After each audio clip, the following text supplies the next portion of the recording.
Good evening, friends. Hope you're having a good day. Hope you're ready to play Monster Train. We're doing the dimensional challenges today, for real, because I said I was going to do that, and we gotta do it at some point, so we're going to do that. We've only done one of them so far, because we had to do one to unlock Malika's Pyre. So we're going to do the others and unlock the other things. So, let's just start with what we got. So, 2 for twice as much of all things that matter. We get Phoenix with Talos as starter, put a heart cage. 2 for 1 each time you draft a card, gain a second copy. Double money earned, and double stacks of all status effects. Seems reasonable. Also, how you doing, Joe? Good to see you. Good to see you, August, and Fury as well. Okay, so. Well, Lava Flow's not bad. Magma Cultist is what I want to see. What I want to see most of all, I want to see Pyromaniac Phoenix. I mean, this is Covenant 1, so it's going to be dramatically easier overall compared to what I have been playing. But, no. Man. I mean, like, we're still in good shape. Like, essentially, dualism at base Magma Cultist is good. Also, the Inspires give Valor 2 instead of 1, which is also a lot better. So, like, we're in okay shape either way. I don't know, maybe I take Golden Crown. I almost never take Golden Crown, though it is good. It just, I don't care as much for it. Should be fine, I can make it through all of them. Sal can do it with eyes closed. I mean, not to brag, but like, yeah, I have a lot of hours in Monster Train in general, but even Monster Train 2, I'm up to something like 400 hours now. I put a lot of time into this game. I think we'll be okay. At least with these early ones. Some of these I'm sure will be a little more annoying, but at least some of the challenges should be okay. Though they are all new to me. I hadn't done any of them during the beta, basically. Just because I figured I would wait till the full release. Anyways, I don't know. I feel like maybe I should take Golden Crown. But I definitely want to take Overlord. It's just that I really, really wanted to get Pyromaniac. But whatever. Fuck it. We're taking Overlord. I mean, Jack Strips is legit good for us. Like, it will already kill a decent number of enemies to begin with, especially since we're at lower Covenant. I don't even know what the enemies look like at Covenant 1. I don't remember what their HP is at. But, like, that would kill a lot of things. And if we're applying Pyre Gels to them, then it will give them an extra proc of damage. I do lean towards Spark Flint Catalyst just because it's a lot of extra Pyre Gel, especially since we'll be essentially the first incant with Magma Cultist will be 8 Pyre Gel, which is a lot, but I don't know, we're gonna take Jack Strips anyways. We're not gonna be like super efficient at Phoenix, at like getting his Slay triggers, but we'll do what we can.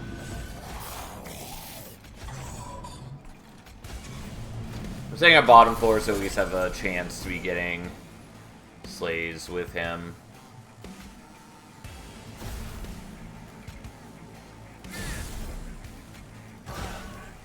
Alright, we're going to do the Warbler so that Phoenix is going to take a little less damage attacking into enemies. Although he didn't get the kill there, which is sad.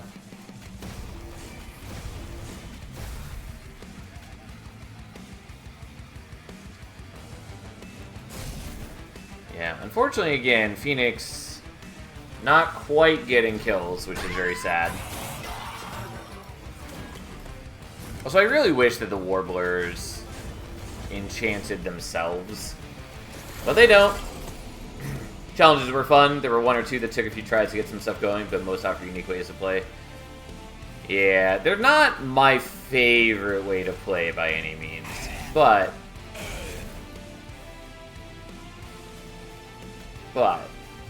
we should be okay. Also, I am thrown off by these guys having 50 armor, which is from the trial.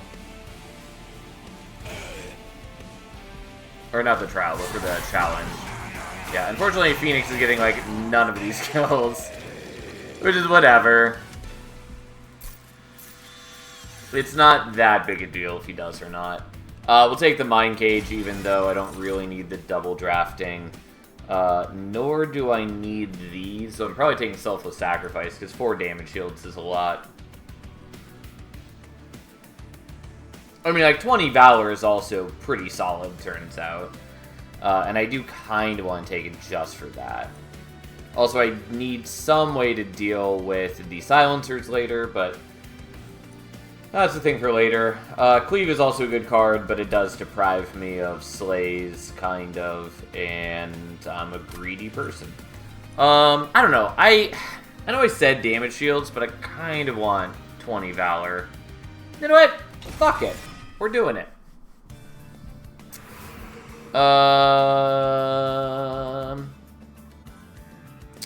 As much as I would like to go here looking for Intrinsic and -2, I think we're looking here since I have another magic shop right here.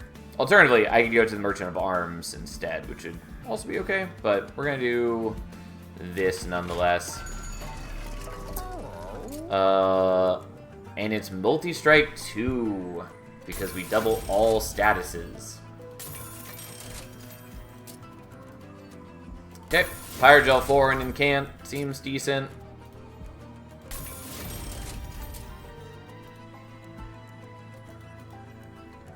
Fine. It'll pay itself off pretty quickly, even if only using the Warbler occasionally. I'm not going to get 2 more Cultists, though it's honestly not the worst play for me. But we're not doing it nonetheless.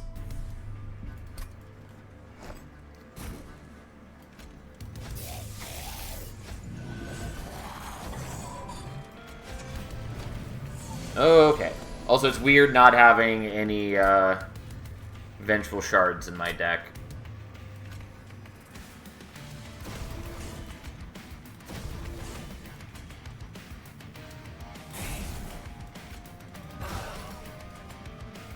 Well, once again, Phoenix is not the one getting the kill. I mean, you got the kill on the backliner just because that's how that works. Yeah,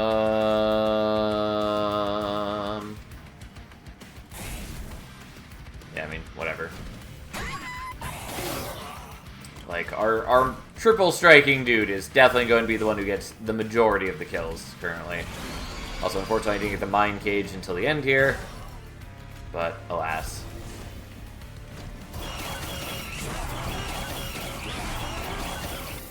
No. I mean, it's fine. Again, I knew I wouldn't be getting a lot of kills with Phoenix. It's why we should have taken Golden Crown, but didn't want to. I mean, Golden Touch is fine, especially because we're generating just a ton of Pyrogel. What I really want is Flicker.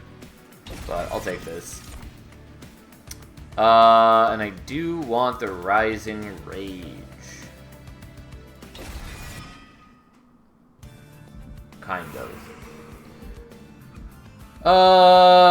Yeah, we're going here.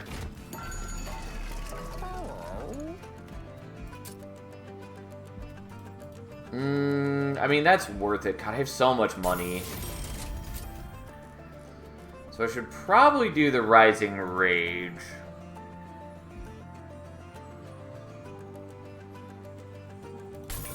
I also really want to do the Divinity.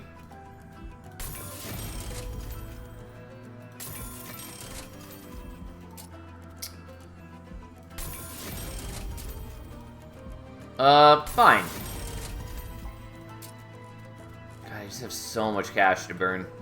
Right. I mean, Host Guard is cute, but it's definitely not what we need. Alright, fine. Enjoy your Wrath ability. Why not? Like, we are in good shape. Even if things are not going quite how I want, we're in good shape.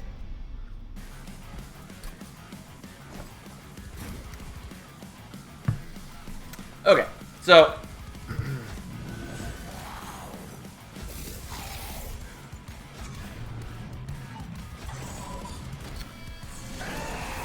Alright, so you get that. Unfortunately, you do attack for 13.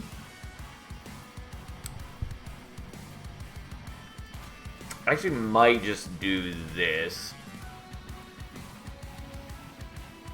Yeah, I was gonna Rising Rage to put him up there and let him get knocked back, but I think just doing this and letting you get a ridiculous amount of armor, since I did forget that, like, normally, like, Dualism doesn't, like, double the amount of armor gained from Valor, but this Mutator specifically does double that, which is just nutty. But anyway, so that's the thing.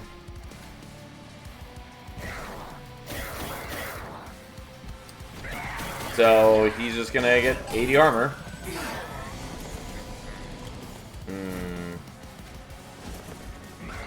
Well, again, I am depriving myself of Phoenix kills. But on the other hand, who cares at this point? And by that I mean, yes, he got the kill on Archeon, but I mean, I'm not killing any of the enemies from the waves. I mean, I'll take the Hell Furnace. It doesn't really matter.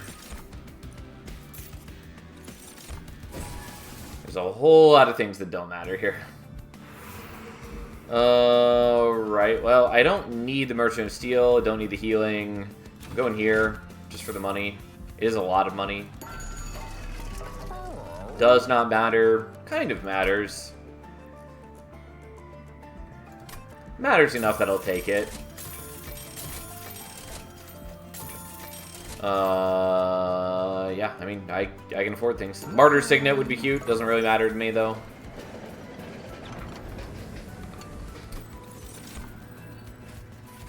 Nah, I don't need them. Just doesn't matter. Okay, so, I'm still just gonna take Overlord 2 now, just for the sake of it. I'm pretty confident that we've won. They are gonna give me double corruption. It's not a big deal.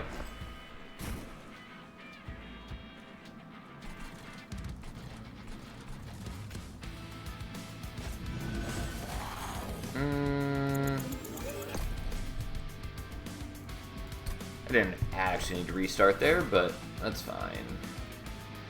I guess maybe I'll just set up on bottom floor, actually.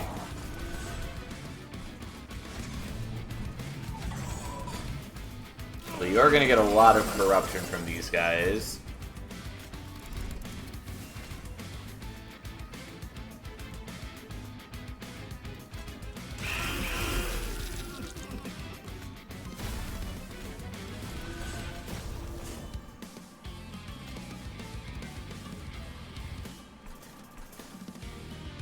Okay, well, we'll just let Phoenix get the kill there.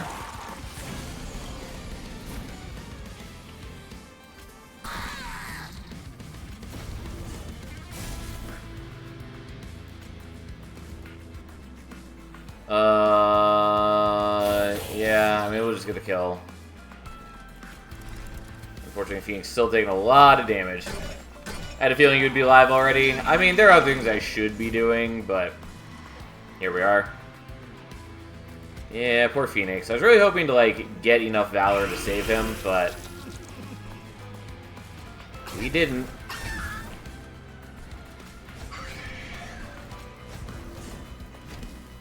What's the fun in being responsible? Fair enough.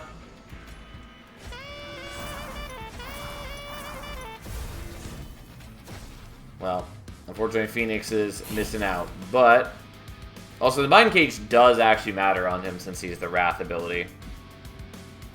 I was responsible, I cooked dinner. I did that too. I made pork chops. It was very nice and tasty.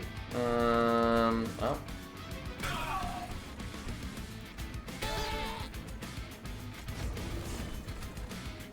Oh, I have, Split Anvil. I don't really need to do this, but I've already restarted once, so it's not like we're missing out on anything by restarting more times. But It just feels like the right thing to do. There we go.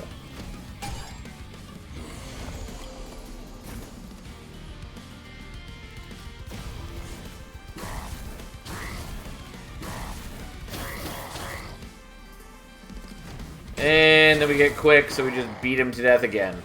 Poor Phoenix. Died from the corruption. Oh well. I could take the Soul Smelter. Kinda want to.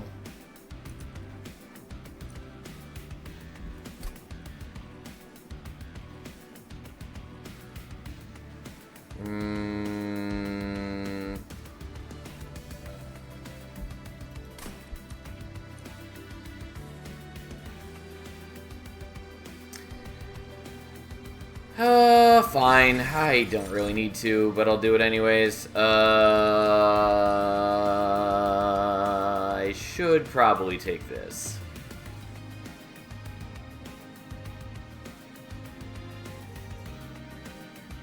Fine. Also, I thought I had mastered Liquid Courage. Must be thinking of the wrong thing. Must be thinking of... what's its face? Anyways, we're going here.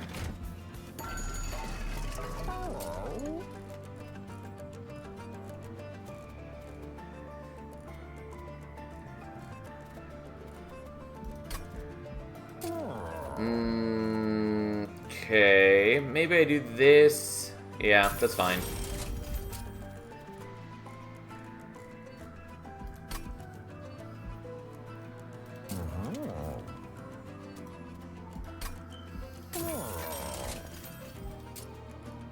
Okay, and then we're doing that.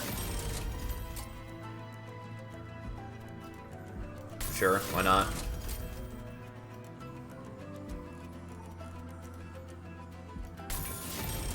None of this, like, really matters to me. Okay.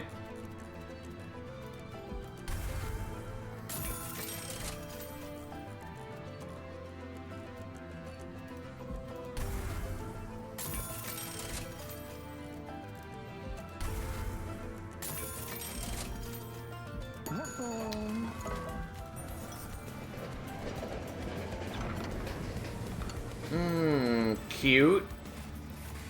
I mean, I'll take Tome of Contracts. Again, none of these things are actually, like, necessary to my success at this point. We're just doing them for the sake of it.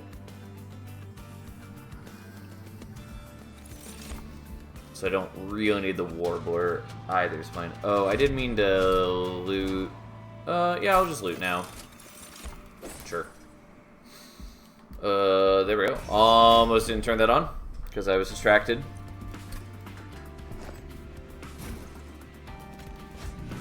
Well, I was hoping for the Soul Smelter to be grabbed here, but so be it. Here we are.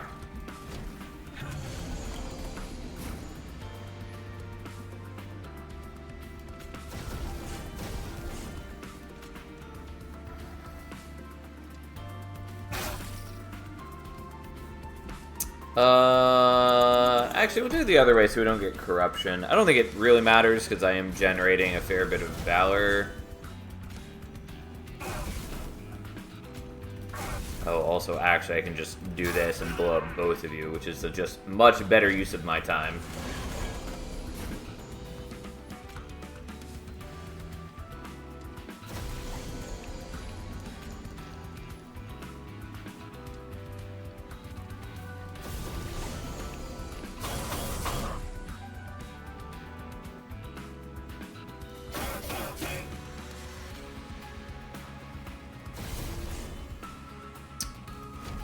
Okay, I was just trying to reduce how much sap I was generating, though I still got a fair bit of sap on me.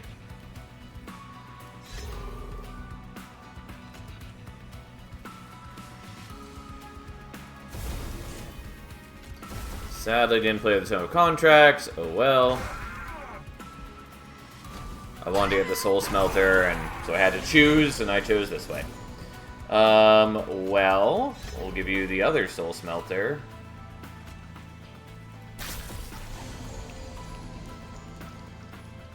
Well,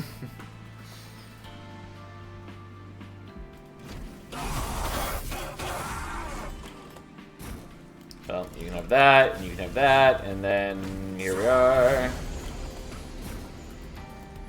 Oh no, it's Quoto!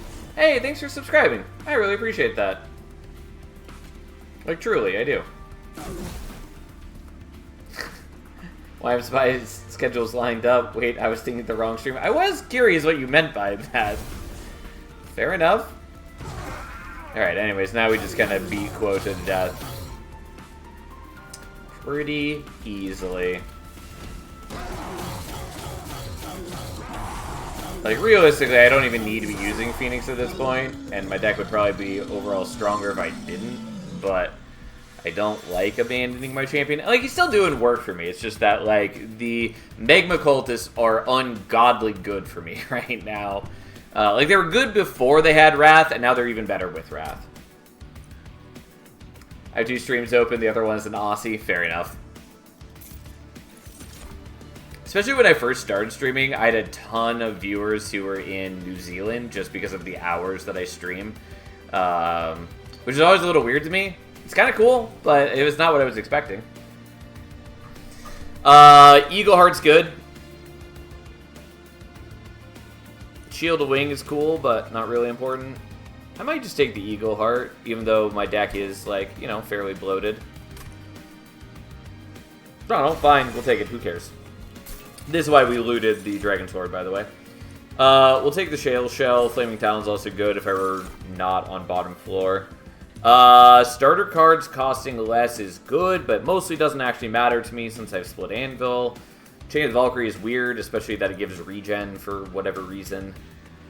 Like, regen would matter more if it wasn't a clan that had damage shields and a bunch of armor, and it does. I live West Coast America, so my late night stream. I also live West Coast America, so it is also my late night. You just happen to fit my late night time slot in the player of one of my favorite games of all time. Jake is a world constant. Fair enough. Anyways, we're taking Spear Breaker's charge here. Regards, I love that you guys come here night after night. It really does mean... It means a ton to me. I know I say it all the time, but I try to... I say it a lot because I want it to be sincere. Like, I want you to know that I mean it. Anyways, I did kind of want to dupe. We're going to do this, though, because I would like to combine things.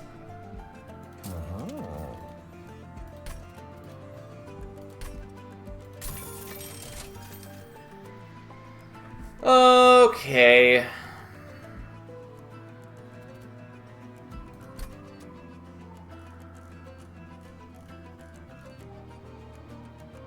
Yeah, I think we're just gonna get rid of the other Soul Smelter and Mind Cage. I could also make them deployable even if I'm not playing them out during deployment. I just like lizard-based streamers, only reason I'm here. Fair enough. Anyways, I don't know. We'll just get rid of the Soul Smelter. We're gonna get rid of the Mind Cage.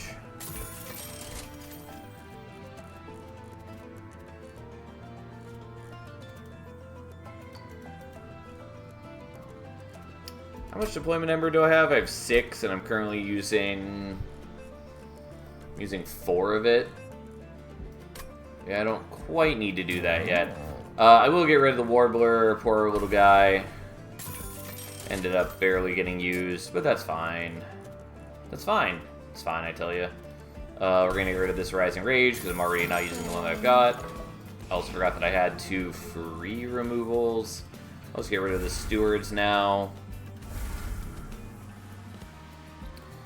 I could do a lot more than that. Either way, we've won the run. Like, that's just the way of things.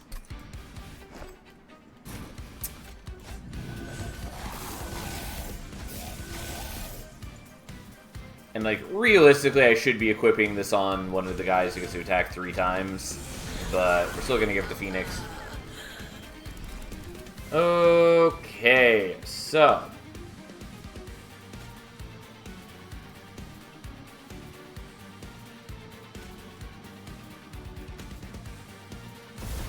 gonna do it in this order.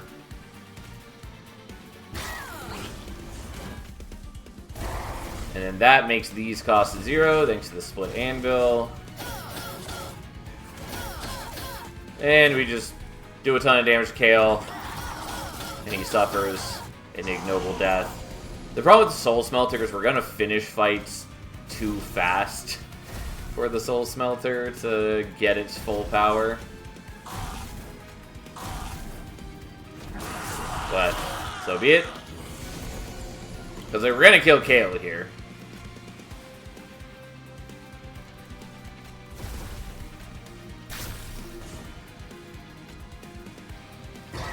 Whether I really want to or not, he's 100% a dead man. Whoops, I should have let Phoenix attack into him. I got carried away. Not that the kill actually matters, but, you know. I'll take Wings Radiance. And if I'm taking Wings Radiance, I actually might just want the extra Ember here. I wasn't going to do this, but we're going to do that now.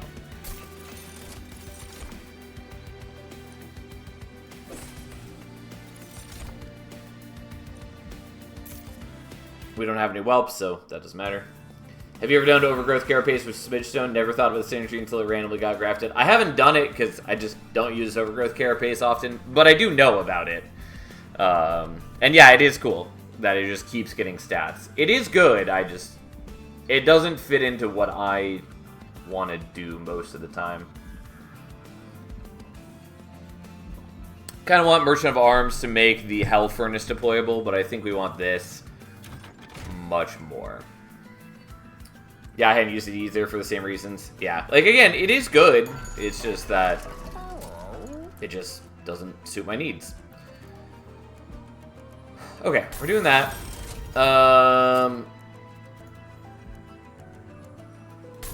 This basically doesn't matter. Like, we're not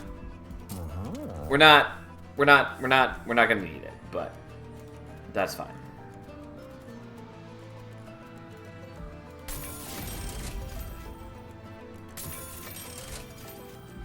Okay. Double stack is what I was hoping for. Since I assume that way it works the way that I want it to. And then I guess you're gonna get Spell Chain because I need something that's gonna work with Split Anvil. This doesn't actually matter, really. It kind of matters based on draw order. What I wanted was to get Intrinsic. But this will suffice. Alright, Overlord 3, even though he's barely getting any kills. That's fine. That's fine. Okay, we're gonna continue removing a couple things. Sadly, I can't do as many dupes as I would like since I skipped a dupe earlier. It's whatever, not a big deal. We're in good shape overall. We're gonna be doing just fine, I tell ya.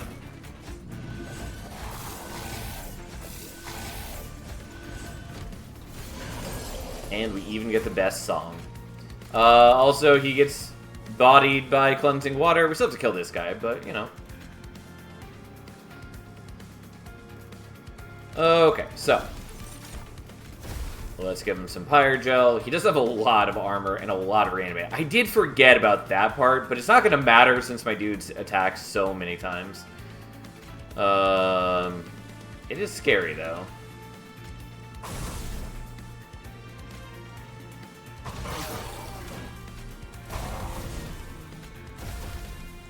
Okay, but then we just murder him anyways. Alright. And now, everything else in my hand costs nothing. Because that's what we do. And then we just continue murdering them. Turns out, Pyre Gel is pretty good.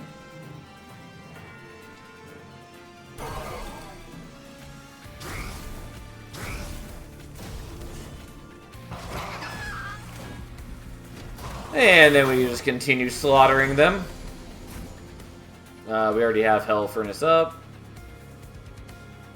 Whatever.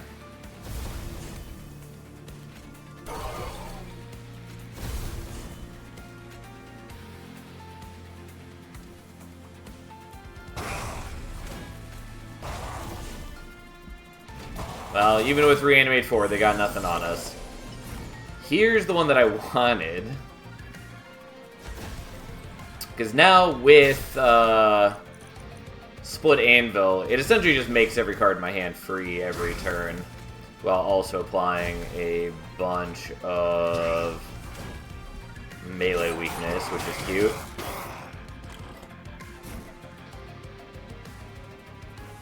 Although, then this turn happens. God, I'm so not used to having this turn where there are no enemies, because we don't get this on Higher Covenant, but that's fine.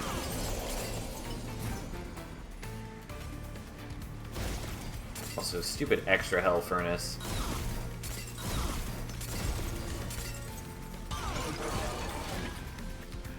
Alright, well, here we go.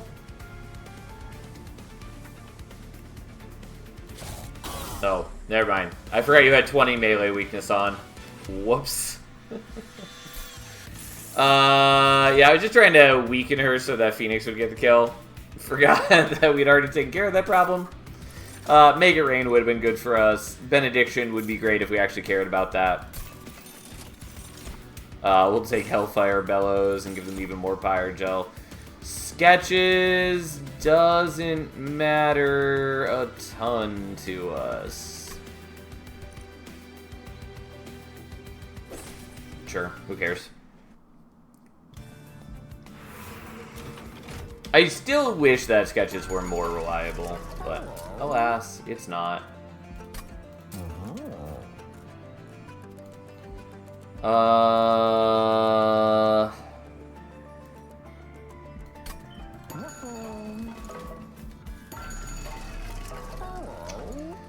Doesn't really matter, doesn't really matter. I guess I'll do this just for the sake of it. Yeah, doesn't matter.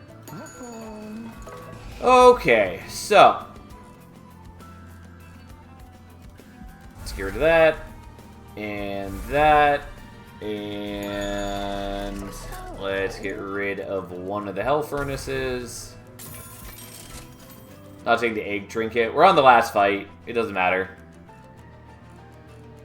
And also, if fights are allowed to go any length of time, we win anyways. I might have missed that. Yeah, we're up against Seraph next.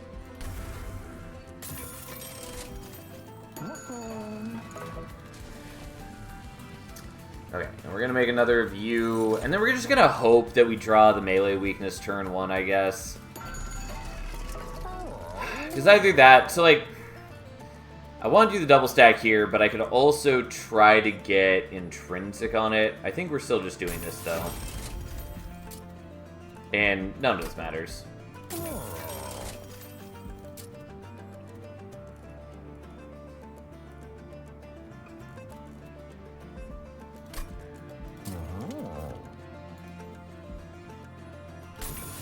Sure, whatever, we'll do these. It's a waste of money, but it's my waste of money to do. Alright, we'll see if they cooperate and let us get the first turn kill.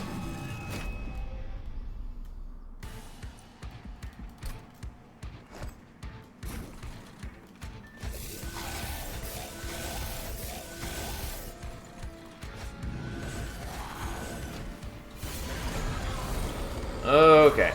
Well, that's promising.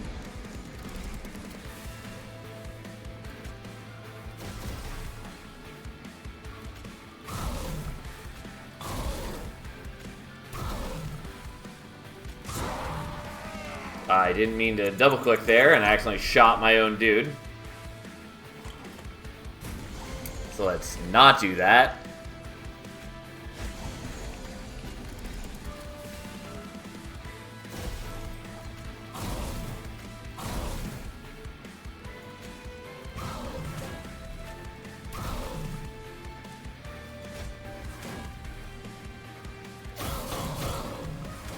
Yeah, so that happened. We can even kill him right now, but we'll let Phoenix get the kill. Oh, I guess Phoenix didn't get the kill. Well, my bad. Regardless, we killed him turn 1. There we go. How exciting. As long as we got the melee weakness, I knew we could do it. Even with my dudes being down at 0 attack, thanks to Spirit Breaker's charge, we're able to increase their attack. I've not seen that before. What, getting a first turn kill? Yeah, it's definitely doable on Covenant 1. It's still doable on Covenant 10. It's just way harder. But Covenant 1, it's tremendously easier to do. Especially, like, that's why a lot of the spell weakness and melee weakness cards get nerfed. Like, they're still relevant at higher Covenant, but they definitely have an oversized impact at Covenant 1, and particularly on the dailies, because they allow you to do things like that just so much more reliably. I mean, obviously, again, we have the double triggers and or double statuses mutator on, which makes it even more likely, but nonetheless.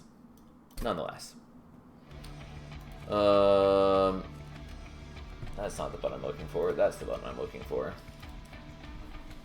Because we are now 2 of 21 complete. Okay. So, what did we unlock? We now have Calculation Station, maximum brain power required, no previews, limited ember, fewer cards, hold your hand between turns. Great, sounds annoying. Math challenge, room combat previews are disabled, of course, front loaded. Yeah, as soon as I read the description, I knew front loaded was going to be here. We don't get ember per turn, or at least not until we get boss artifacts. The fish challenge. But anyways, yeah, -3 ember per turn, and you start with 20 ember at the beginning of each battle, and you hold over your ember from turn to turn, essentially. Also, like, reading this reminds me that there's no ember drain enemies in this game, which is a little weird to me. I get why they didn't do it, because it's a very polarizing mechanic in Monster Train 1. There's tons of ways to play around it in Monster Train 1, but it's still a mechanic that tends to really frustrate, like, new and medium players. If this requires maximum brain power, how hard are the other ones? And then Magic Hands. Cards were not discarded at the end of turn, but you draw -2 cards per turn. So, sounds annoying. There are definitely ways to do it, though. Hey, thanks for resubscribing, Rip. Also, hope you've been well. I suppose I should read the rest of your message.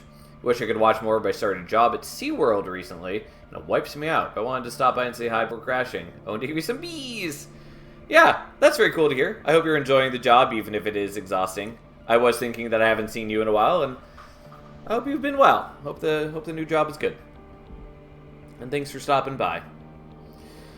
Need Cherub in the backline that gives Silence, Corruption, and Ember Drain for the fans. Yeah, of course. Great. Love it. I mean, of those, Silence is the one that I really care about. Like, the Corruption is whatever. There are plenty of ways to play around Corruption. And Ember Drain, again, is an annoyance, but there's ways to play around it. I just think Silence is a bad mechanic to have on enemies. More particularly, I think it's very bad for it to be on Enchant. I think that's just very bad. There are other things they could do that would be likewise terrible, like doing Silence on Strike or Mute on Strike. I would strongly push for that to never get added to the game.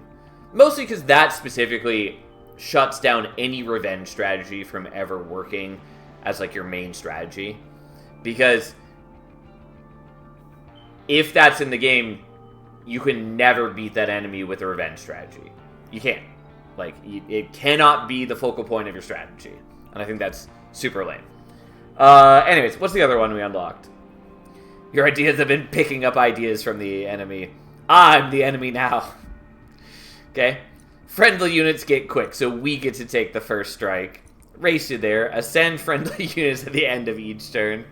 And one-track mind, the path you take on the map is chosen automatically. Okay. Don't love the one-track mind, but the rest of these are cute to consider. And again, I see why we have Inspire here, because it really benefits from having additional units on the floor, and so then this would be able to buff a whole bunch of units at once. Starting with Bolette is a little weird, but fair enough. Anyways, we'll try this. I'm not exactly sure what I want to do. The -2 cards per turn makes doing an incant strategy a lot harder, but we still mitigate that in a number of ways. Like, Secret Ingredient is just naturally good at incanting, so even if we only need to, like, minus cost a couple of them and, like, spell chain them, that will do plenty of work for us. We could also do Reanimator or Ecchi pretty decently. Like, and again, it's also Covenant 1. We don't have to be that powerful to get through. I use the X cost Reanimate spike for the math challenge and dump 15 Ember into a tank for every boss phase. Fair enough. Yeah, there's Overworked Assistant. Okay.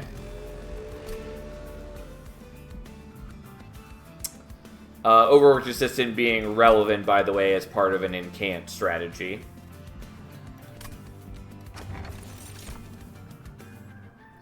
First time you mix each turn, mix again. I mean, we're taking that for sure.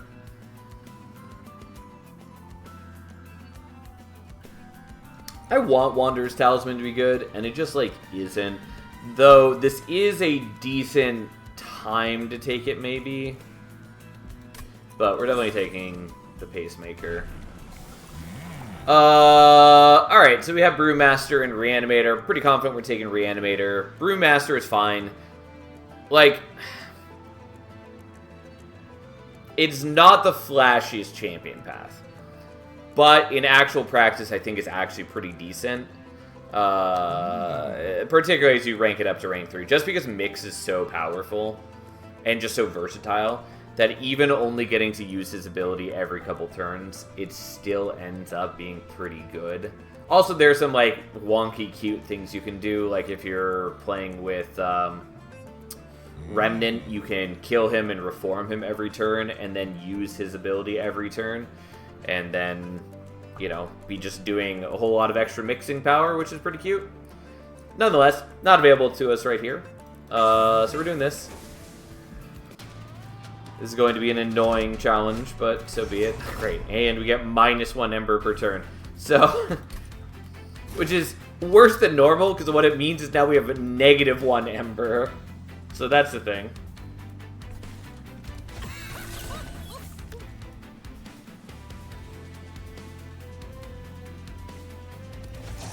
Yeah, I'll play you there, and there, and there. Though I do need to keep in mind that there is some benefit to not playing these out, since they do eat into my Ember. And my Ember is, you know, static across the fight. Or not static, but I don't gain more. You don't need that much Ember, usually I have left over at the end. Yeah, I mean, that's what I'm expecting. Especially for, you know, fight number 1.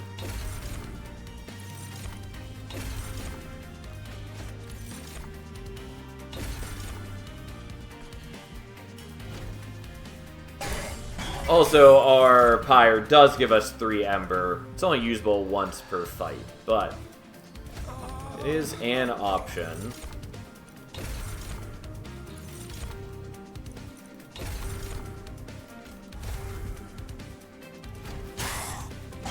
This card you should be more concerned about, to be honest. Yeah, I mean, like, I am expecting that.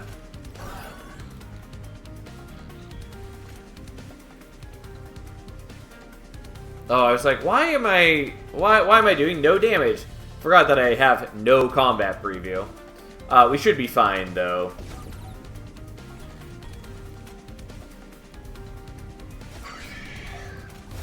I don't really need to be playing that out. Yeah. With the Unstable Explosion, we kill him, it's fine.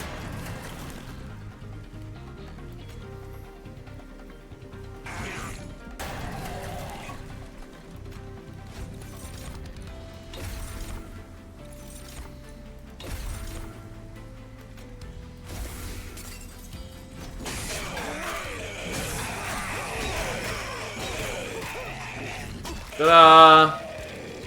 And he's dead. We didn't have a ton of reanimate left, but good enough.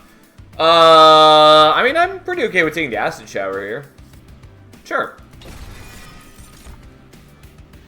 Phase Blessing doesn't really matter. Starstruck only half matters.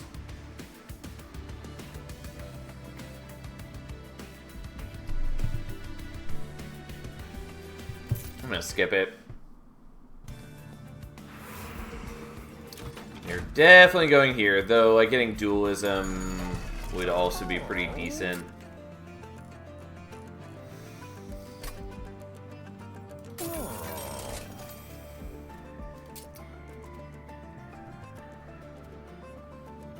I do like the acid shower, but I like this a whole lot more.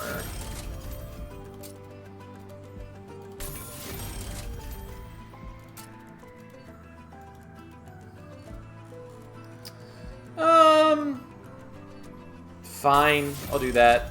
I'm like totally sold on that. Ooh, and then Scrivener, which is unfortunately not as good a unit as I want it to be, but I will take it. It's a cool unit, it's just, I don't think it's as good as it needs to be. Particularly, I think it really needs to not be able to pull starter cards. Because, like, especially being in Luna, you can either pull Witch Weaves, or you can pull Moon Rituals. Both of which are fucking terrible to get with Scrivener. It's such a waste of its ability. Like, if this had a one-turn cooldown so you could use it every turn, it would matter a lot less. Because, like, yeah, sometimes you'll whiff, whatever, so be it. But if it just couldn't hit starter spells, it would be so much better. But so be it.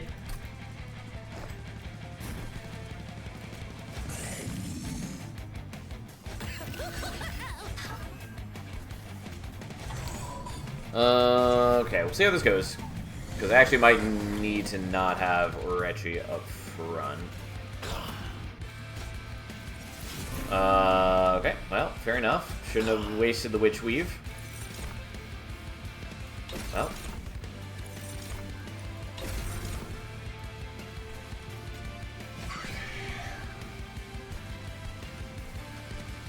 Yeah. I guess I'm just going to do that. I wasn't going to, but we'll just explode them here to save Orechi a little bit of reanimate. What does the Tyranid fleet say to one another? What's cracking? Not much, just mawing the field. Fair enough. Oh, man. Well, that's not what I wanted.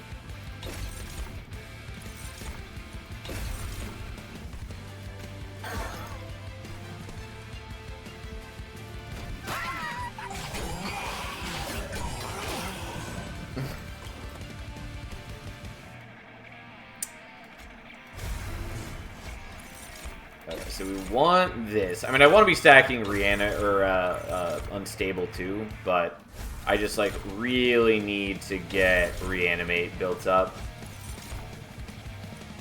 Not helpful.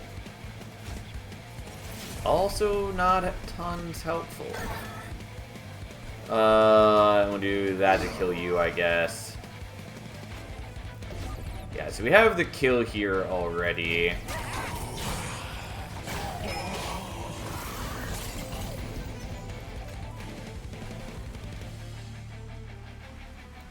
Well, I gotta do that even though I don't really want to. Because I need to make sure he's not exploding.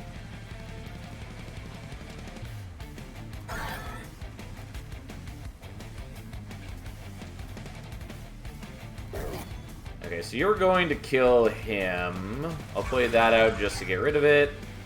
And we're good. And then Orechi holds on to one Reanimate, which I'd really love to have more than one Reanimate.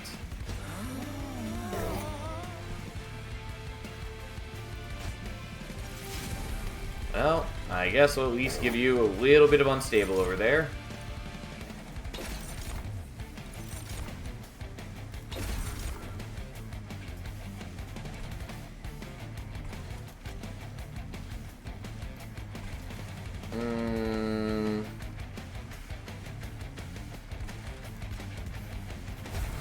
Fine. Have some more unstable so we get a little bit more damage out from you. But unfortunately, Orochi is not going to be a good tank for us, and that's a problem. Yep, this is the whole problem with the minus draw situation.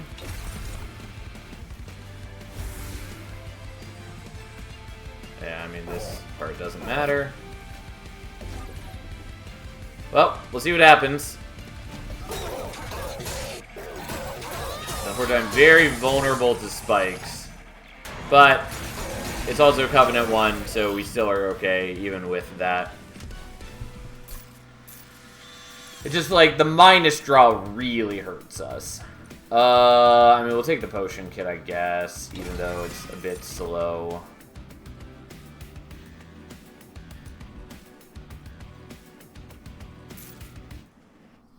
I just want better defense, is really the thing.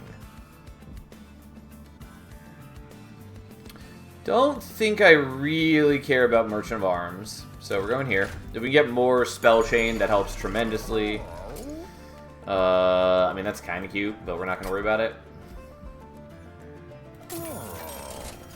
Yeah. Like, that's real good for us.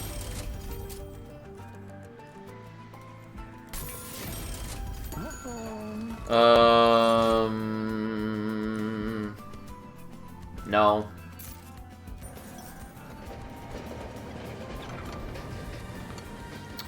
Well then, we'll take a Woken's Rail Spike. That's the thing. I won this one by having Orochi exploding for 1k. All hail triple stack. Yeah, fair enough. Fair enough.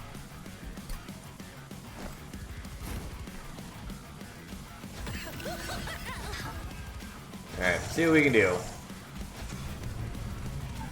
So, we can daze on turn 1. Would be nice if we had...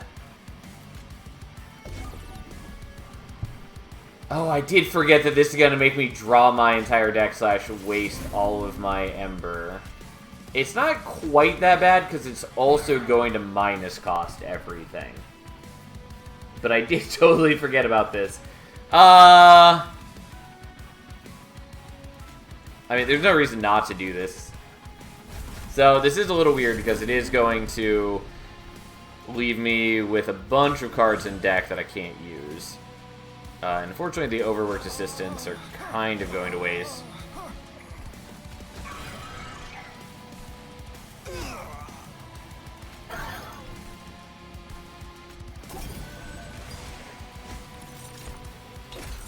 Draw 19 HD to Holy Stone. It would be nice. There's a lot of other things that would be helpful too, but...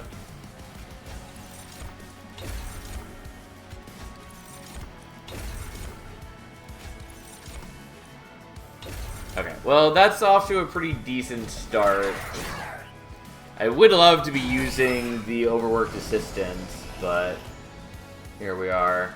I don't, like, totally need to have the meat hook on the same floor. And especially once I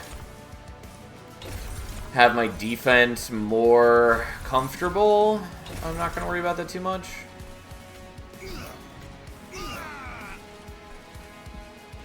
But at the moment, we just really need this. Also, I do have Aquaths, which I guess I'll use right now.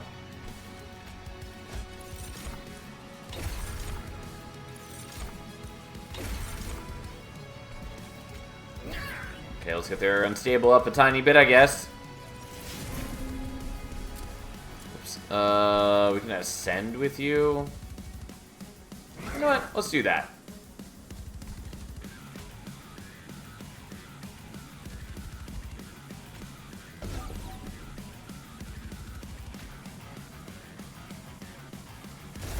Yeah, I'll do that now. I can't put the Spear Steward anywhere. And then he explodes for a little bit of damage. Unfortunately, I don't build up unstable very quickly yet. But now we can start doing that.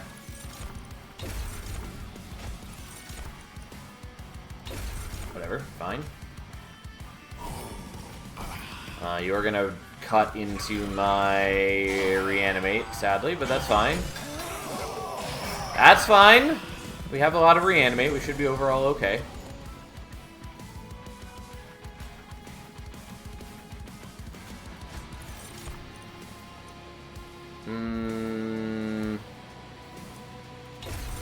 People often taking draw, but I find taking at least one Ember upgrade makes it much easier. For this specific thing, I can see that.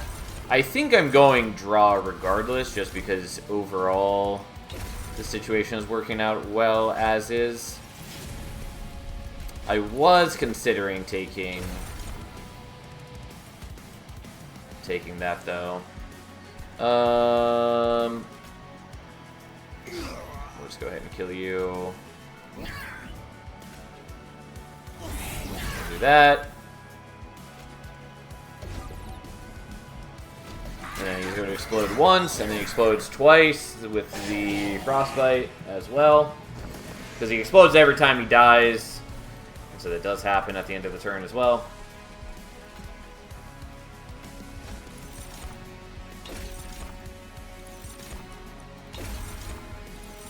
Okay, let's build up more reanimate, because we can. I'm not terribly worried about it. I'm just going to give you some unstable. We should be totally fine on this already. For this challenge, yes. Ember gives 1 energy per turn, which I find huge because my deck was too much 2 cost. Yeah, it also means that then you are... It's not just 1 energy per turn, but because you have Unbroken Horn, it is saving that energy to later turns as well, even if you're not using it on that turn. So, like, yeah, I see the value in it for sure.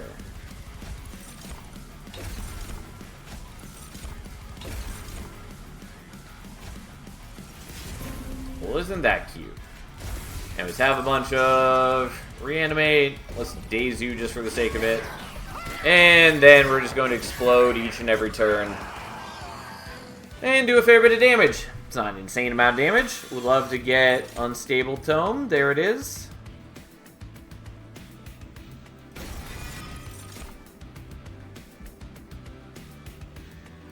Don't need those. I do think we're probably going draw. The Ember is nice, but we're going draw. Of course, I really wanted other things here. Specifically, I want Merchant of Magic so I can mess with the Unstable Tome, or whatever it's called. Tome of Horrors, I think is the name.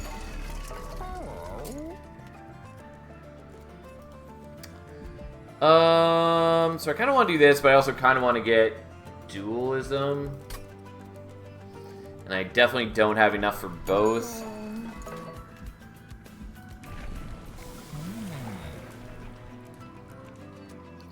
I forget what one, but one of the challenge runs that we got Dante up to 30 plus attacks. It was silly. I've definitely done that in normal runs. Like, especially if you're duping Dante, it adds up real quick. Anyways, so we're definitely doing Reanimator 2. So he now starts with 1 Reanimate, and to gain some more Unstable per turn. I did not dupe him. He did get Dualism. Oh, man. Alright, do I want the Smidge Stone? Kind of yes. Because it means I can fit an overworked assistant. I don't think that matters tons to me. Though if I were doing that, I would be doing something like this. Which is not bad. Though it would be 2 things that I need to be giving Reanimate to. Kind of. I think that's probably fine.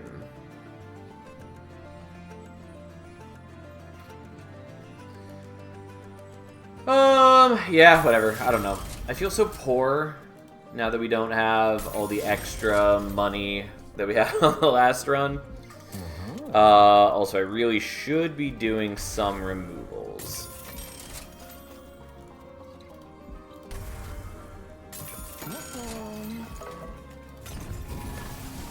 Okay, so I would like to dupe the Tome of Horrors, but we're going to dupe the Spell Chain Secret Ingredient, because that's also just quite good for us, especially if we're actually using the Incant now. And I now get -1 draw to cancel out the +1 draw that I just got. Oh wow.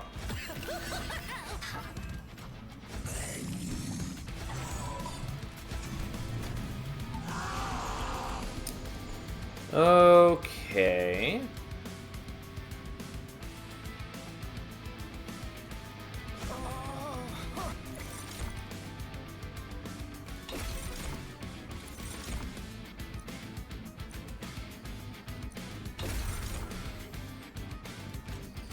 We'll do that, which puts you up to 8 unstable, but doesn't quite kill you yet.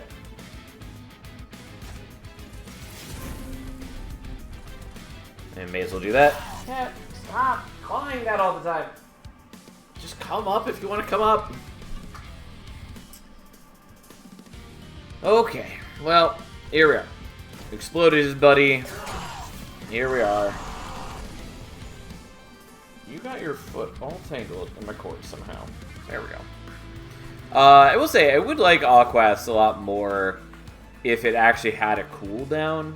And so you could use it multiple times in a fight. And, like, technically it has a cooldown. But, not really. Dante with the low attack and 15 times multi-strike takes too long to resolve his attacks. Well, it doesn't happen all the time. I wouldn't mind an option that progressively increases battle speed as things resolve. I think there is something like that. I think there at least was in Monster Train 1, but it takes a while for it to kick in.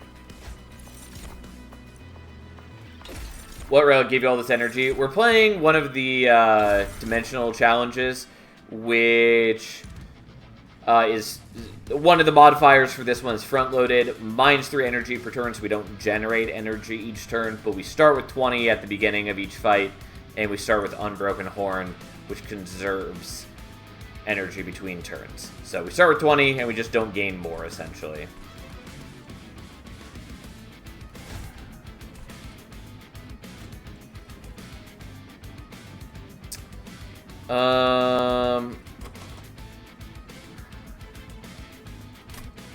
Okay, it's gonna look a little weird, but we're gonna use this now, so then I have more slots in hand to draw with this.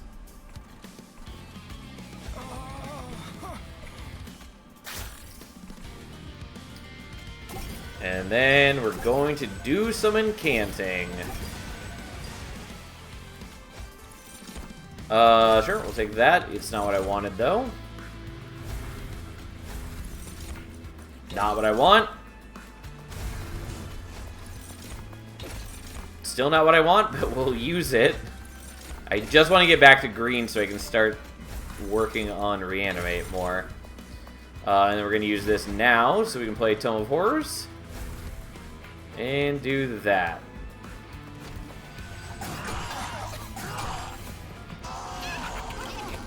Okay.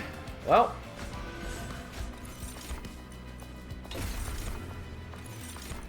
Give me that sweet, delicious Reanimate. Not what I wanted.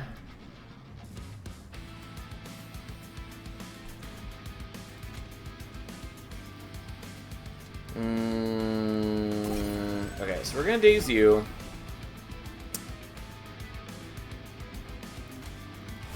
We're gonna do this now because I have a shot at getting the collector so long as I get the blue infusion. I just needed it on one of the 2 attempts. Okay, well, we're in good shape overall, but I do need to be better at stacking up Reanimate. Which, again, we'll be better at once we're getting more draw. But we're working on that. We're working on it. And like overall, we're fine. Oh, and I forgot we don't discard hand either, do we? I just have been playing out every card every turn, so it hasn't mattered. Yeah. Totally forgot. Oh well. Which does make it a little annoying to have cards trapped in my hand now. It doesn't really matter, because I'm not drawing enough cards that it's ever going to matter. But it is a little sad. Stop drawing Witch Weaves! It's so fucking bad. This is why she shouldn't be able to get starter spells. Anyways, Orochi loses his Reanimate, but then regains his Reanimate.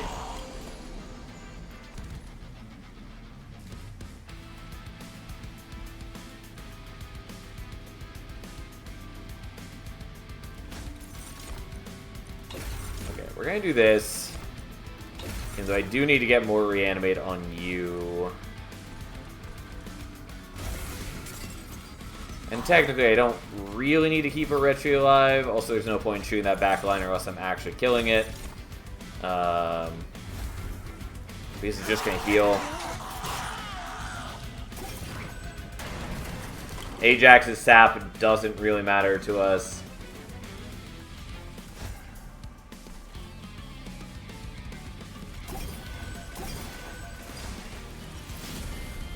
Okay.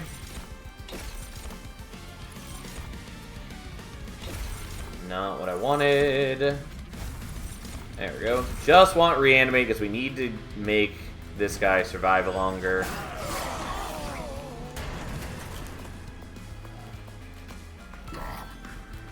Like, we're already in decent shape as is, but we could do better.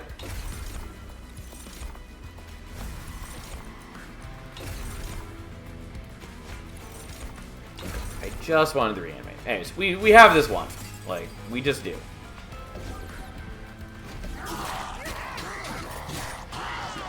Because our assistant explodes for 200 damage a turn, has enough Reanimate that he's doing 800 damage on his own, and therefore, we already win. The Horrify's cute, doesn't really matter to our needs, kind of. Yeah, doesn't tons matter. I would like it normally, except that card draw is already at a premium for me right now. The Acid Shower is kind of nice. I don't think we really need it, though. And Replicator Ray is not applicable to our current needs. Lunacycle Staff, cute. Doesn't matter. I'll take Moonrise. I don't know. It's a bit of a waste, but it's also kind of nice. I'm going here. I don't know that I really need the Merchant of Arms.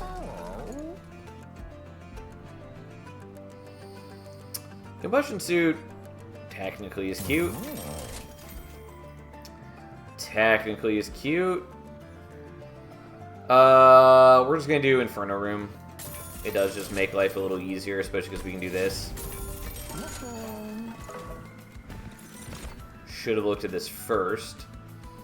Electricity Chamber's cute. Is it cute enough that I care? Probably not. I don't know. I'll take it anyways, even though I shouldn't.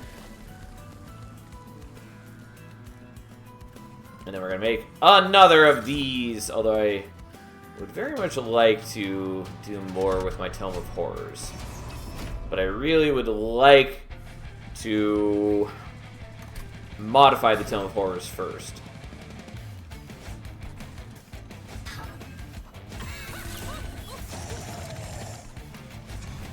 Okay. And then he can die. Who cares? Not important to us whatsoever.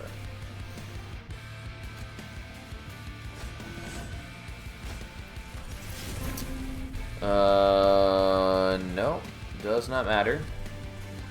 Like, I could do this on him, but it is unimportant to me. Because what I actually need is I want the overworked assistant here, if anything.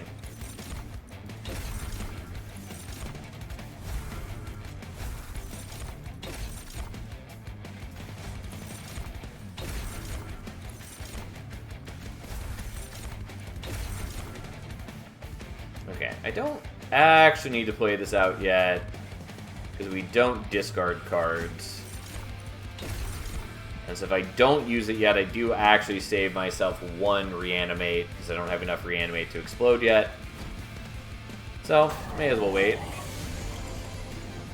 Also, I can just descend you back down there so you get another turn of being infernoed upon. Why not?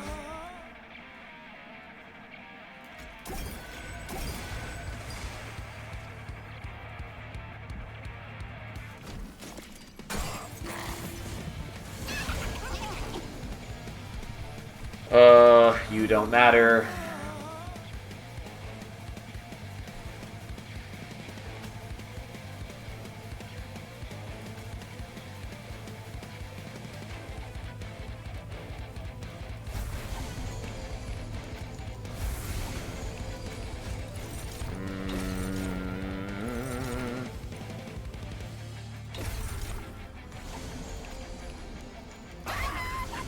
I wasn't gonna do it that way, but now we are.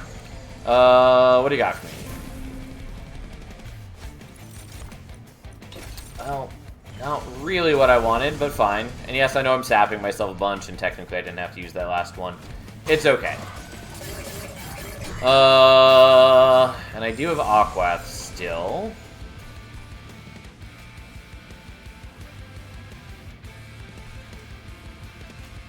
Yeah, I don't really need to worry about these guys because they are dying to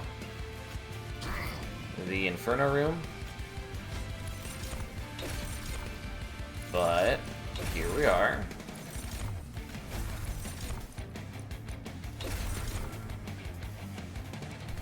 Unfortunately, I need both of you guys to have more unstable than you do.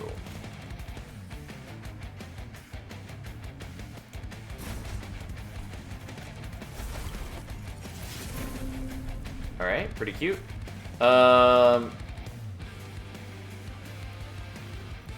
Depending on where I hover this, it changes the number, which is weird.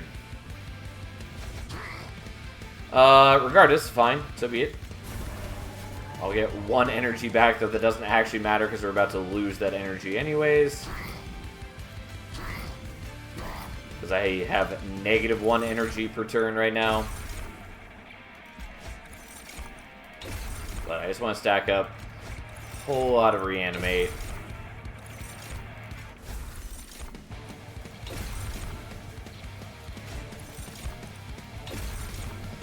Okay, now the problem is I would also like you to have a ton of reanimate.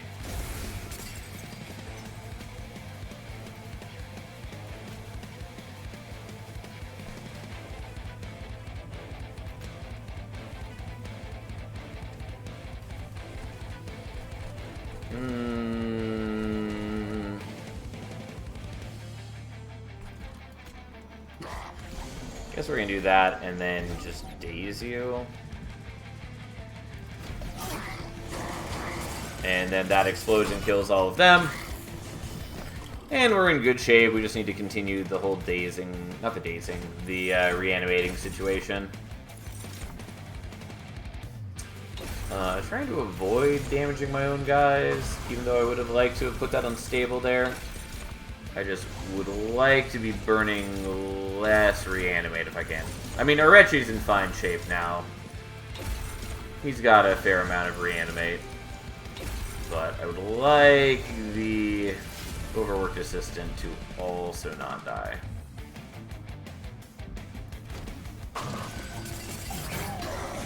Which is proving more problematic. Okay.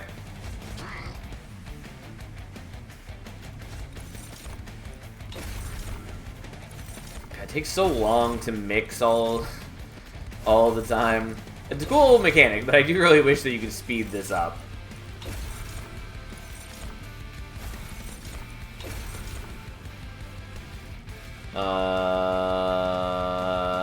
You know what? We'll do this. We'll speed this up a little bit and not let you get hit by the Inferno room, which is whatever. And you do need the reanimate now, otherwise you're dead, so let's not let that happen.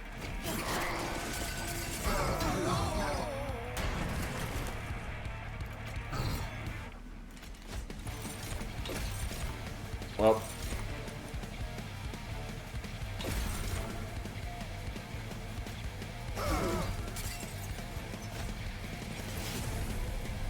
Should have done that first, so I could have knocked off one Titan skin.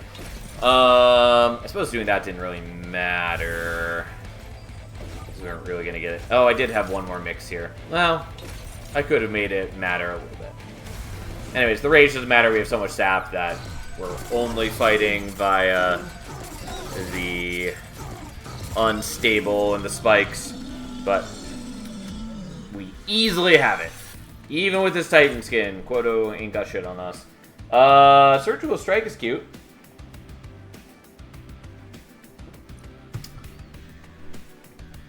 Yeah, I'll take Surgical Strike. Cover of Night also is good, but not really here. Moonbeam is interesting. We are going here.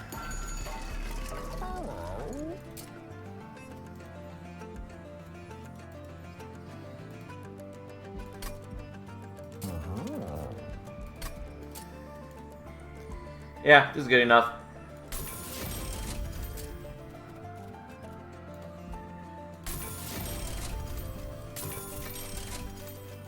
Okay, that goes there. And then Spell Chain. Like, I think we want it on the secret ingredient, but it's also kind of cute on the Moonrise. But we're doing this, I guess. And then we're going to dupe the Tome of Horrors. I don't need to heal because I haven't taken damage. Okay, look at us go.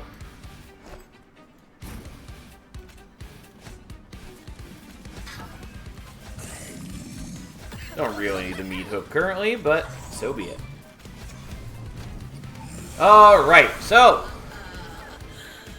here's that. It's a large chunk of my energy, but that doesn't super matter. Don't really care about the gravities. Like, they're kind of cute since I don't discard them at end of turn. So I can use them to, like, pull the boss back up top if I want. So a lot more spikes than I was hoping to generate with this.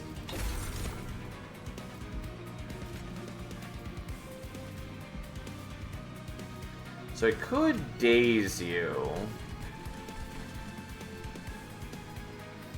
I think I'm pretty okay with you just attacking into Orechi, though. So, we'll do that. And Inferno Room does its job. Unfortunately, this is not aligned to the right turn.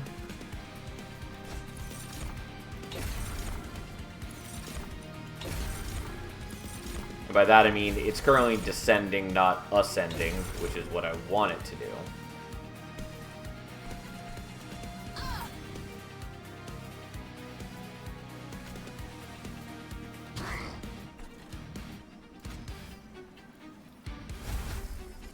Okay. Well, isn't that interesting? So I can do this to then ascend you. May as well acid shower you and do a bit more because we can. And we'll just get a little bit more reanimate, which will be more impressive in mere moments. Because you now have 212 unstable, and we're gonna explode you, and then explode you, and then keep exploding. As some might say, we're gonna never stop blowing up. There we go, and he's dead! That's why we took that, because it's a good card, and it's especially good if you just want to be proccing unstable extra times. So, there we go. The doctor committing Sudoku. Scrap for parts is cool, but I don't think we actually need it here. We are going to take more draw. Okay, what I really want is more duping. But I'll also just take some Merchant of Magic.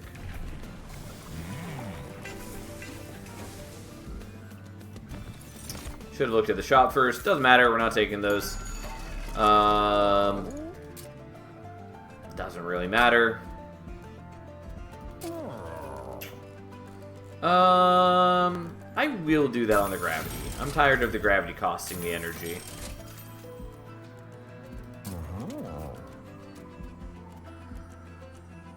Sure, we'll get intrinsic on that. And we're gonna do that. Spell chain also would have been nice, but I felt this was a better use of everything. So, here we are. Oh no, it's Rax! The silencers are annoying, but not that bad since it doesn't stop the unstable explosions. Also, we have Inferno Room, so it's kind of a moot point. I could also just be setting up not on top floor. Or actually, you can even just live in Inferno Room if we really wanted. I've done it before. It's pretty cute.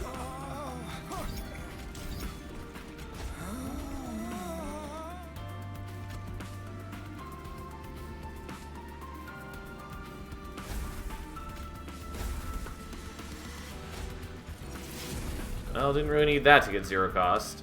But fair enough.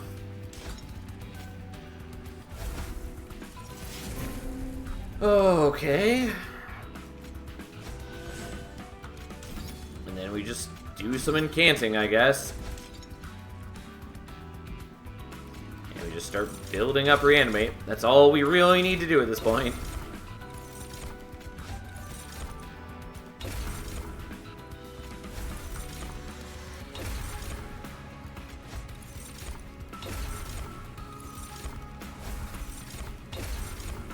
Okay, oh, we should do this too. There we go. So you'll both be fine on the Reanimate front. Even attacking into this, you'll be okay. Don't need to really worry about it. Gonna remove all those Witch Weaves? Yes, I would like to. They're not totally the worst so long as I'm using the Overworked Assistant because they're just an easy incant thing. But yeah, they are very much not what I want. I would love to get rid of them, it's just that I've been spending all of my gold doing other things. Which was important, so. But yeah, they're very much a dead card for me.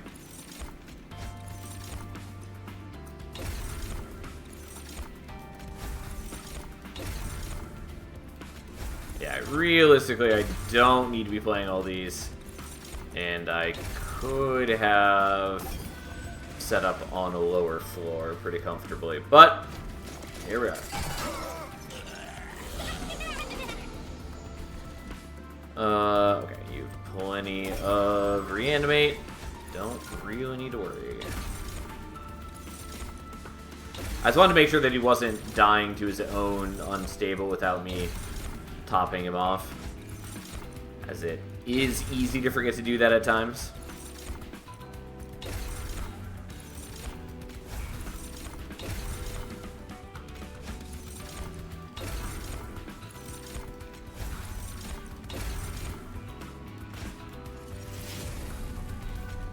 Okay, here we are. Look at us go. And then Inferno Room continues just being unfairly good.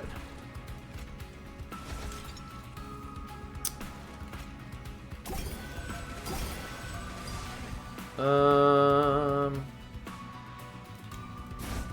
do that just so I can use these still.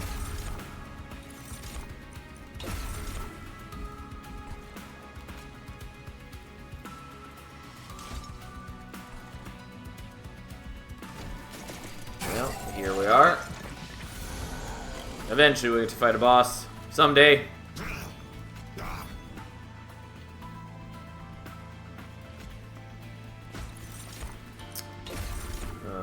Okay.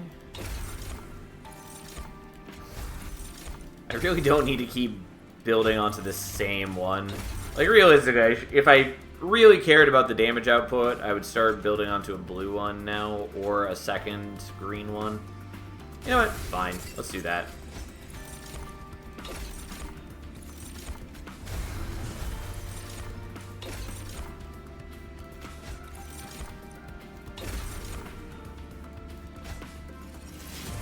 Well, not terribly helpful. But you know what? We'll descend you just for the kicks.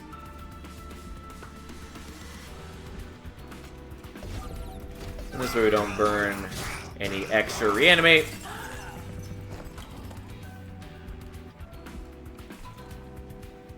Back into the Inferno room with you. It is true. Oh boy, this should be fun. Yeah, it's quite a thing. The moment the boss actually gets to us, he is super dead. But just gotta get there.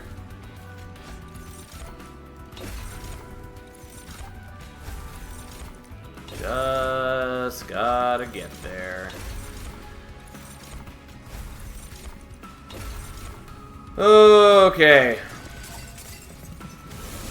Yes, come here, Rax, you fool. Which dimensional is this? This is Calculation Station. The one where we start with a bunch of Ember, but don't get more Ember per turn, essentially.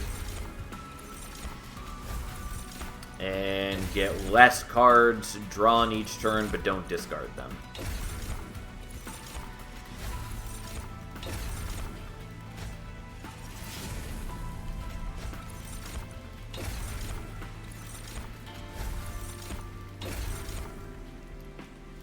I mean, it doesn't really matter if I use the ability. They're still going to attack into... Or I guess it does save a little bit of unstable, since otherwise they'd be attacking in twice. But, regardless, there goes Rax. Here goes Rax. No need to draw this out any further. I mean, I'm going to draw it out a little further just for the sake of it.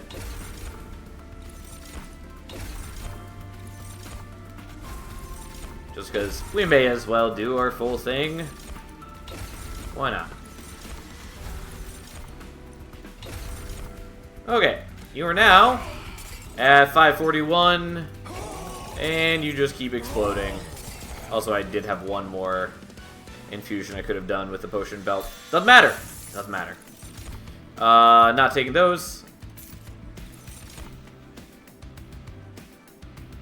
I would like Aurora Weaver a lot more if it were a banner unit, so you could actually, like, rely on drawing it. But, like, it's still a fine card. It's just, I find trouble actually slotting it into a deck. Regardless, I'm not taking it. We are going here, because we can. Yeah, why not?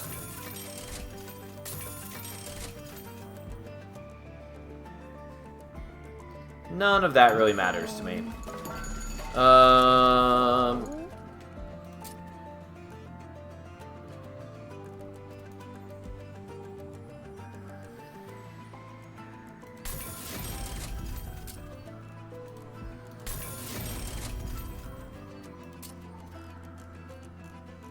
Yeah, and then let's get rid of some Witch Weaves, I guess. I can't really get rid of many of them, but I can get rid of a couple.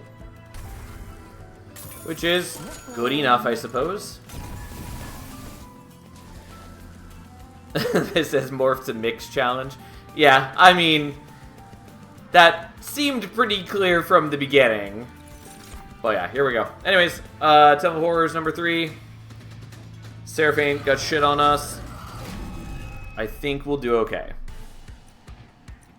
So the question is, which ones to get rid of? Ha ha ha ha ha. Anyways, here we are. This may look familiar. And then a clean 20 extra Ember to use.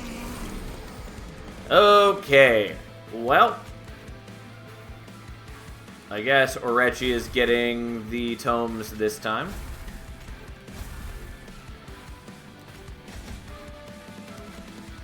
Sorry, I couldn't resist. I mean, you could have. You chose not to. But that's fine by me.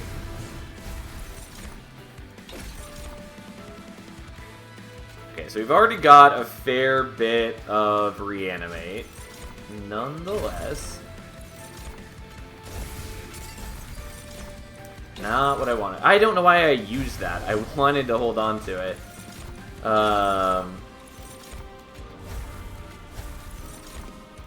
Yeah, I definitely spaced out and did not what I meant to do.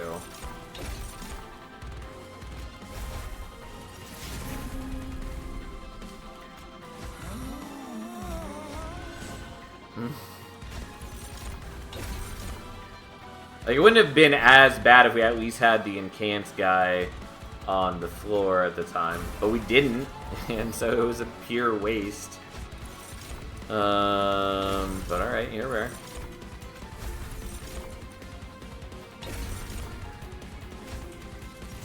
Yeah, I don't need that gravity, but okay.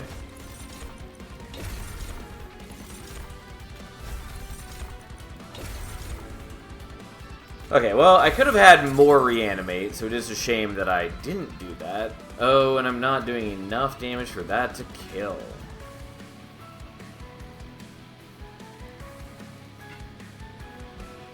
Alright, so we're gonna do this because I can't do the surgical strike yet. And that's fine. It just means it's not a turn 1 kill. I was pretty confident it wasn't gonna be a turn 1 kill either way, but now it's definitely not one.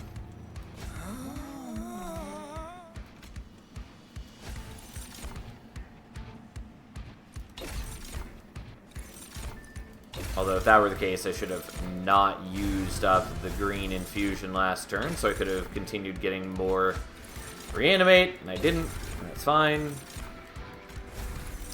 But it was a mistake.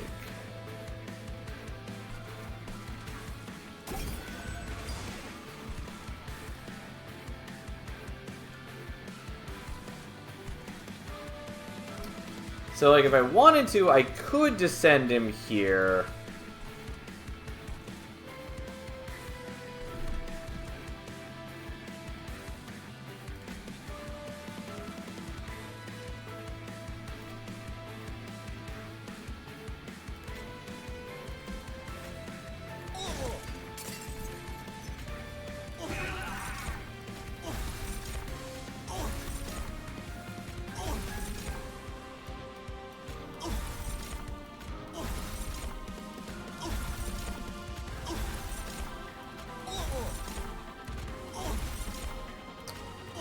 And there we go. Turn 2 kill, not turn 1. But still pretty good. Ta-da! Anyways, that was a run. It was a run that existed. Slacking. Hey, I tried. We didn't... If I could have done the surgical strike against him turn 1, it would have worked better. We just weren't quite there. Also, I definitely messed up my mixing quite a bit, but that's fine. It is annoying that I can't go back to dimensional challenges. It always takes me back here. It's also a little annoying, side note, that you can't stack up multiple dialogue things at once. Which means I will go through them very slowly. Though I've already read them all, so it's not like a big deal, but... anyways, we've done 3 of 21 now. How exciting. So, what is the new ones we unlocked? We have Anchored. More upgrade slots. Love to hear it. Start with upgrades. Don't love to hear it. But upgrades are a double-edged sword. Questionable. So, what are we looking at? Zoom. Enhance. All cards have 1 additional upgrade slot. Upgrade drafts. Cards and reward packs and unit banners come with a random upgrade. Hate it. Cursed Treasure. Units get -5 attack for each upgrade on the card. Okay, that doesn't bother me too much. And Herzl's Heroes. More powerful stewards, but you lack a champion to lead them. Don't love that, but fine. You can have 4 slots if you landed one of the casing artifacts. Yes. That is true. Alright, so at your service, upgrading steward units gives them an additional +10/+10. That's kind of cute. Fallen Champion, remove your champion from the starting deck. I love this picture, by the way. It's just such a cute little silly emote. And then Zoom Enhance, all cards have 1 additional upgrade slot. Yeah, so... Naturally, if you upgrade your stewards, they get +30/+30, which brings them to what? 38.55 for the shield stewards at base? Not bad. I mean, that's pretty solid. Obviously, they don't have any abilities, but if you can get, like Steward's Quarters, they would all have multi-strike, and that would be pretty solid. There's a lot of things you can do. Yada, yada, yada. Who knows? 44-38. They start at 825, and so it should be 30-30 on top of that, which would be 38 and then 55. I was thinking the Spear... Yeah, that's why I clarified the Shield Stewards. But yeah, the Spear Stewards would be 44-38. You are correct.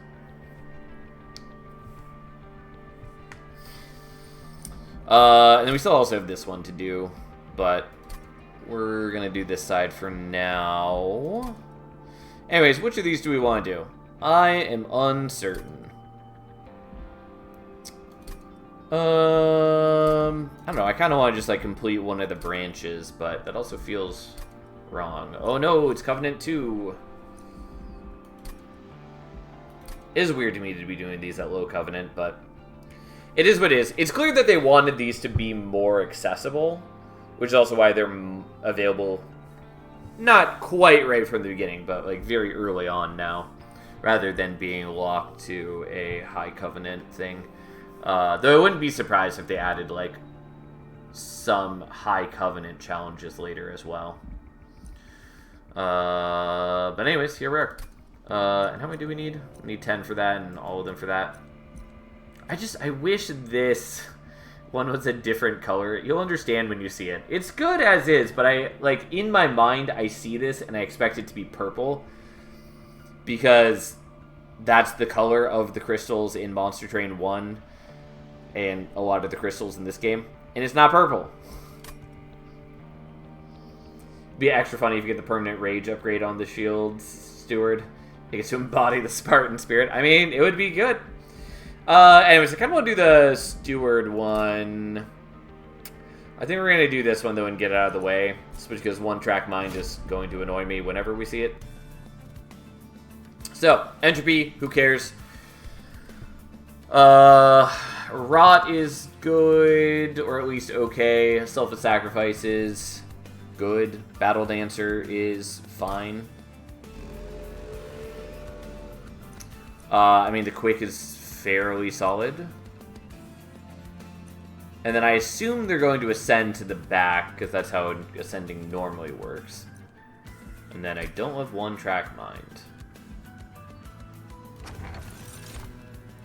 When you equip an Angel or Emote Tome. We're gonna take Emote Tome. I don't have anything, like, amazing for it yet, but it's good. So, what are we taking? Probably Bullet that gets Headsman. Because Executioner is underwhelming. It is better at low Covenant, but pretty confident we're taking Headsman. The problem with Headsman is just you do need to have ways to like buff him up, because otherwise the Trample and the Slay both mean nothing. Raise to their modifier sucks with the enemies that damage your pyre. Yeah, fair enough. We'll be able to handle that, though. It's not that big a deal, even if we see some. Propagate, no question, you get to stack buff on all 7. Yeah, I mean, that's why we're doing it.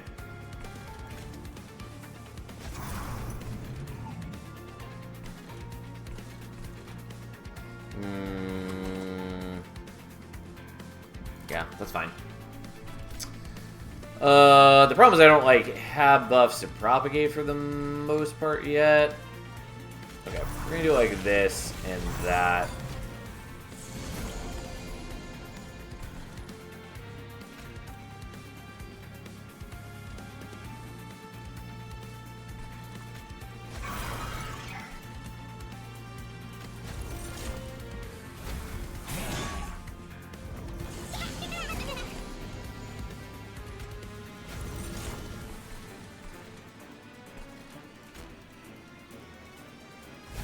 Yeah, I know I could be doing the fun guys too, but that's okay.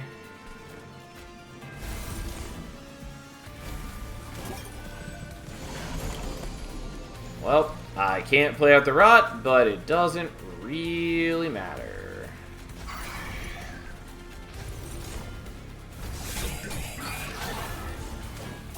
Especially since I have quick, I just utterly trash these guys. We're in good shape. And you even got extra damage shields thanks to the propagate. And then the whole squad just kind of beats you down. And we even get the trample slay at the end. I mean, Loam Coat is good. Does it matter, though? I suspect it doesn't. There's kind of some cute things we can do with Green Recruit, because it will ascend to the Fun Guy stack, which will then merge with whatever Fun Guys are up on the top floor. So we can use that as just a way to get more stacks, which is kind of cute. I don't think it really matters to me, though. Also, I think they changed it so that ascending... Maybe they didn't. It doesn't matter. I don't know. I would lean towards the Loam Coat here, but I don't actually know that it matters. I think it's still good for us because it will still, like, propagate the... it will still propagate, like, the damage shields. I thought Fungi stacks don't merge in the last patch. They do merge. I think the change is that...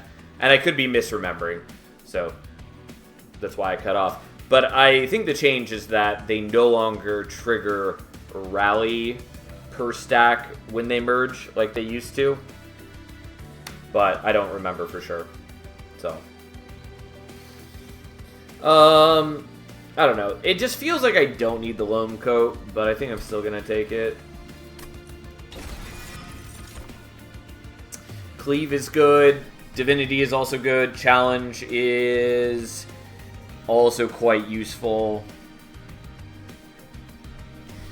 It's not like my favorite card, but with Trample Bullet, that's pretty decent. And I think we're taking it for that reason.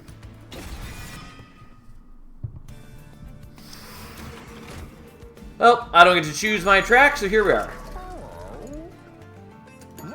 That sounds like what I remember. Fun Guy that descend will no longer trigger rally when they merge with another Fun Guy. Yeah, that is what I expect. Firebrand is a lot worse with quick, basically. Copy paste from the notes. Fair enough. Then yes, I was correct. All right. Well, we're taking Demonic Fledgling, I guess.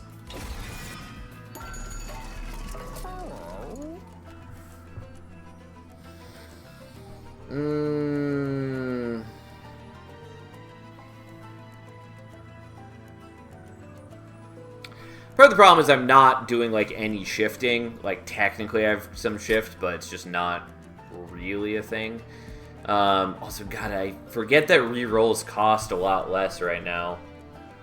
I'm so used to them being 75. Nonetheless, the dualism is kind of cute because they'd still be getting Valor 2 on strike. I just don't think I care enough, and I'd rather look for multi-strike, which we didn't get. That also doesn't matter. Could do the Valor. It's fine. It's not that exciting. But part of the issue being is I don't know if I'm ever going to get to another Merchant of Steel. Nonetheless, we'll just leave it as is. I mean, like, dualism would be quite good if I also had, like, Everlasting Light. But I don't know if I'm going to get that.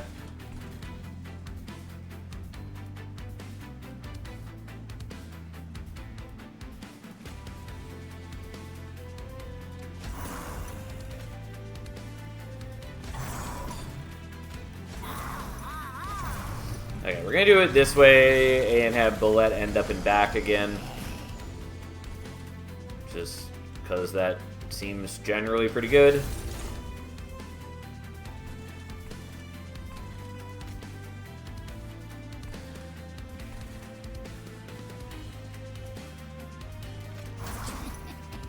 Sure, I'll do that.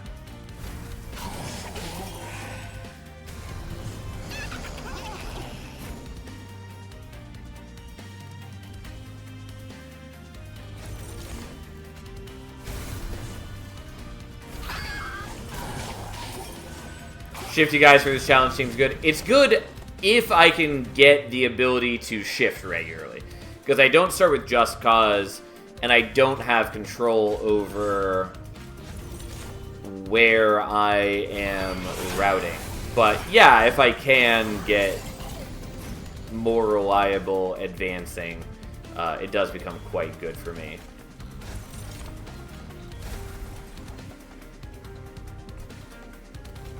Sure, we'll do that.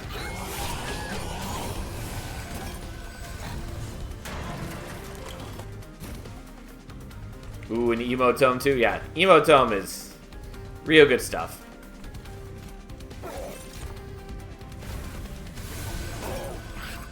It is definitely one of my favorite artifacts. Just very powerful. We'll do that, I guess. It'd be nice if I had, like, Split Anvil. But overall, we're in pretty good shape. I mean, Factory's cute. Mushy Room is also kind of cute, but largely unnecessary because I'm mostly just going to be killing enemies before they have a chance to attack. Do I actually care about Infectory? I think the answer is actually no, I don't. I mean, Cleave is good. I was trying to avoid it, but it's probably useful. Divinity is good.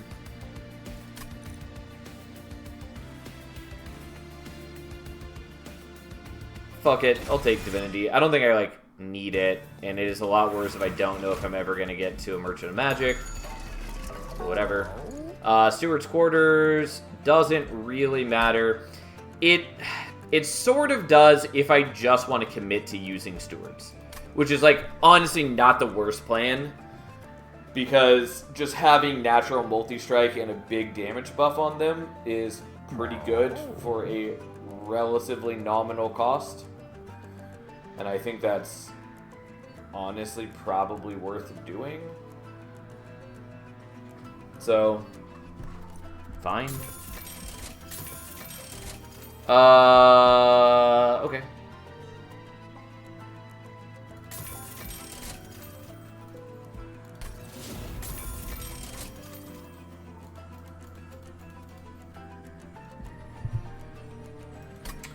I'm gonna not combine those currently. Also should have looked at this. Strike Corruption, spawn a random friendly unit from your deck, or melee weakness on strike.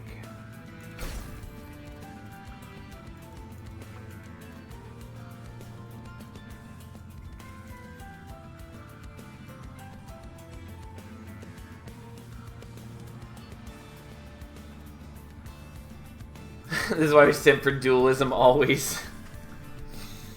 Yeah, I mean, I don't totally need it either way. Whatever, we'll just put it there. That's fine. It's a good upgrade. We're not in, like, the best shape to use it. Also was kind of hoping to get Everlasting Light. Oh well, we didn't. Oh no, it's Fire Hunter Archeon. We're gonna take a little bit of damage. Who cares?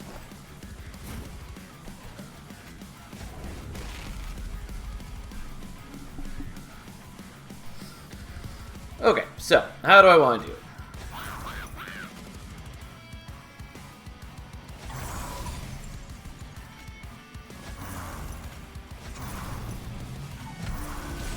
I guess we're still doing it like this, basically.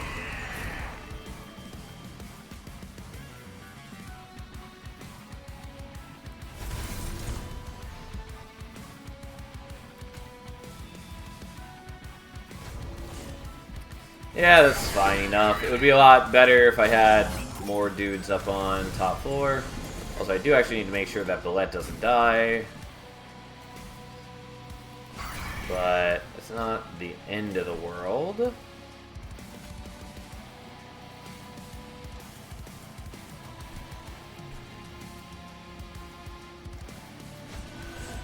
Yeah, sure, we'll do that. He's propagating Rage as well as Valor, which isn't bad.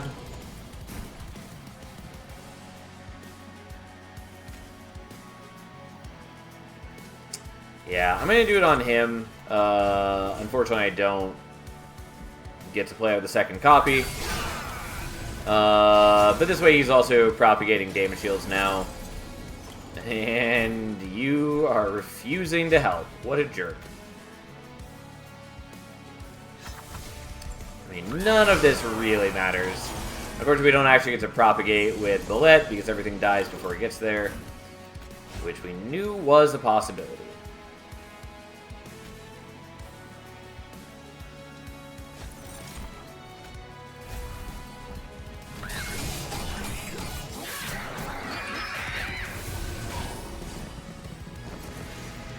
Alright, whatever. We took some damage on this fight. Sometimes that happens.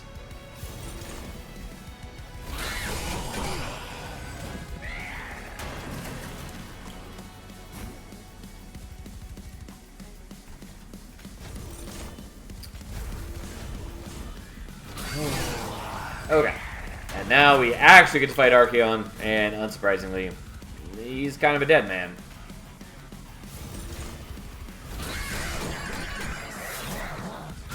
The blam. Look at him go.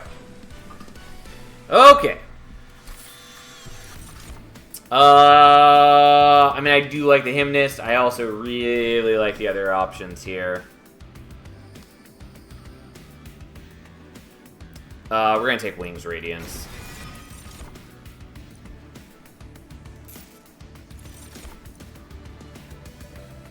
We're gonna do this, I guess. Well, although I am hoping that we get to a Merchant of Magic at some point. That would be nice.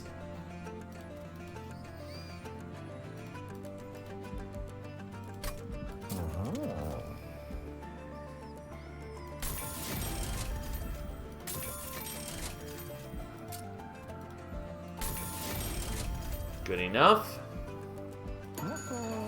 Good enough.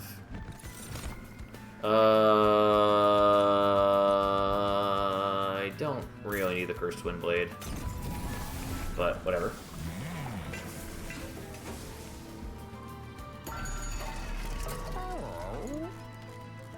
There are many cards I would like to get rid of, but we'll see what we can do. Yeah, unfortunately the Scourge guys are annoying for this, because I'm just gonna have to wait.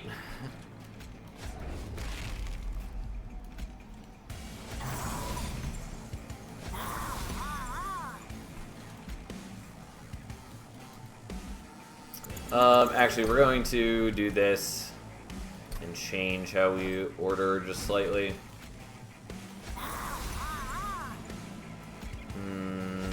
You actually probably need to not be up front for the first turn. Since that's going to do some damage to you. Although I thought that it had more spikes than it does. And it does not. I thought it had spikes 5, it only has spikes 4, which means that he doesn't murder himself upon that. You will die here, which is not ideal, but within acceptable ranges.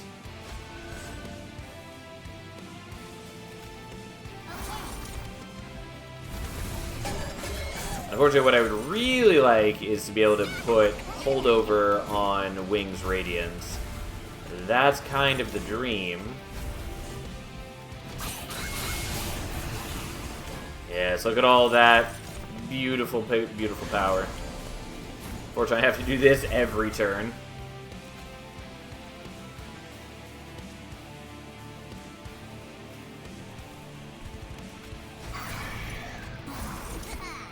Oh, well, you're gonna die anyways. But that's fine. I just would love to be able to make my deck more consistent, but not being able to visit Merchants of Magic makes that dramatically harder. Hey, thanks for the follow. I really appreciate it. Yeah, we all saw this coming. Pain in the ass. Well, time to get bodied by Scourges. I can play them all, it's just annoying. But they're not the chosen ones, so they only do one Scourge each. Which is fully within acceptable ranges. Unfortunately, I don't have Bullet up front, otherwise he would have trampled over them all. Which would have been cute, but not important. I don't need that. Grow room is okay, but we already have a room that we're reasonably happy with. Punk Shredder doesn't really matter. It is interesting, but we're gonna skip it. We're gonna skip it.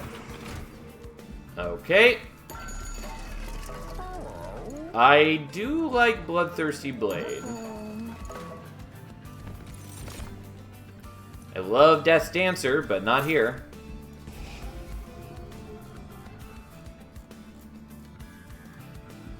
The dimensional challenge is driving crazy. I haven't found them too bad so far, but I'm only a couple in. And there's plenty of room for that to change. Do I want Inferno Room? I feel like I should take Inferno Room. I'm probably not going to, but your current challenge was my last one I've done with. Fair enough. I might take Bloodthirsty Blade here. Well, we're gonna take it. We'll see if we actually use it. Okay, well. Now, do I want to make that deployable? Kind of. I think I do, just because it's so important for me. If I actually want to use it, I need to start stacking it up, like, now. So, we're going to do that. Honestly, Boiler Room would also be helpful, but here we are. Here we are. But I'm helpless with the challenges right now. Is there any particular one that you were struggling with? Not that I know them by name yet, but...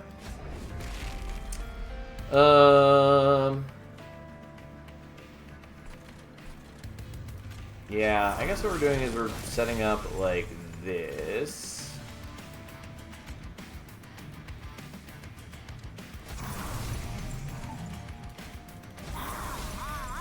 Okay, and then we just can't play out the other Shield Steward. That's okay.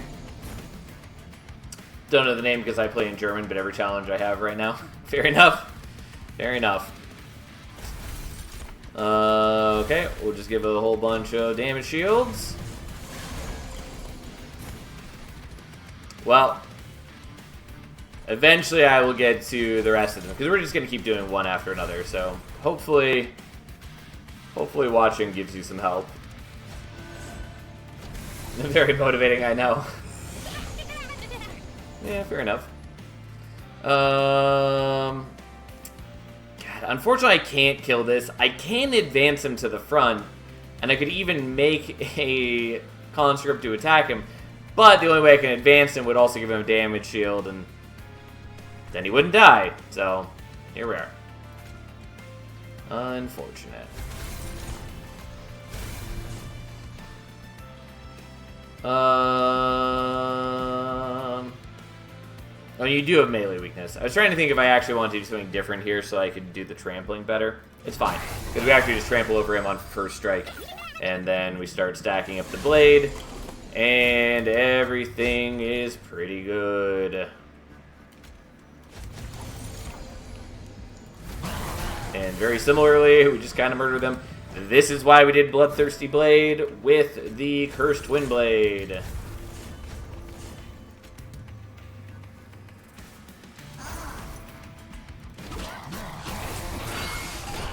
Yeah, I don't really want him up front, but I did it anyways.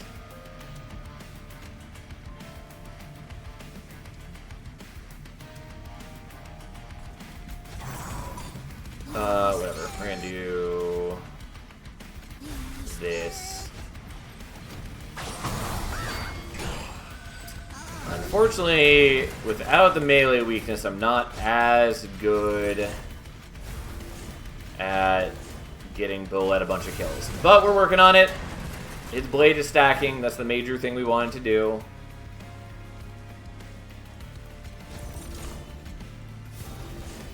But I'm happy that my path doesn't get chosen automatically anywhere like in this challenge. Yeah, I really hate that. There was a, there's one in Monster Train 1 that essentially took all choices away from you, and I really hate that one. I really value player agency, and it drives me crazy to have that stripped away from me. Tome of Evergrowth is good. Don't really need it. Pox is not important to us right now. Someday I'll master Pox, and we're not taking Inhale. Demonize is a no. Begone, I kind of want, just because it's another way to apply melee weakness, but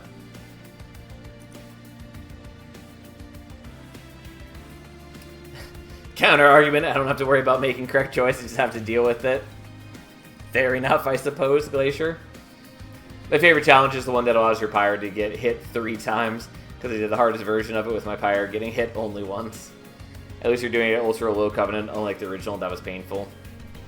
Yeah, I mean, like, I would honestly find this more satisfying to do at high covenant, but that's just because I like playing at high covenant and I like the challenge. But yes, it does make this a lot easier to do for sure.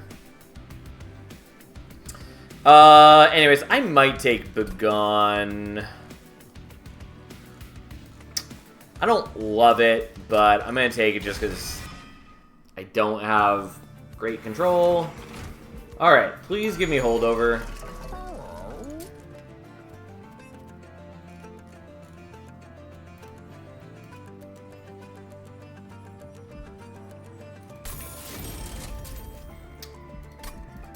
Well.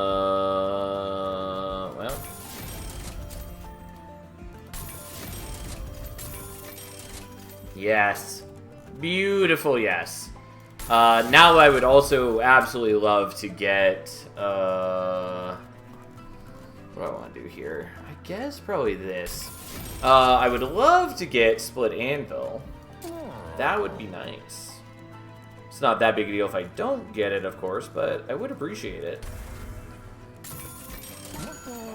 And I didn't even think about what I want to dupe here. That's fine. We probably want to dupe a unit.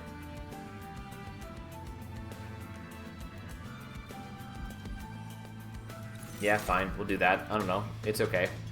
None of this really matters at this point. We're in pretty solid shape now. Kale should not have enough to one-shot me, so I don't really need to worry about that. And we'll do that because you get multi-strike by being in the Steward's quarters.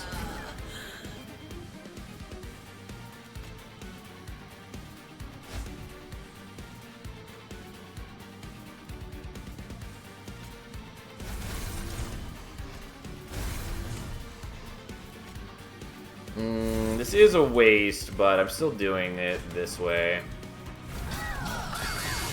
But again, this is why Split Anvil would be so good for me.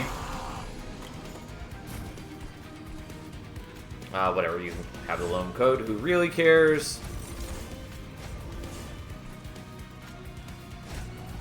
Alright.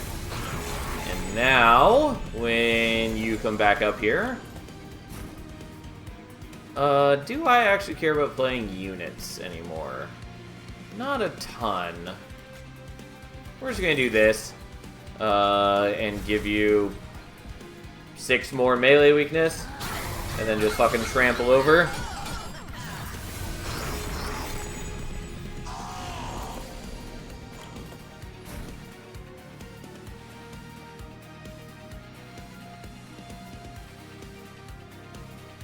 Yeah, whatever. We'll just do this right now. We just want Bullet to get all the kills. It keeps buffing his blade. It also propagates onto everybody else, which is cute.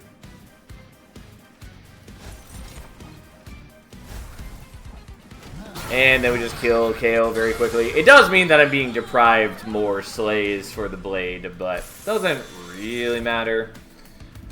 Also, the cursed, the cursed Twin Blade is kind of interfering, because since he has trample, he is getting -1 attack per unit he hits. Ultimately, not that big a deal, since he has vaguely high attack to begin with, and we're just pumping in tons of melee weakness. Also, we're just going to get more, so that the holdover melee weakness is even better. Okay, well, let's remove some stuff. Really don't need the Spear Steward now. Don't need this. Don't need to heal, but we did it anyways. Definitely doing this. I don't know. Dualism barely matters to me.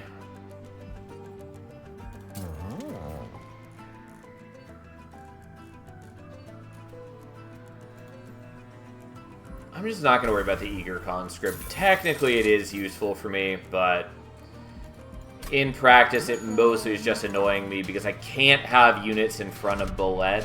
Otherwise, it fucks with the melee weakness. So, we're just not going to worry about that.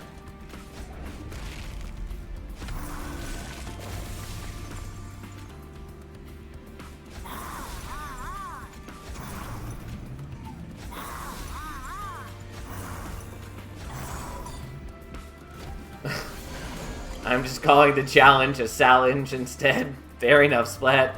How you doing, my friends? How you doing? It's always cute with Emotome and a spell that has Spell Chain on it already.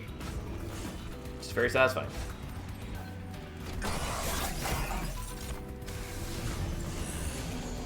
Yeah, all your goddamn Scourge cards. We get it.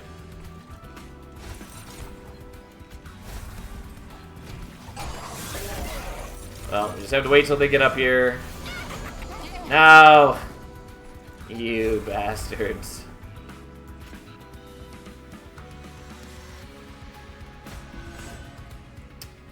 We're gonna do this just so everyone can have at least one Valor on them. And then we're gonna cry that we don't get the Collector again. And I would really love the Collector, but oh well. Better, what's the rules of the challenge? So, all friendly units get quick. Ascend friendly units at the end of each turn. And then One Track Mind is path you take on the map is chosen automatically. So we don't get to choose our path.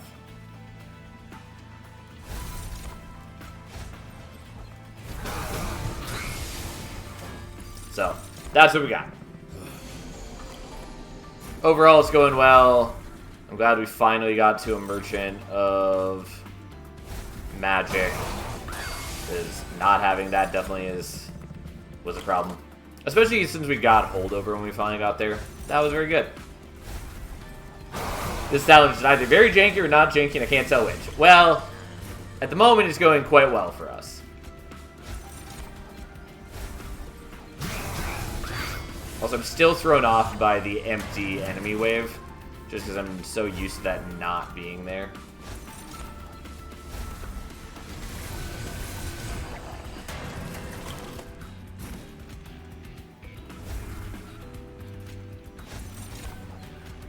I'm gonna do this just so I can get another kill. I guess it doesn't end up mattering, because we still just kill in one hit. Alright, well, here we are. I would have taken Imprisoned Zephyr a long time ago, but not anymore. Not anymore. Well, this is where I'm going. Please have Split Anvil. I really love Split Anvil. Oh. Why not? Like, there are a lot of good reasons for why not, but... My level of concern is tremendously low at this juncture.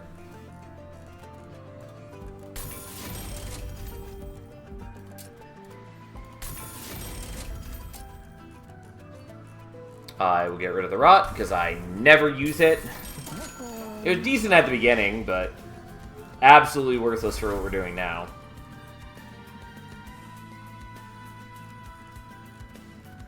Whatever. Here we are. That's fine. That's fine. Did I need most of the things that I drafted? No, not in the slightest, but here we are.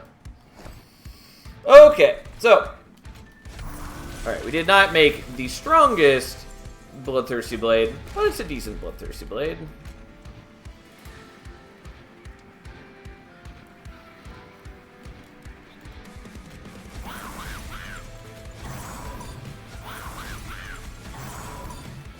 You're probably not going to make it up to the top floor again. And by probably not, I mean you're definitely not, but that's okay.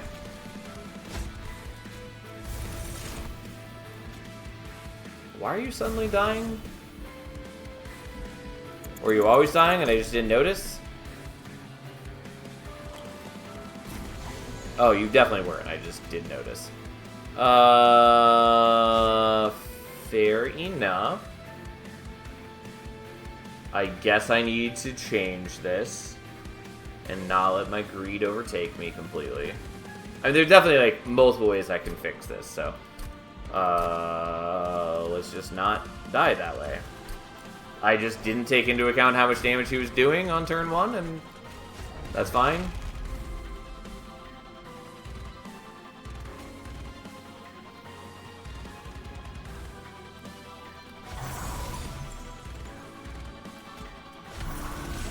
Like, we'll sacrifice this one. That's fine. I'm not too worried about it. They are somewhat strong, but not that big deal.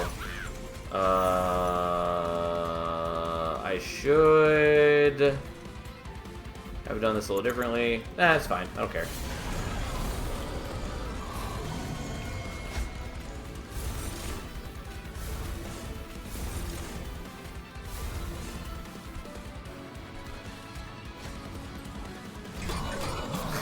Yo, how's the Jank Master doing? I'm doing alright, Squeak. How you doing?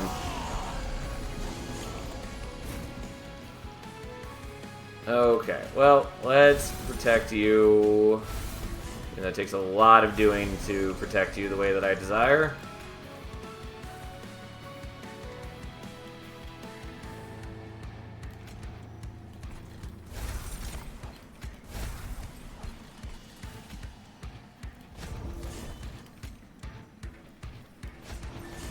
Yeah, whatever. Here we are. That's fine. We just need him to survive to get to the next floor. Doing well, playing the game a lot. Another pretty big win streak. Very nice. I'm glad you're enjoying it. I tremendously love this game. What is your pretty good win streak right now? Alright, 2,000 damage. Seems pretty decent. Also, I do need to remember I have Versatile Ember Staff. It's a lot worse at low Covenants where you don't have the Vengeful Shards in the deck, because it's just harder to trigger. Also, goddamn fucking Heralds.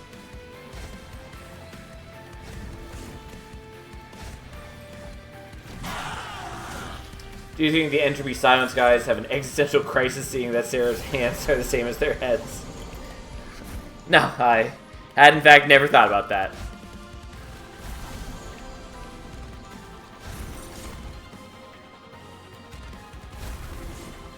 Oh, we're almost there.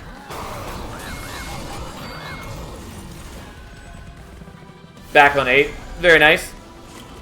My win streak has been going alright for the time being. Although, I definitely would like to see it continue advancing. I think I'm up to 16 now.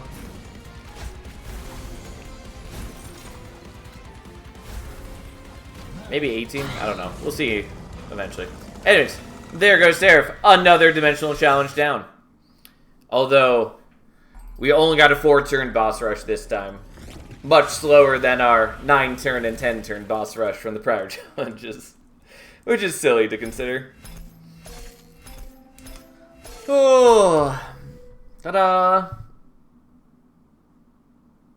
Okay, and I have to go back to the outpost every time because there's apparently just no go back to the dimensional challenge screen, which just feels weird. Feels like a weird oversight. Anyways, so we did that one. The upside down imp.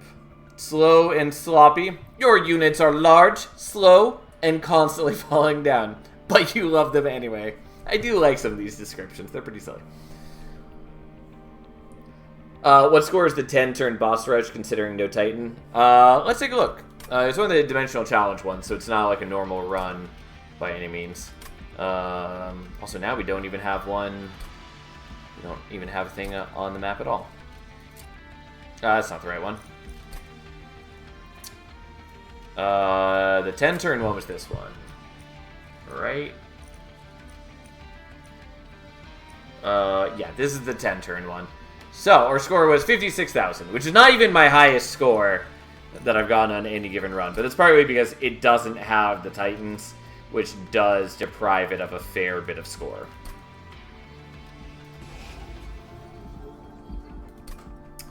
Okay, so what are the actual modifiers for this? We get Pyre of Savagery.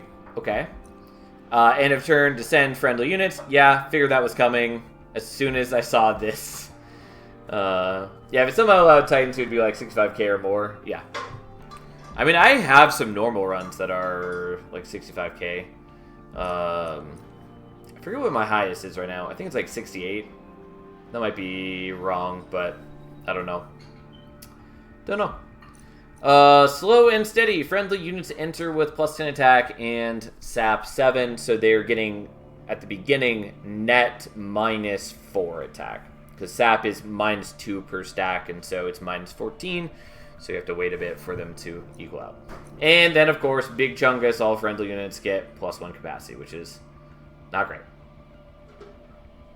Nice, if we have to pass the 60k, barely. What a well-fed imp.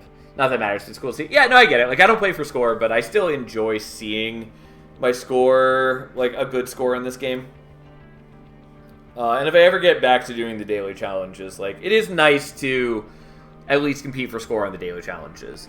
But I don't know. I just don't play the daily challenges in most deck builders that often, partly because I'm not super big on mutators. I like the challenges, like the expert challenges and the dimensional challenges more, because it's a more curated list of the mutators meant to give a very particular feeling rather than just a mishmash of, you know, whatever it happens to random that day. And like, there's some constraints to it. Like they do, there is some like back end math to the daily challenge mutators, but still it's not as much for me. Reminded me of my cousin's dog, which is basically a rugby on tiny legs. Fair enough. What is this one? Your monsters can't help themselves. They love to hit spiked enemies. Fair enough. Strike hard. All units get multi-strike 1. Pain train. Enemy units enter with spikes 1. And rising retribution. Enemy units gain spikes 3 when they move. And specifically, when they move being not just ascend, but also if we were to shift them with, for instance, Fell's Just Cause. And even spikes 1 is relevant if we're trying to use reanimate, or if we're trying to use damage shields. Like, it's bad for both of those, which is obviously why those are what we've got. Anyways, I don't know.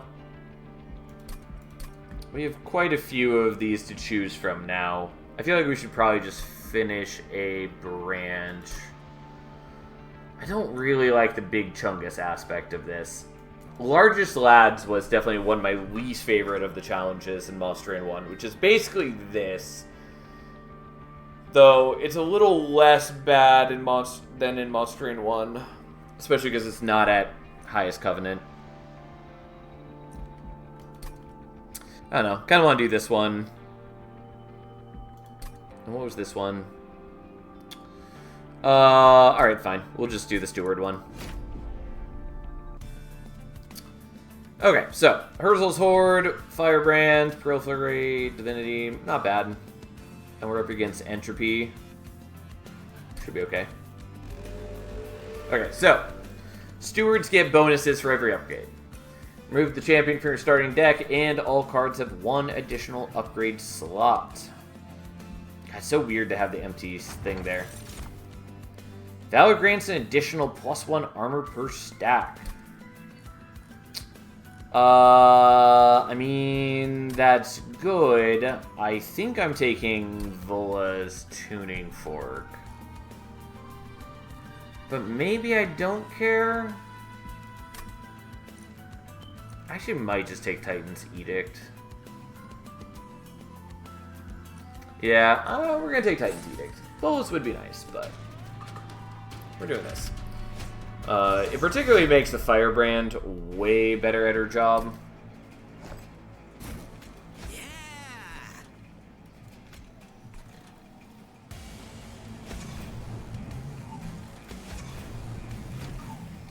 Side note, but I don't think Bolas should spawn if you got Pyre Dominion.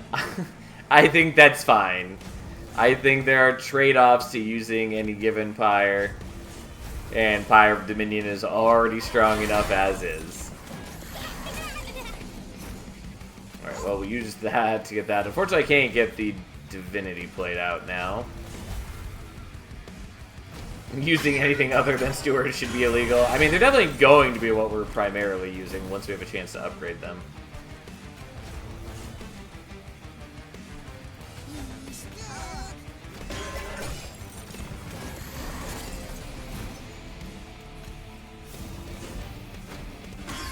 Alright, well, we don't end up taking any fire damage because we are able to kill Yoriel here.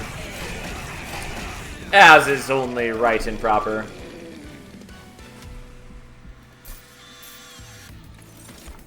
I mean, Cleave is good, but...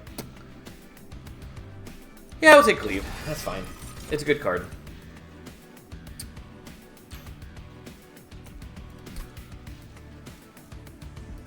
I'll take another Proliferate. Why not? So, we're gonna go here. We are going to take Multi-Strike. It's also good on the Firebrand. And I kind of want to do that, but we're going to do it on the Shield Steward nonetheless. We will give you Dualism, which also is a reason that maybe I should have given you the Multi-Strike. Too bad, whatever. And we're skipping this. What I really want to see, though, is Smidgestone, because that would be great for us. Also, Steward's Quarters is the ideal. But, too bad.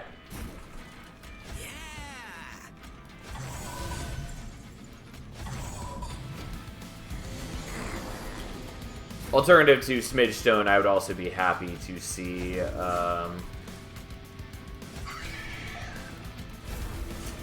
I would also be happy to see ways to overstack my form. Unfortunately, we do take a little bit of fire damage. Oh well, that's fine. We can handle it. What I can't handle, though, is not getting the Collector.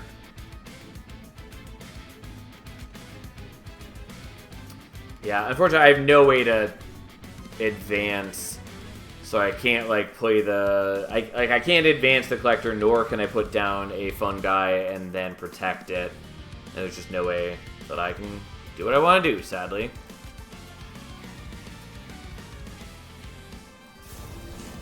Alright, well, no Collector for me, sadly.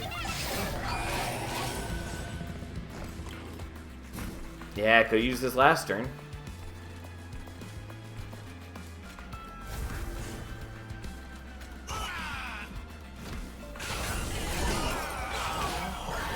Alright.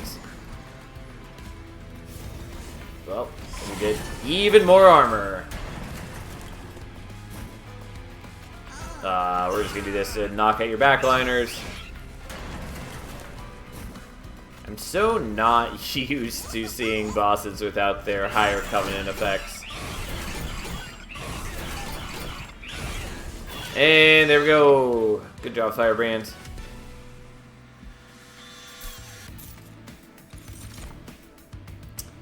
Well, Windblade is fine, but Rising Rage is what we want.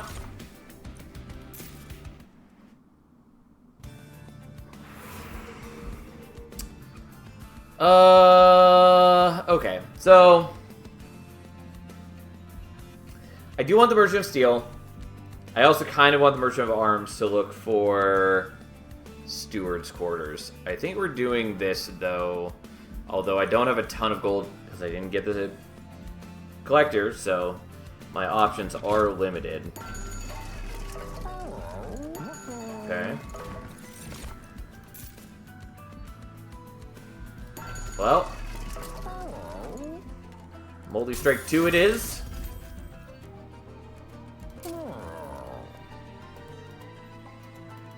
I could just do that, and that's pretty okay.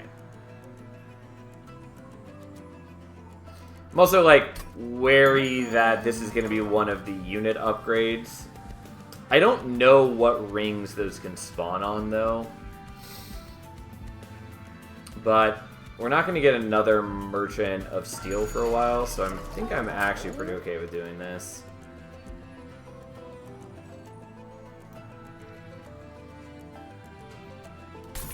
Fine. Sounds great. Nah, I had hopes. I had dreams.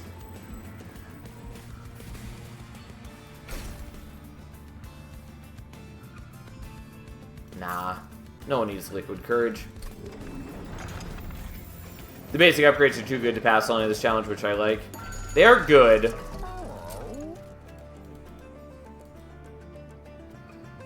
I had a pretty crazy run on Umbra. Had a holdover Spell Chain Perils of Production with a holdover double stack Furnace Tab.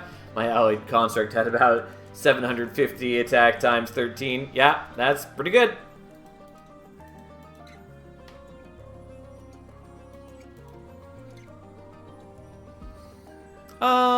Yeah, I'll just do that.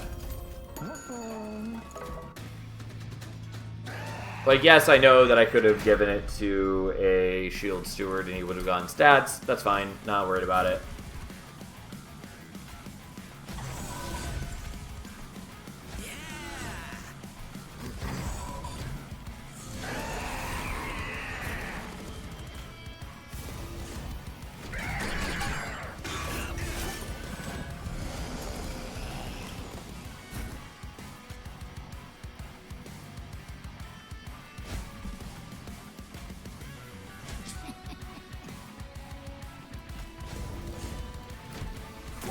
That's not amazing, but it's what we'll do for now, I guess. And then you should be fine down there.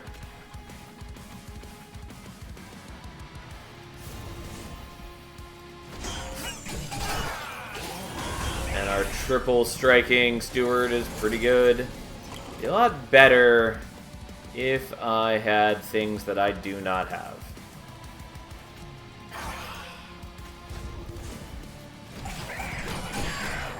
But we're working on it.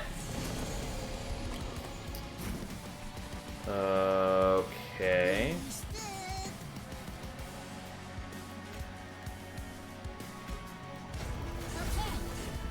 Well, he survived now, which doesn't really matter. And the Firebrand is just gonna win anyways, which we all knew was gonna happen at some point. Like, with dualism and double armor and being at low covenant, Firebrand is doing more than enough for us. We're definitely taking Eagle Heart here. Although the Mitosis cap also would have been cute. Didn't even think about it. Although, honestly, probably should have taken that. But, I got carried away. So, we don't totally need Ember, though it is useful, because it helps me play out things like the Divinities more easily. I don't need it for deployment, though, since we have Herzl's Horde, which gives me a bunch. Could take Capacity, which makes the overstacking situation less necessary. Which I kind of like, now that I've whiffed on some Midstone. And then draw is just draw. It is just good.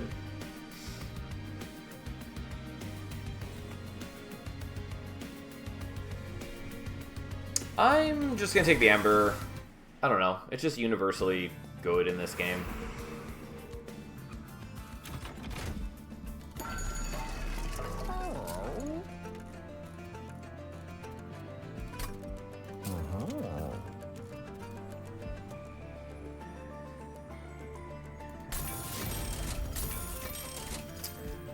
Well, not exactly what I had in mind, but fair.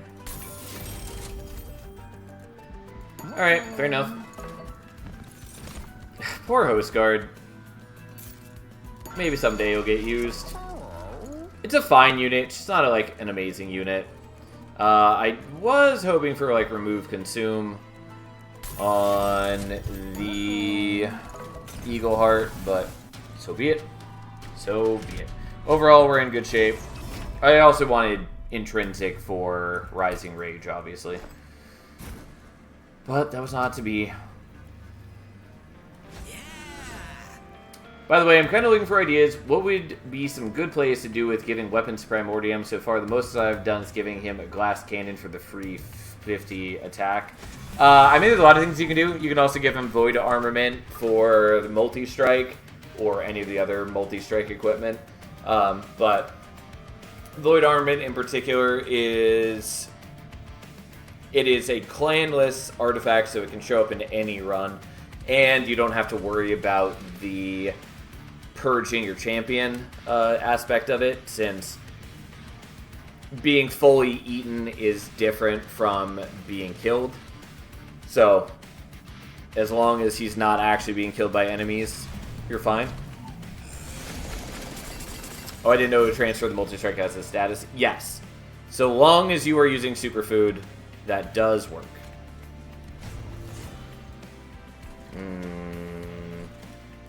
Yeah, I did kind of space out that we got the Penitent Prayer Stone. I should have been paying attention to that. Well, I probably need to not be on bottom floor then, because it just takes me a little too much to chew through that first wave.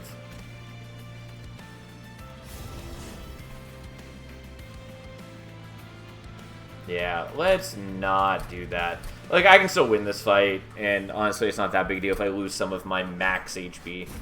And by that, I mean losing some of my HP, since I'm currently at max. But we'll play this a little more responsibly. So I could Rising Rage somebody, but it's not actually that good for me. I do want the Firebrand in front, and that's my only repositional thing. Which is why I want Intrinsic on the Rising Rage, so I can reliably set up with it in mind. Oh, I do have Eagle Heart. Did totally forget about that. Oh, and I do actually need that to get the kill here. Well... Sure, we're not going to be making great use of the Firebrand, but that's fine.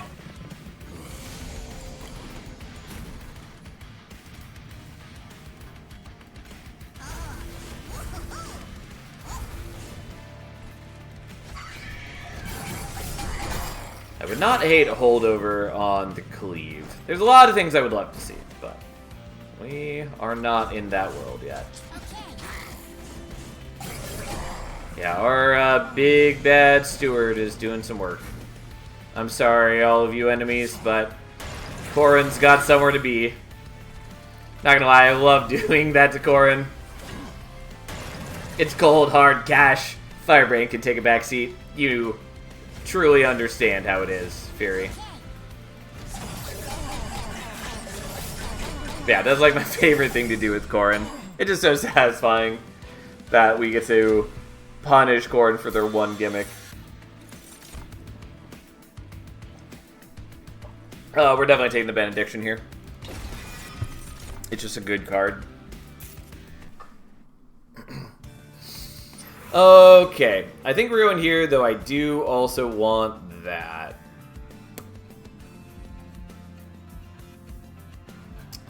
Yeah, alright. Here we go. The Titanite is nice.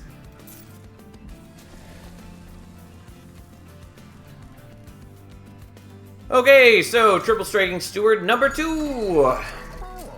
Though that would work better if we had more ways to, like, be buffing our entire squad, which we don't. We sort of can, but...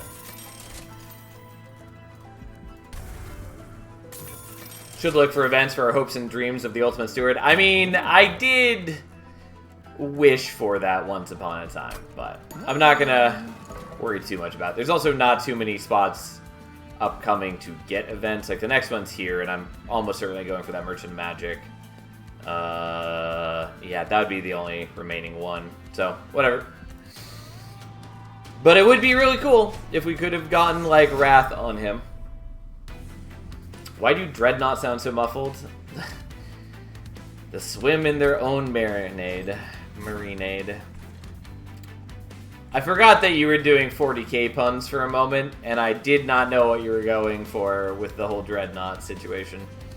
But, fair enough. We got there.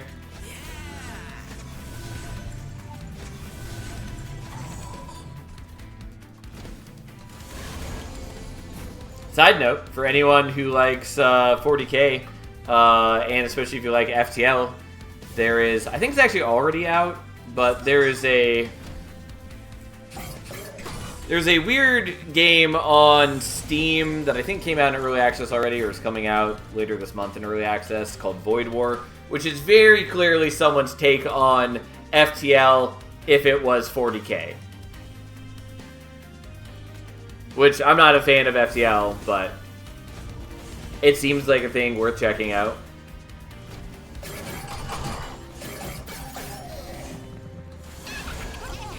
No. Alright. We're gonna get you killed, because I very much want you, even though it does deprive me of getting the steward on the floor I care about. I was like, I would really like the Firebrand in front, but so be it. We drew the Eagle Heart too early, and this was the only way for me to do what I wanted to do.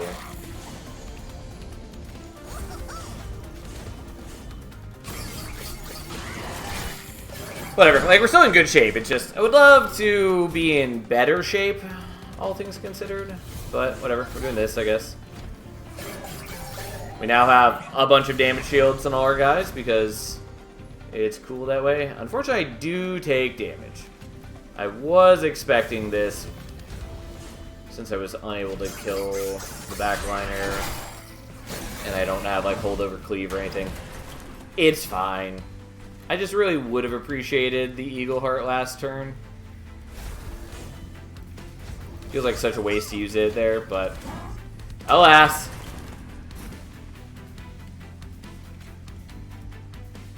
I mean, I can just Rising Rage to get out of the way. None of it matters, though. I'm gonna do this just for my own sake, but poor Quoto ain't got nothing on us. His Titan skin is meaningless. Anyways, that was a pretty easy fight, even though I did take damage because I went for greed. But what is life without a little bit of greed? Punk Shredder would be cute if I could get it onto my floor reliably, which I cannot. So we're not going to try. We are going to go here, which we end up healing to full anyways. Hall of Mirrors is cute.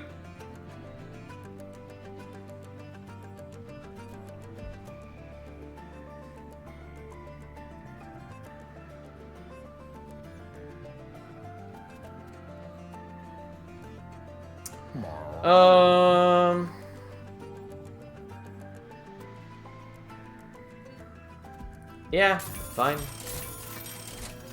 Really was hoping for Steward's Quarters here.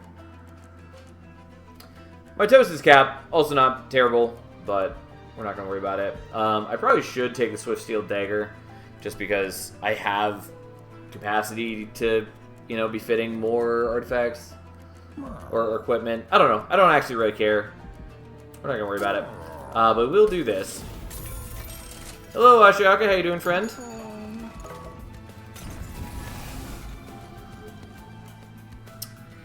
Alright, for superfluous Steward, and I will get rid of one of these.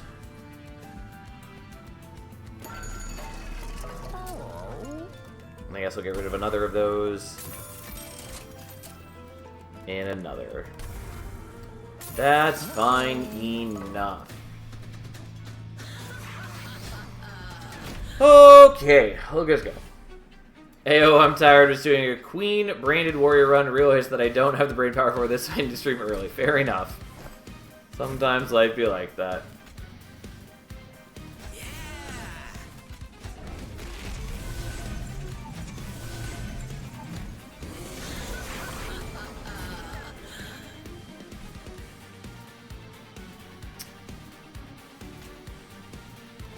Okay, let's just do it this way. And get them a little bit of Valor. And a lot of bit of armor. And then go from there. Like, yeah, I'm not killing the dude on bottom floor now, but that's fine. That's acceptable. These are not the most exciting proliferates, by the way. Just, like, getting 2 extra Valor on my dudes is fine, but not great. Another news, Rally Queen is as silly as I thought it was going to be with Under Legion. Yeah, no surprise. Turns out it does some work.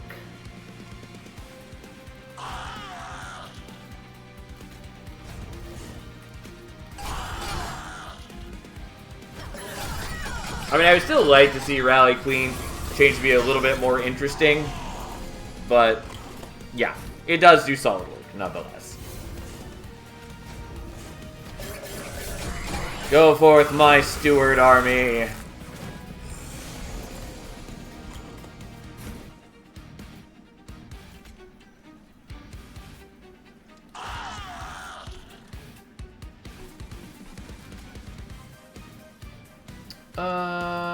Yeah, we'll do this. Well, I could have done the Eager conscript first, but it doesn't really matter.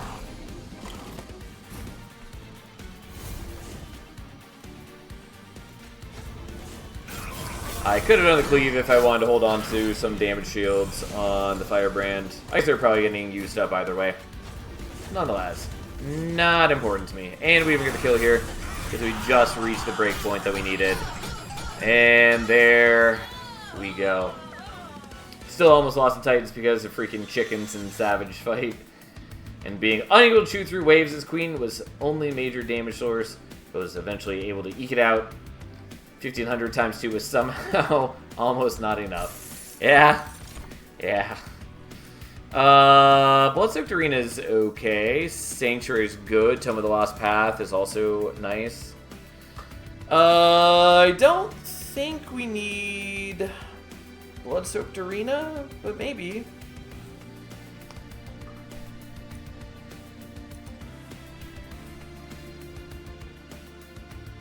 I'll take it, I guess. I don't know. I'll take the capacity just to make my life a little easier. Okay. Yes. Give me intrinsic. Now. Yeah, that's fine. Sure, that can go there. And then Spell Chain we do want. And -1, I guess, goes on the Benediction to make it easier to play. On the other hand, Imp Toss Queen, very good with Savagery Pyre.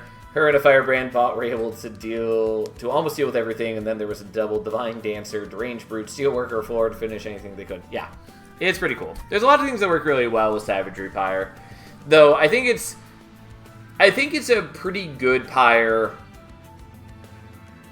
when you are playing random, because there are a lot of combinations where it's not going to be great for you. And so I like it in that aspect. I like it a lot less when you were specifically just picking it when using, like, Awoken or another clan that has several sweepers in the clan in the uncommon pool. Because then it very easily becomes just like, just get a sweeper and win. Obviously there's a little more to it than that, but it's very strong with, like, sweep units.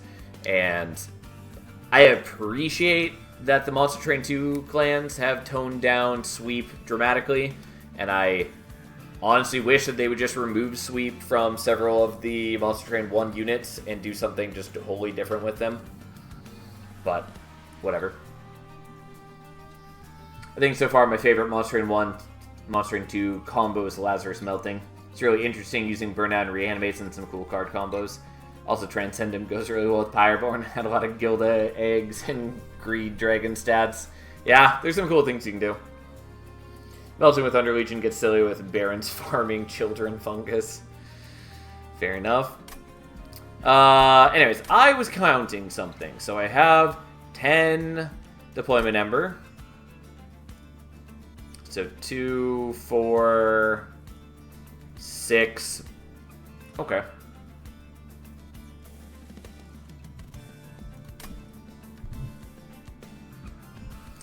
Alright, fair enough. We're going to make another Hall of Mirrors.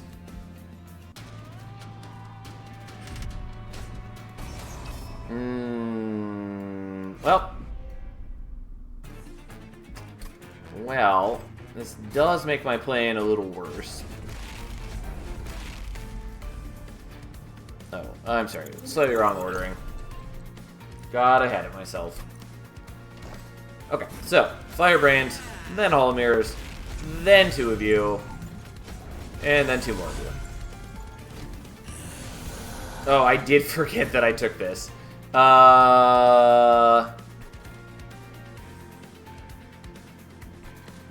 That's so much damage to take. I'm sorry. I totally spaced out that I took the trial. Oh, whoops. I meant to do restart battle so I can just put my dude's top floor. Because I can do this just fine as long as I'm, you know, not on bottom floor. I was so concerned about the Hall of Mirrors situation that I neglected the rest. It's not perfect, because I still might take some damage from the Amalgams, but we'll see what happens.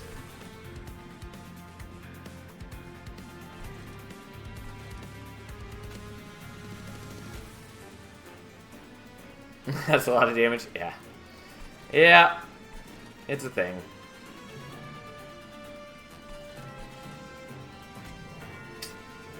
The problem is that they have Spell Shield, so I can't kill them with Cleave, which is a problem. But, let's see what we can do. There are multiple ways in which I can survive this.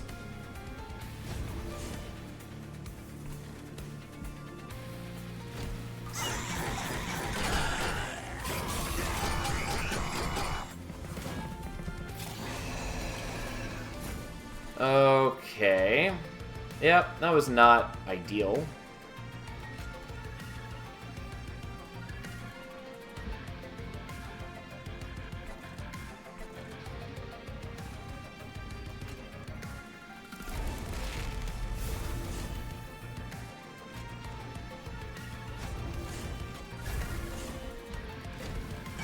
Well, we take some damage, so be it, whatever.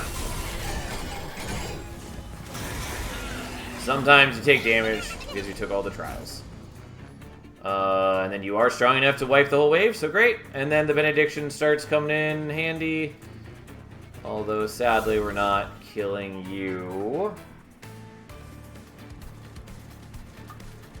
Alright, so, time for plan B. We give a whole lot of Valor to a Fungus. Because it is enough that he'll be able to tank the Amalgams.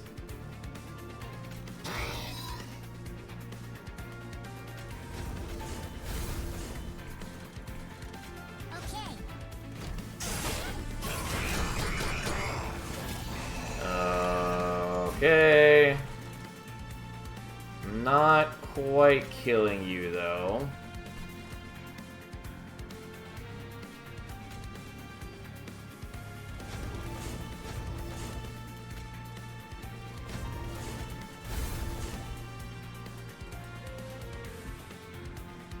Yeah, whatever. Fine. I'm taking a little bit of damage. It's okay. I've got plenty of higher HP to spare.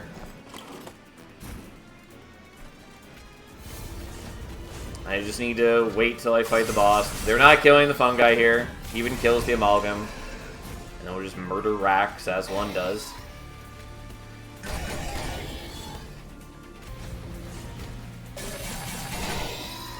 Alright, bit of a sloppy fight, but it's fine. We got there. We got there. Okay, I really wanted this earlier. I will happily take it now. Still really wanted it a long time ago. I do still kind of want Steward's Chambers. And I don't really need to dupe my stewards anymore.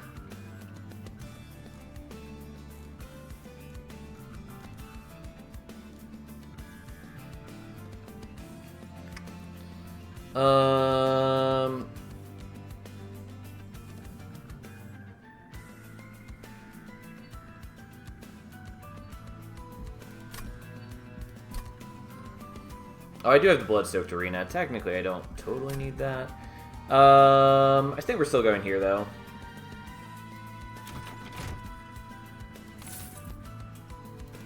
Well, whatever. There's a lot of things I could have done. Well, we don't have any room... No, we have the Blood-Soaked Arena. I can get another Everlasting Light. Fight Club is probably better for me than Blood-Soaked Arena, but I'm probably not going to worry about making that switch. Way too late, and Radiant Arms is cute, but largely doesn't matter to me. Yeah. I will take that, though that does mean that the Blood-Soaked Arena doesn't matter to me anymore.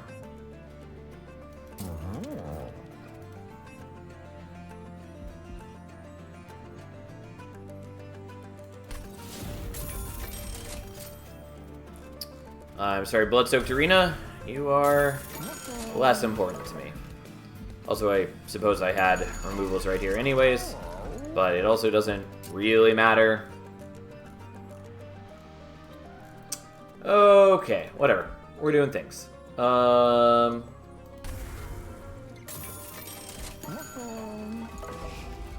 Just not gonna worry about Eager conscripts. And we'll get rid of one Inspire. And that's good enough. That's what we got. We should be in fine shape. Should be in fine shape.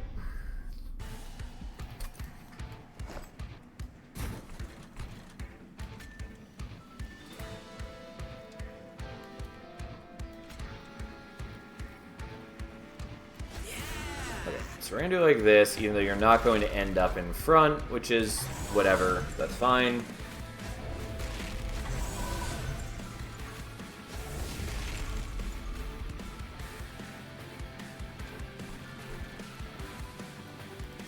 We're going to put on you for reasons that will become apparent when we do this. Okay, so you're in the front. Though we can actually do the Eagle Heart on you. Doesn't, like, tons matter. We do just get mostly better value out of doing this. So we're going to do that anyways. And we'll leave the Eagle Heart. That's fine. Alright, now we do a lot of attacks, and we gain Valor on the first couple. It would be nice if I had more Everlasting Lights, but I don't. It's okay. We'll manage somehow.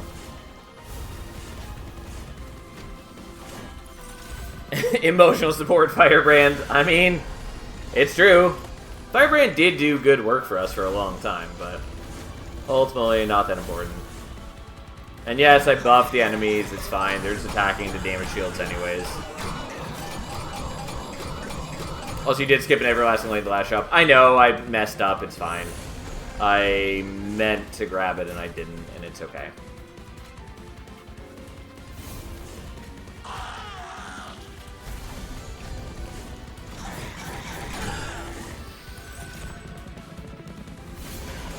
Like, there's slightly more to it than that, but ultimately that is the case, that I do wish I had taken it.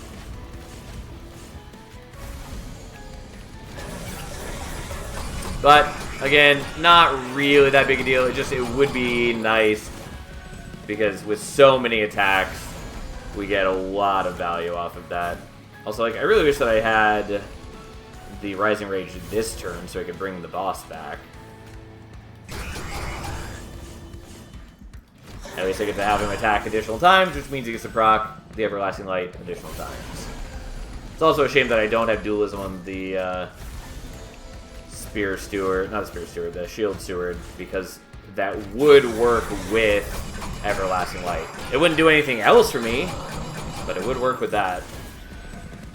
And like the Firebrand is dualism, but it just didn't seem worthwhile since they also don't have as many attacks as any of the stewards does.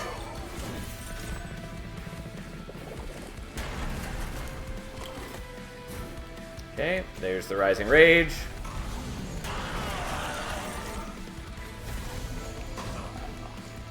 Okay, we got rid of the Silencer. Not that it mattered a ton. And we're taking 98 damage under 244 armor. Oh no! There we go. Also, that's a proper Spartan line. Yeah. It's impressive. Oh boy, another challenge down. They're going pretty smoothly so far.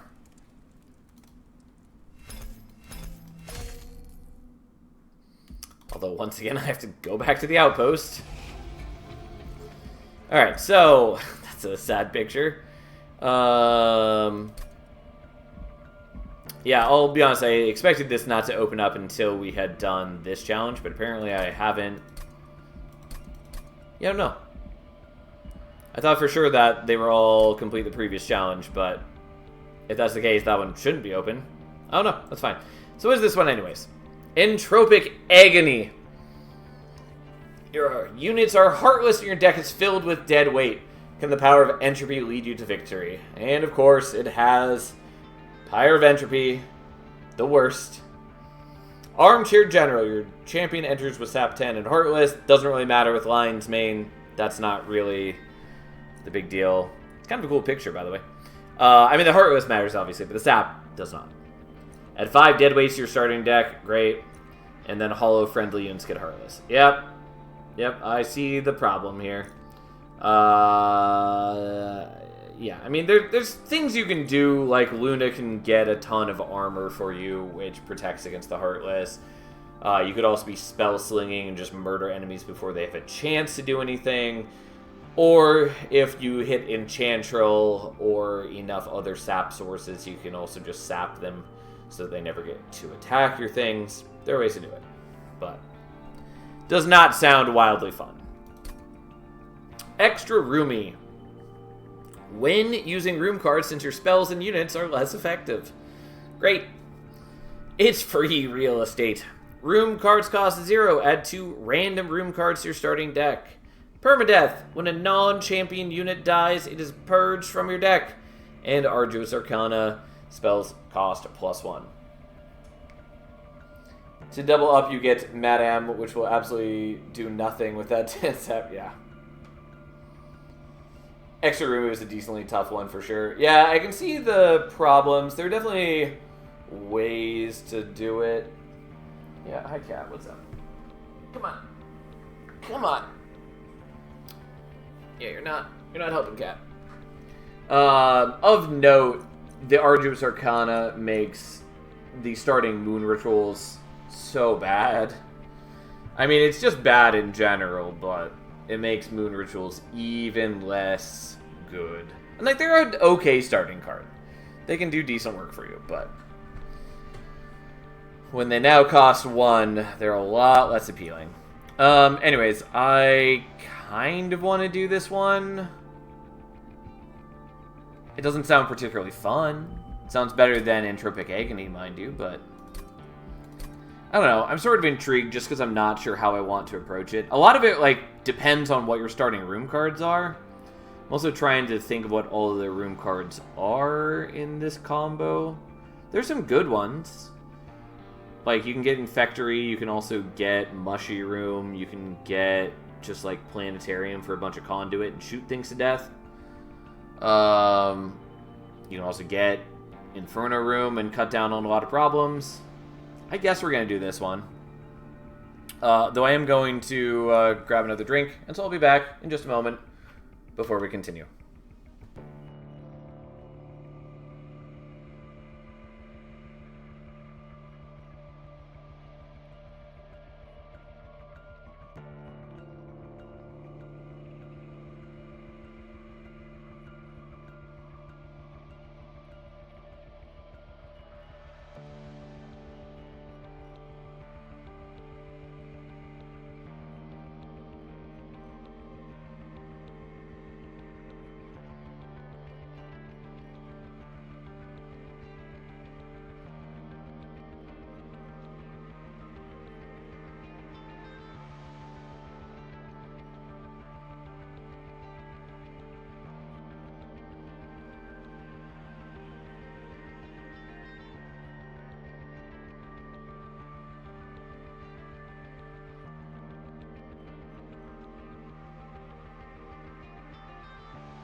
Okay, I'm back. Let's see what happens.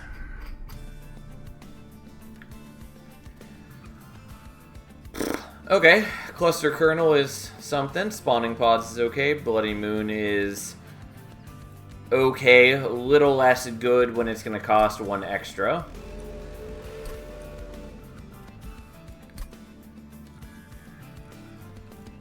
Okay, so we start with Enchanted Chamber and Infectory, both of which are not bad.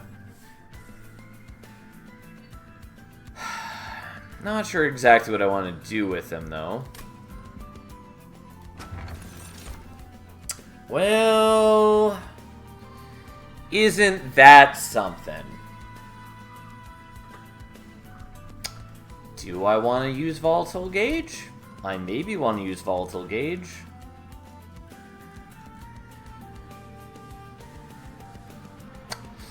I think we want Volatile Gauge. Our savior, Capricious Reflection. Yeah, we're not taking Capricious Reflection. We're not doing that. Oh my god.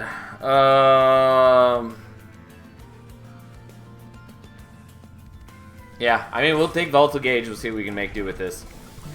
So, Mystic Hammer Ardoon. Shadowcast, New Moon, plus attack. I sort of lean towards this. What happens if you have Capricious with Malika? All your cards start with 2 upgrades, and you don't get any choices. So, if you live for chaos, as some people do, you can live that dream. There's at least one prominent player on the tester team who I know likes that combination. I will never do that outside of very special circumstances, i.e. someone donating like 100 subs. Someone wants to donate 100 subs, I will run that sometime. But, not doing that. Under no normal circumstances will I subject myself to that. Anyways. So, the Incant Armor is maybe worth it, because it helps protect us against the permadeath. Also, I did forget that this is non-champion unit. So we don't ever have to worry about Ardoon dying. Which is interesting. Mystic Hammer, on the other hand, is sort of nice, because it just helps us win Relentless, basically. Incantament's all Gauge might be rough. Yes, kind of. I'm with you, except for the part where we have Bloody Moon. And so, if the Bloody Moon gets to, like, 0, 1, or even 2, then it can go Ember positive for us. Also, and this is important to note, I haven't actually discussed this on stream because I haven't taken Volatile Gauge in a long time. But Volatile Gauge is a little bit weird in Monster Train, specifically in how it works with upgrades. If you are unaware, here's how it functions. If you have things that are minus costed, it chooses the random value first, then applies the minus cost. So if we have -1, the range is effectively 0 to 2.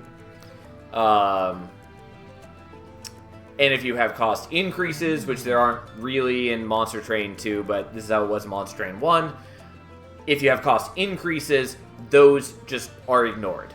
And so the range is still 0 to 3. So, if we have things like the Bloody Moon, we can very easily make this be Ember positive. We also have the Enchanted Chamber to give extra magic power to it, so it's at base hitting for 40 damage, which is not bad. So, like, the chances that we are able to do some spell slinging is actually a lot higher than it would have been without the Volatile Gauge. Especially if we put Holdover on the Bloody Moon, or we dupe it, or both, or whatever. So, like, we have options. I still don't think Hierophant is that strong of a champion path, but it is useful. And of note, we are up against Spike, Scale, and Savagery. Although, like, yeah, I don't know.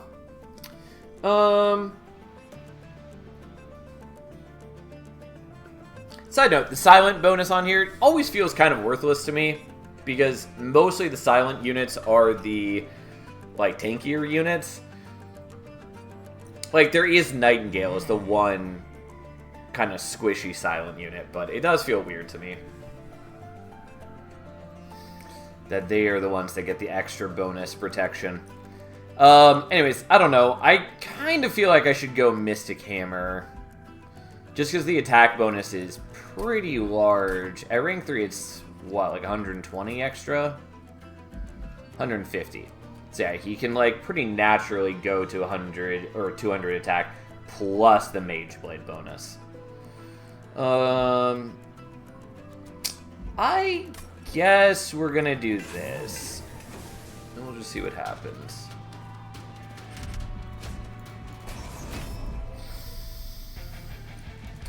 Okay, so.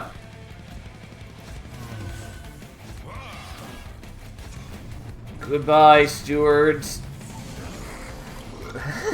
It says incant. I pick incant. That's just my bias, though. Fair enough.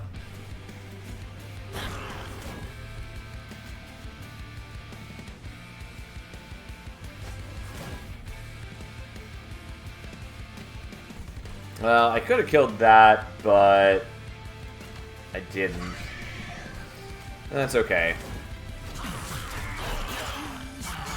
And now we got the fungi.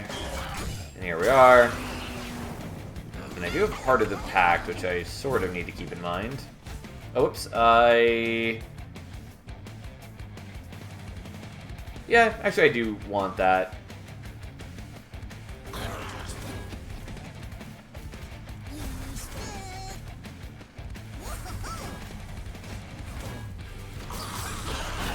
Like, I lose a bit of power on Ardoon, and I lose a bit of power on my spells. But I don't have that many spells that benefit from the magic power.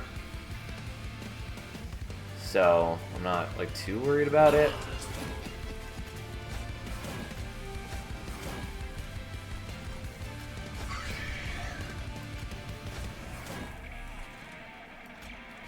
Okay, we'll just kill you. Even though I could have gotten more fungi out of you up top. Regardless.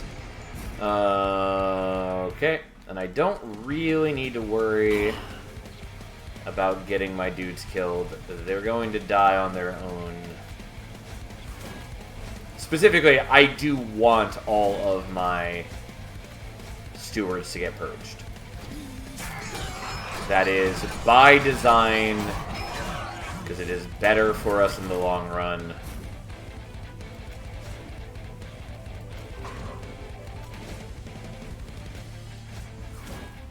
So, that's what we're doing.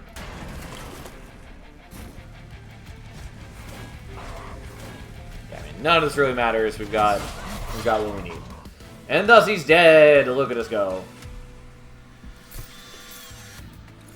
Okay, Gravity is interesting. Celestial Storm is sort of good.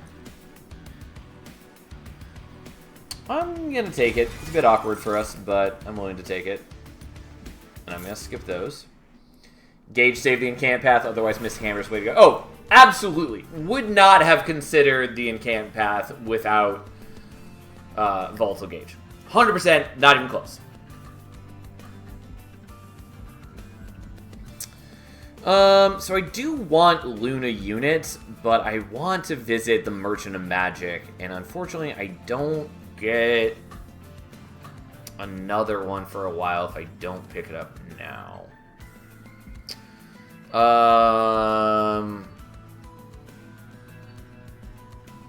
I mean, like, what Luna units do I even want, realistically?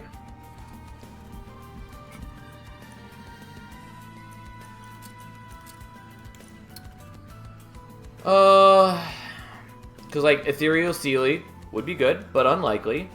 Astrologer would be, okay, not great. Nightingale would be pretty good, or at least could be. Although we do lack ways to give it extra power in this clan combo.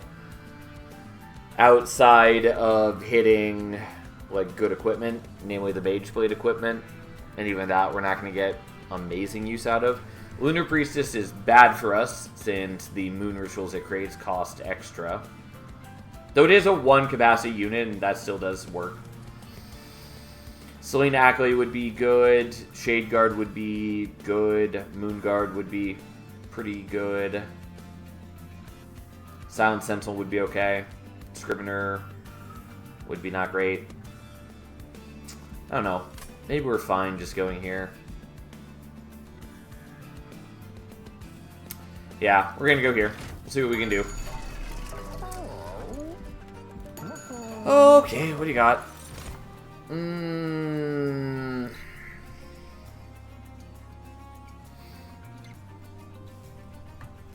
Yeah, the Spore Launcher is too large to fit.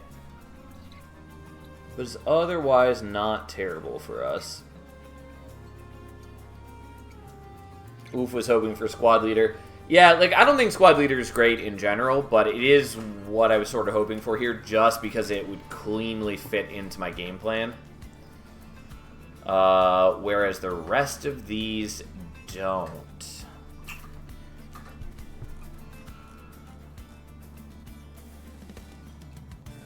Like, if I switch to using the Infectory, the Spore Launcher does become better. Basically, it's just that if I'm using Spore Launcher, I have to hit... Well, I either have to hit Smidge Stone or I have to take Capacity. And the Capacity is not too bad.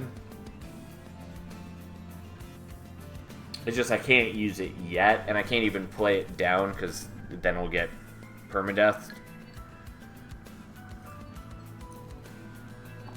And I'm not really confident I'll be making good use of it. Like, I've got the spawning pods, kind of. And there's the cluster kernel, which certainly does work. But...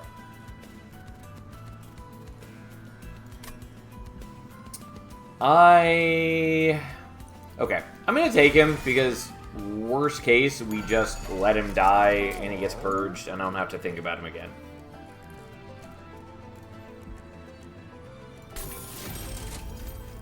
I should not have done that. Because what I really wanted was holdover.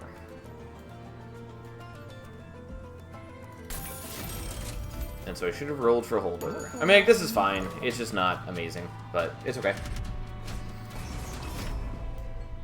Minus draw each turn hurts a little bit, but Gauge does give us extra to begin with. So, it is what it is.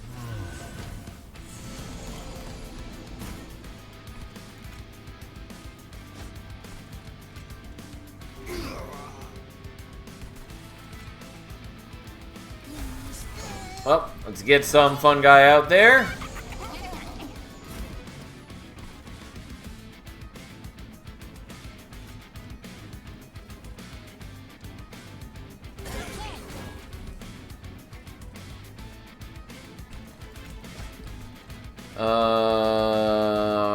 Right, well, let's just do that and put this here. I'm going to keep Infectory for this battle. I don't know that I'm going to do that for every fight, but I'll do it here for now. And we can just do that. I don't actually need to be that picky, although I should have played the Spore Touch for the extra armor. I was not thinking about it. Okay. I think we'll be in okay shape. The spikes are a little concerning, because it means that my backliner can still die. But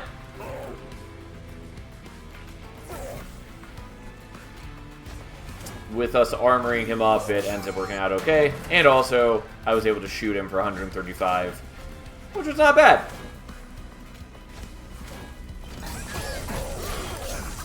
And the big bad fungi stack ends up just slapping him down anyways. So. Do I want another Bloody Moon? Kind of.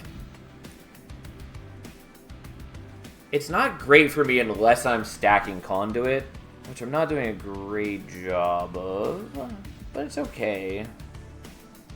Gonna skip it.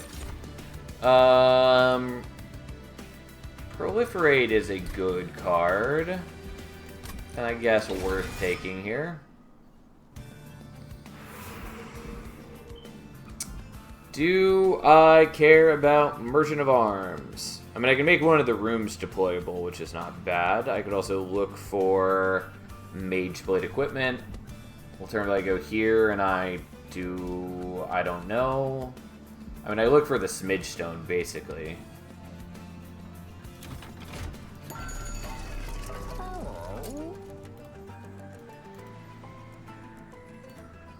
So it costs 90, bring me down to 180. It's only 50 to reroll, so we can afford to do that. Let's try it. Okay.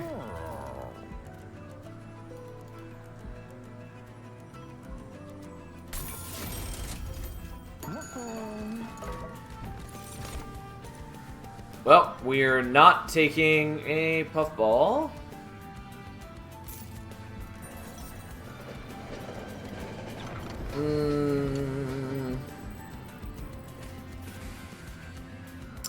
What do I care about here? I'm trying to think what's in the pools. I guess we're gonna go for... I'm gonna go for Pyreborn only on the hopes that we get... Not those. I was hoping we were going to get Pyroclasm. The attuned explosive spell, because that would have been cool. Cursed Dragon Staff, though, I guess, honestly, maybe. The problem is it's a lot less impressive without Pyrogel. Because, like, that's where most of its damage comes from.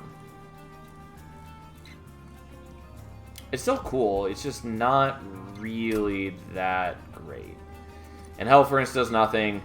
Death Roar is not totally bad. Because it does hit 5 times, which is buffed by magic power. Again, I'm not generating a ton of magic power. There's the chance that I can change that, though. I don't know. I think we're just going to skip on all of those.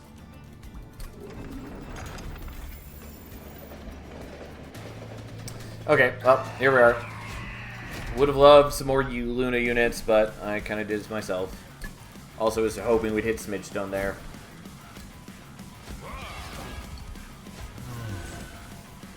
Gotta decide if I actually want to take capacity here or not. I think I probably will.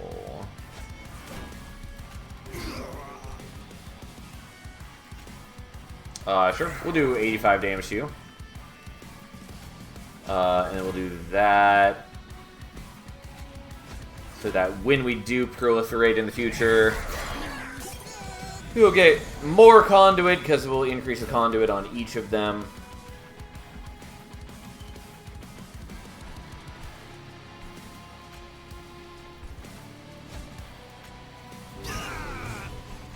Well, we'll still use the Infectory, I guess.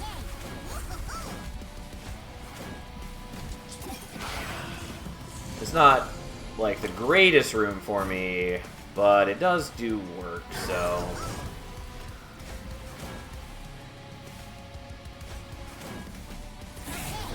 And yeah, he gets Rage, whatever. It's not a big deal. He's not really hurting us, and he's mostly dead anyways. He's substantially less scary when he only gets Rage 2 and not Rage 4.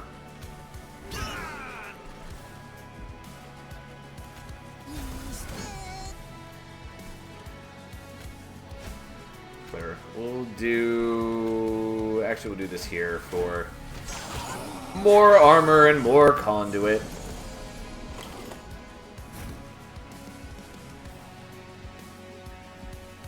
Well, not quite strong enough, but we'll get it with a second hit.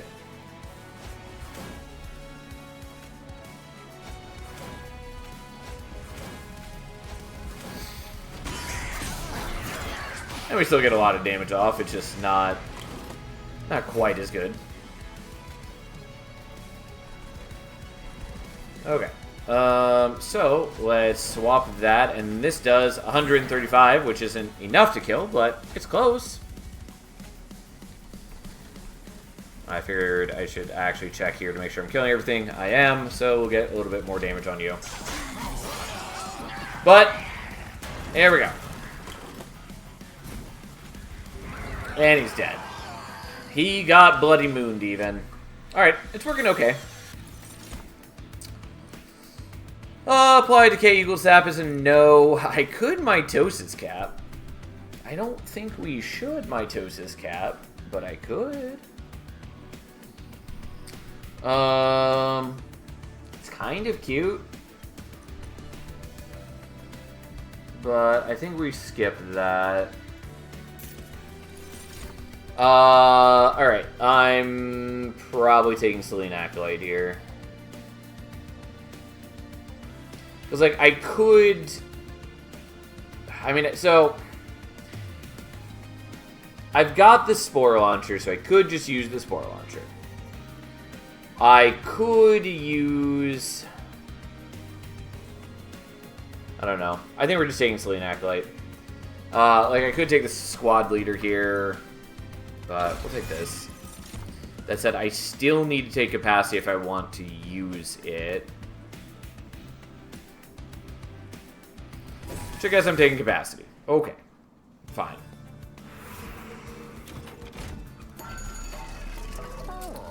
Alright, so Holdover is fairly appealing on a number of options. I lean towards the Celestial Storm, but I'm also pretty okay with the Bloody Moon.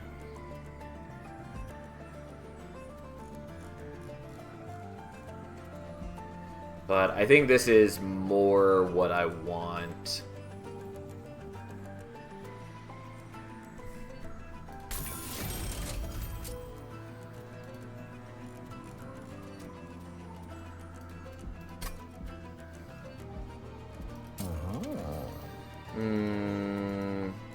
I do wish that I had more gold. Well, we're not doing permanently gain conduit. We're definitely doing this. Alright, so it only costs 50 to reroll. Do I want the intrinsic? Probably no. I do want this, and I can't afford that. Which isn't that big a deal, but I did want it because it would be much easier to play. Anyways, we're going to dupe that, I guess. It's a little questionable, but that's what we're doing nonetheless. Because that can help me increase my conduit a lot more. It just seems useful. Okay. Do I care about holding on to the Spore Launcher? I guess we'll hold on to it at least one more... Maybe. Because I could also... I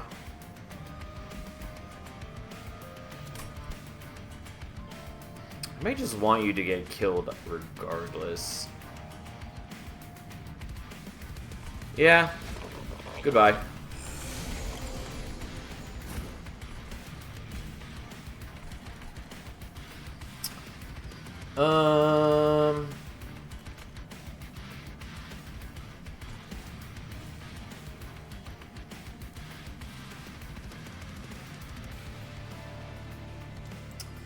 Do I want this up here? I think I don't. I'm sorry, I think I do.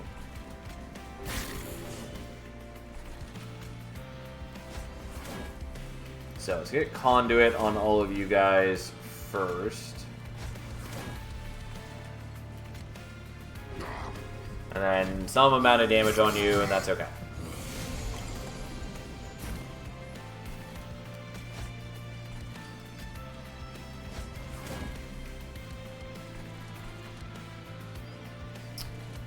Well, let's go ahead and shoot you for a bunch, I guess. And get some conduit on you. and some conduit, and go from there. I would like to thin out my deck substantially, but we are not there yet.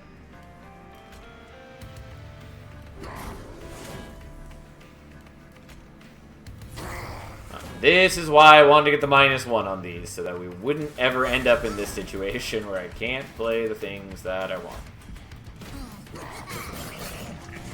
Alright, Spore Launcher is gone. Such betrayal. Well, so be it.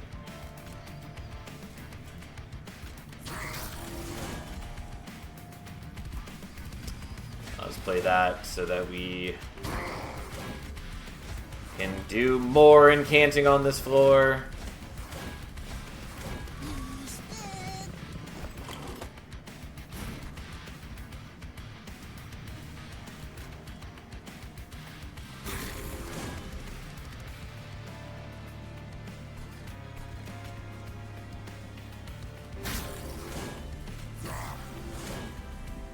Yeah, whatever. Should have done that slightly differently.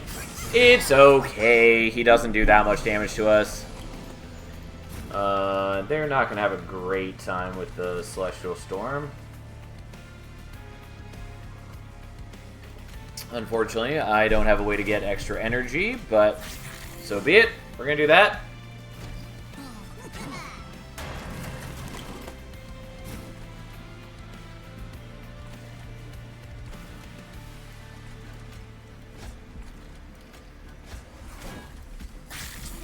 Oh, here we are.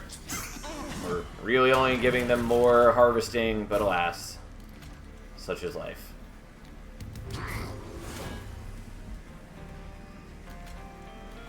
Well, we already have the kill, and now we have the kill even better.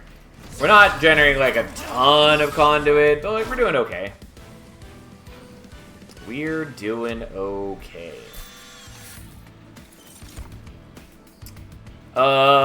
Okay.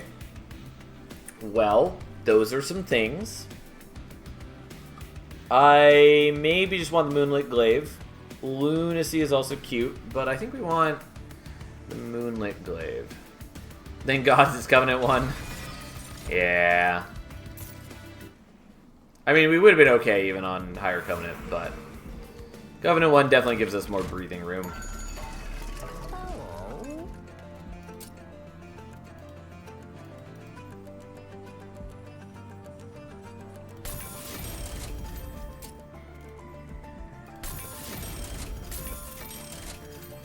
Okay.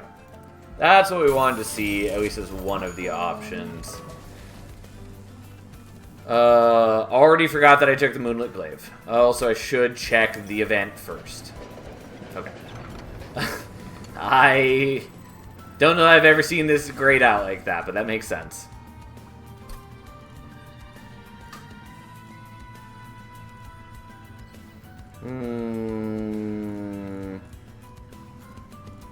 Well, we're just gonna put 3 Spore Touches in here.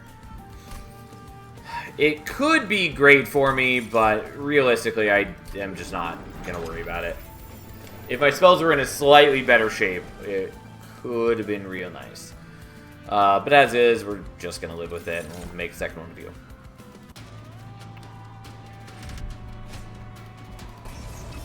Alright, Market Invasion is a little concerning, but we should be okay.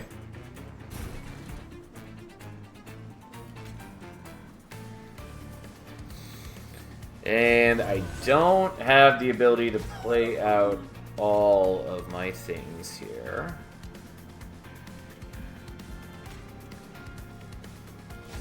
Yeah, so we do want to play you out now so you can start generating fungi.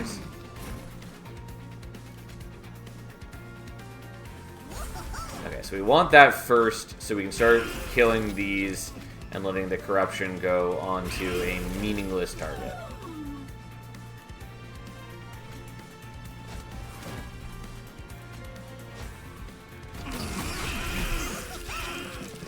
Like, obviously it would be best if my fungi don't die, but it's just way more important to me to keep everything else alive for, you know, obvious reasons.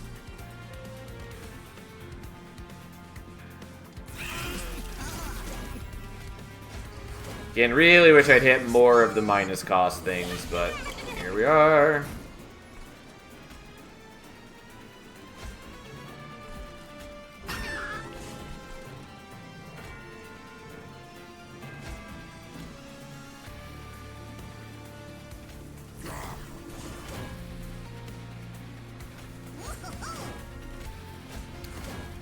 Alright, well, we're stacking up a decent amount of armor, and our fungi are just doing their job and blocking for us, as one does.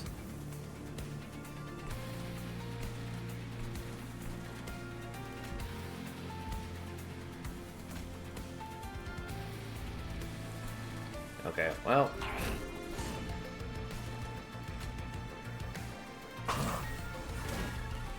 Here we are. Oh, we need to give you conduit, so if we ever proliferate, that will extend it. On the other hand, you're also the most likely one to die because of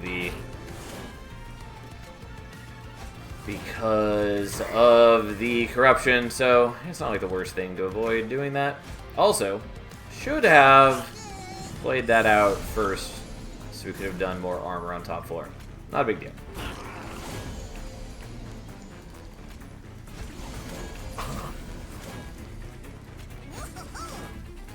Alright, well, we're in good shape overall.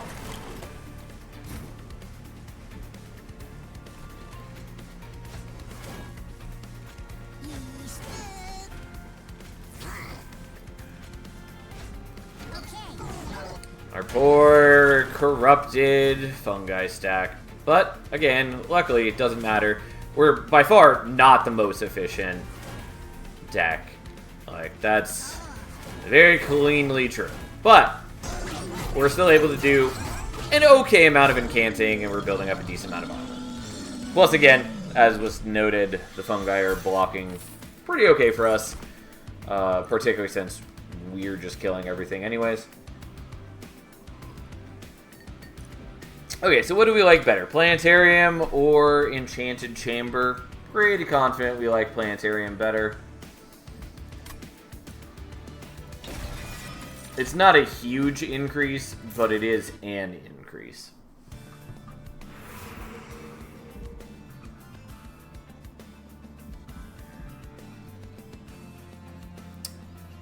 Yeah, I think we want the Merchant of Arms.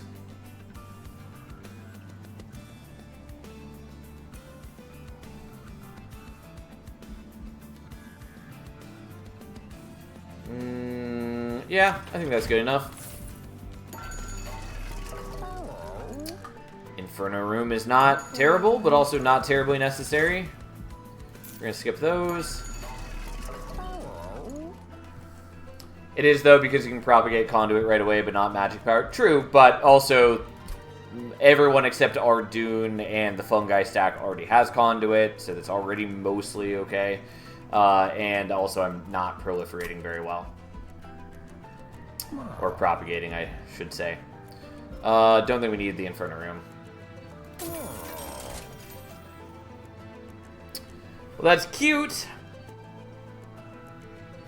but not important. Because, like, I could make 2 Ardoons, but then I'd have to not have something else. And I think we want to have something else.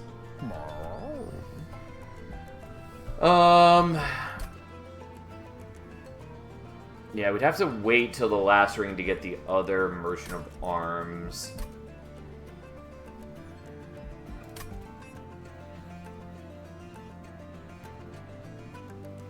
Because if I use this, we go down to 5 capacity.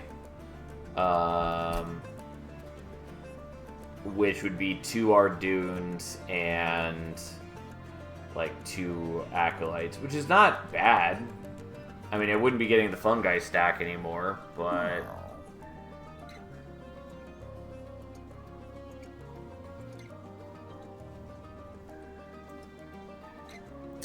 So, like, I could sort of play one of these down, play the other down, bring us to 3 capacity, then play Ardoon, which would do all that. Which honestly is not bad. It would mean that we're not doing the cluster kernel anymore, but... I mean, I think that's okay. Alright, let's let the greed reign supreme.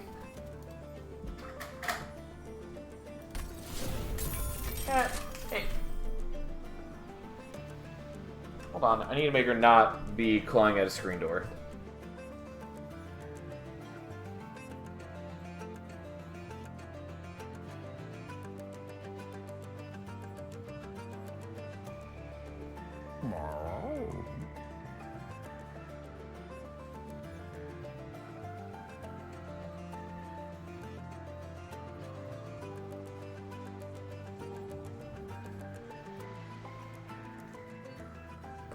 There we go. There'd be lots of armor to make up for the loss of body blockers. Yeah, that was my thought. Like, we should be okay. And I kind of want to take the Bloodthirsty Blade, but, like, we're killing most of the enemies with spells. And by most, I mean almost all of them, so it doesn't really help us. I know, cat. It's hard being a cat. Okay, so let us not worry about getting rid of the Cluster Kernel, because he can get rid of himself.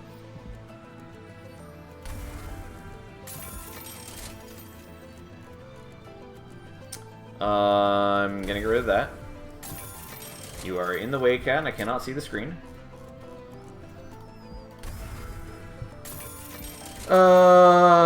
Yeah, this is good enough.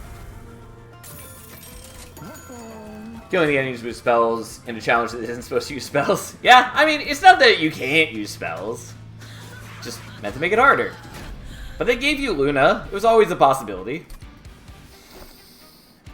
Okay, yeah. We knew this was a problem with this plan.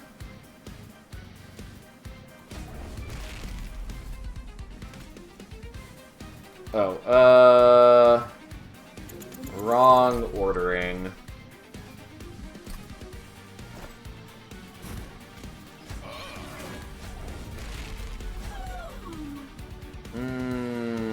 I can't math for some reason.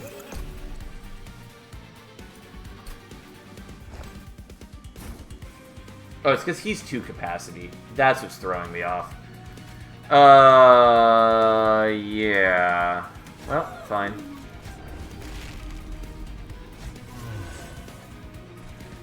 We should still be okay. And then you can go live your best life up there.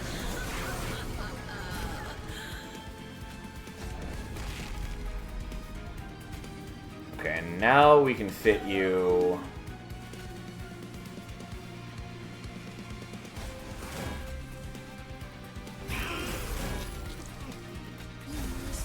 Yeah, like, you get some corruption, but, like, it doesn't really matter, I'm gonna tell you right now.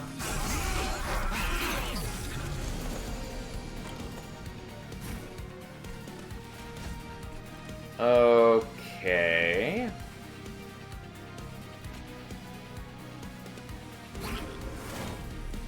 So then we're Ember positive now. We'll just go ahead and explode a whole lot of things there. Still gotta kill the Cluster Kernel, though. Well, there we go. He's gone. Did I have to kill him? No, not explicitly, but I definitely did want to.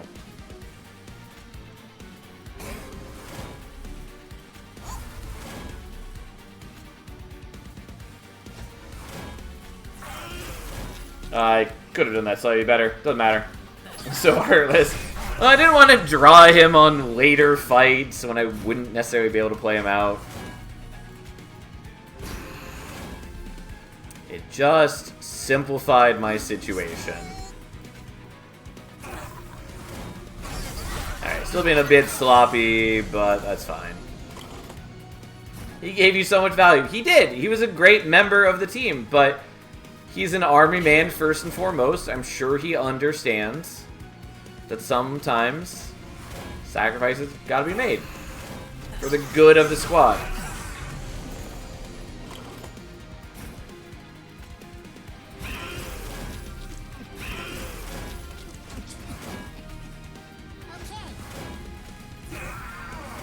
And then Kale's dead. There we go. Look at us go. Star's Invocation is a no. Silver Ink doesn't tons matter, I don't think. Kind of want it, but like this is already attuned, basically. killing that colonel on the train with the spell was not my clue game. Fair enough. So that's the excuse we use from now on. It is. At least for now. I don't know. I kind of want the silver ink. I realistically think it doesn't matter a ton to me, but I will take it anyways. And then we're going to take Ember because it is actually helpful. Okay. I think we're going here. I think that's more important to me than duping anything. Because if I can get some minus costs, like that goes a long ways. Like, yeah, I have more Ember now, but still.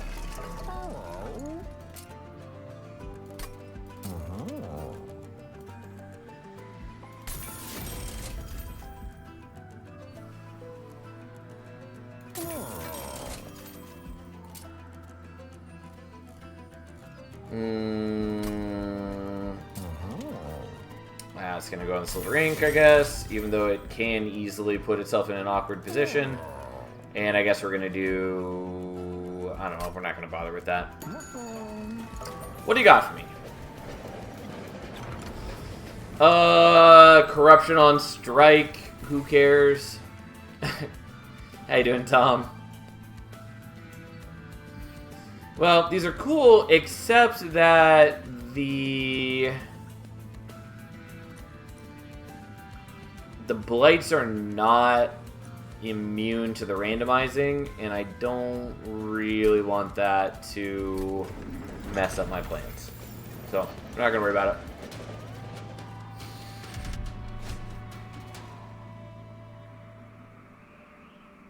Isn't that just a -2 for the card with Remove Consume? I was pretty sure that I don't have a card with Remove Consume. Like, yes, if I did have it, correct, but I don't have any card with... Oh, the Proliferate. You were right. I did space out that that was an option. 100% would have done that.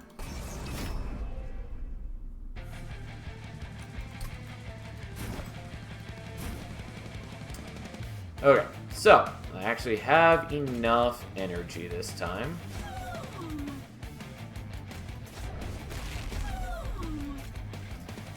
We're actually going to do these at the back of the floor, since we want the sweep, although you are a bit of an asshole, but that ends up being okay.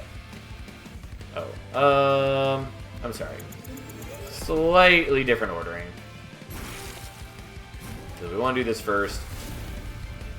Even though we don't benefit from the incant on the first thing. Also, I should have done this. Oh well.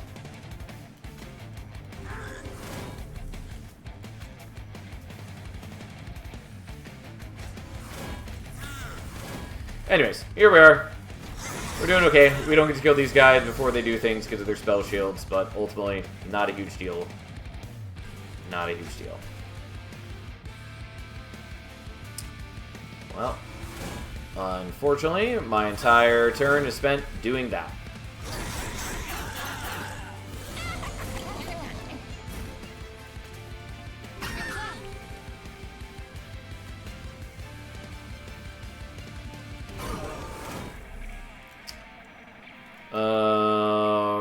Right, again, my choices are fairly limited.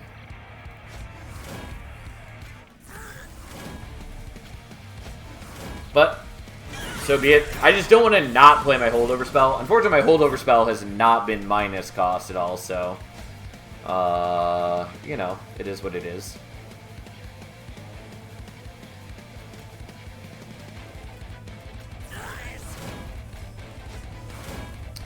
Also, the spell shields are annoying, but whatever. Because they, too, limit my options. Okay, so for one of these, we'll kill that one. For the other one, we'll kill that one.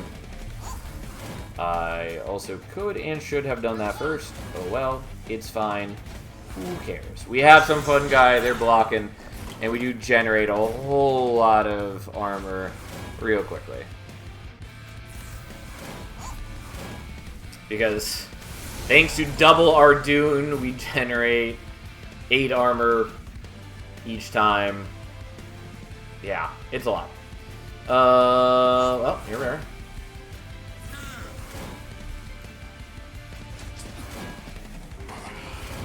Unfortunately, we can't get through their damage shields, or spell shields, that is.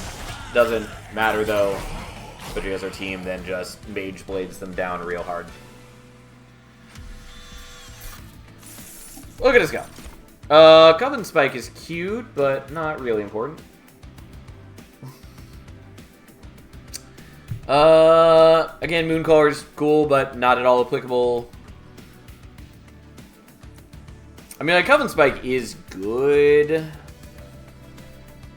but I just don't think it matters.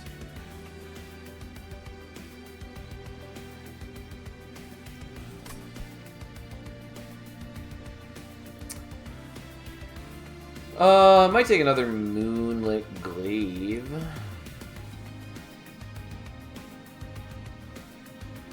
Mage Blade for even more big number. Yeah, I mean, I think that's what we're taking. It doesn't, like, super matter one way or another, but here we're at.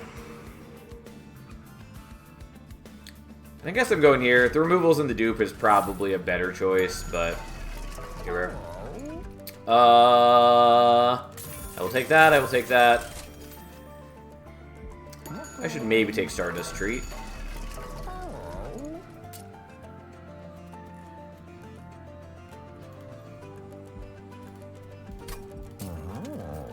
There we go.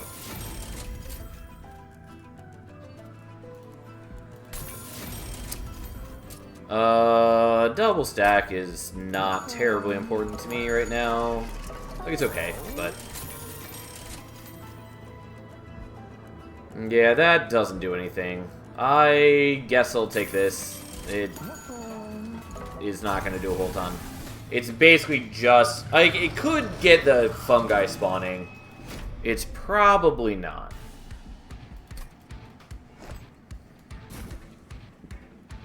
But it did. Okay, so...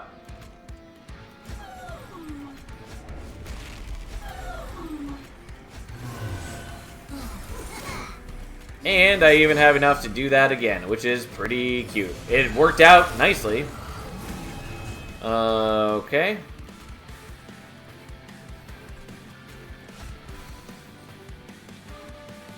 So, I could do the silver ink on just one Bloody Moon.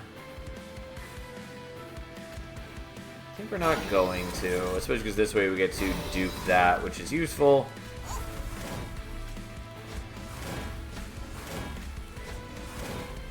Oh, I do need to give you a little bit of conduit.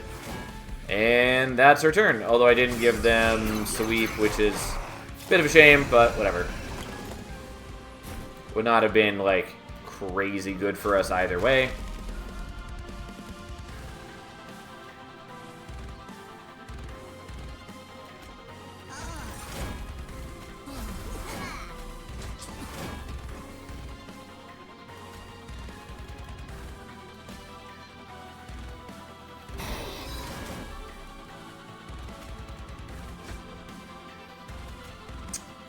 Yeah, we're gonna use the Celestial Storm, even though it means not playing out the Glaive.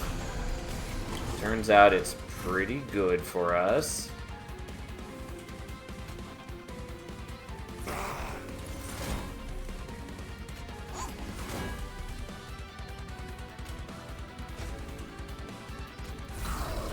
Alright, we'll just hit for another almost 600 damage and then let the squad do some work.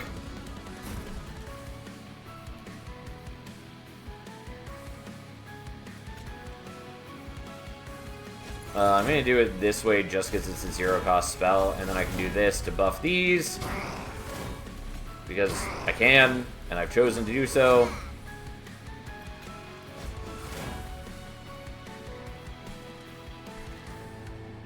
Yeah, we'll just hit you for another 75. It is slightly better than doing something down here.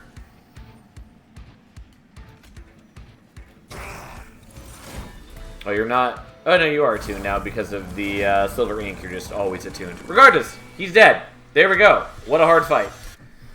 And yes, I do enjoy that we made a spell-based deck in the Spells Cost More challenge. It was a fun deck. It worked out well. And getting the Hall of Mirrors for our Dune was certainly appealing. We barely used the Selene Acolytes, whatever they're called, the sweep things. But that's fine.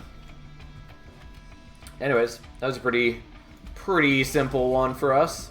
Volatile Gauge was a huge pickup for us, though. Like, the deck only worked the way it did because of Volatile Gauge. Which is fine. That is what I like out of Volatile Gauge. I like that it's not always applicable, but if you do build around it, it can do some good work for you. Now, what do we want? Do we want to do Stop Hitting Yourself? Maybe. Or do we want to do the new Largest Lads? It's crazy I tried playing Monster Train 1 today and so unplayable. It's still playable. Like, I did still play a good chunk of Monster Train 1 while I had access to Monster Train 2, because I was still, like, streaming it and other things. But yeah, like, Monster Train 2 is great. This is why I kept saying for months that I think you guys are going to love it. It's very, very good. There's still a couple things I want to get smoothed out, and obviously there are things I hope get added over time. Like, in particular, I really am looking forward to them hopefully adding alternate flying bosses, which, you know, no big deal if they don't add them anytime soon. It's a lot of work. But that would definitely be very appealing and would help replayability even more. But yeah, game is great. It's very good. As much as I love Monster Train 1, I basically see no reason to go back to it. Especially if they ever finally bring back Wormkin. Although without the unit fusion mechanic, Wormkin are going to be a lot less good. That said, what are we doing here? I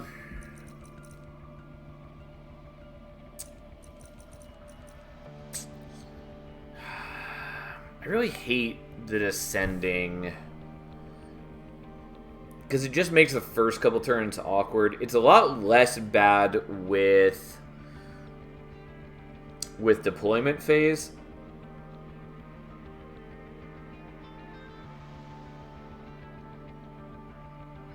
Hopefully they never add Wormkin. Why would you say that, Bayo? Also, are you excited for the Final Fantasy Tactics remaster? I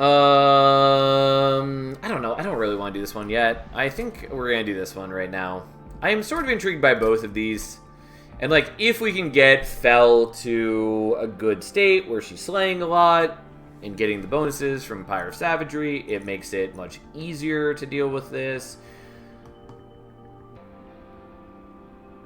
I don't know.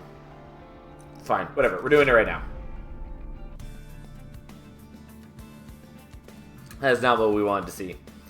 The rest of these are okay, but yeah. I like the idea of Skysong Trumpet, but it just doesn't matter. If it actually, like, applied to all units on the train, then it would be a lot more useful, especially at the moment.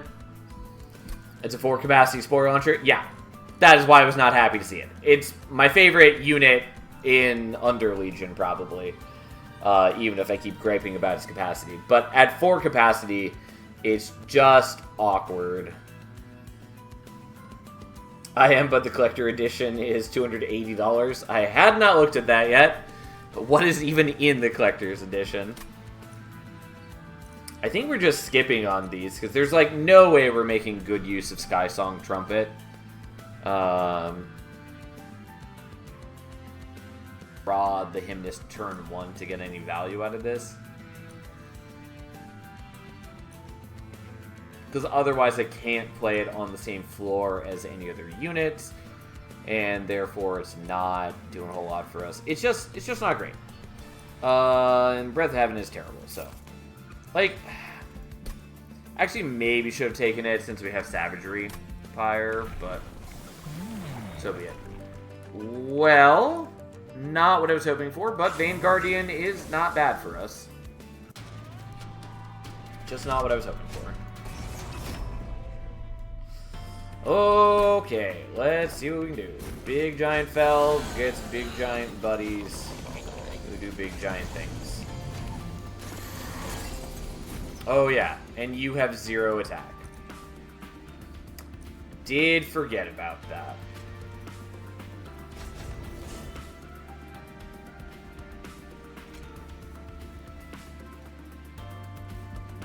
Okay.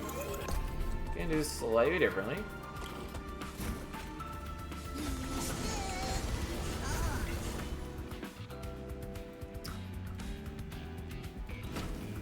Alright. No. Why? I did this one with Permanent Valor Felt. That's what I was hoping for, but alas. Wasn't an offer. Like, again, the Vaneguardian is okay. It's just that Permanent Valor Fell would have been real useful for us.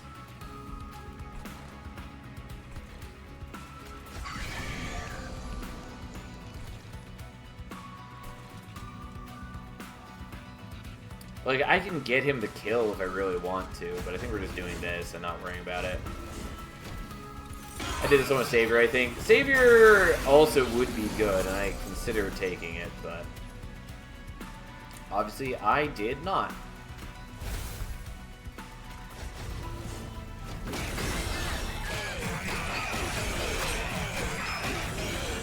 Alright, well, at least Fell's getting some kills.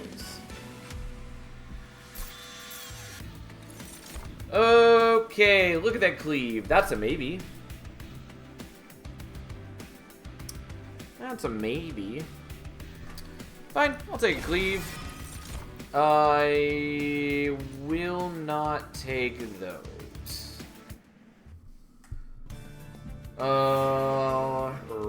Right. Fine, see what we can do.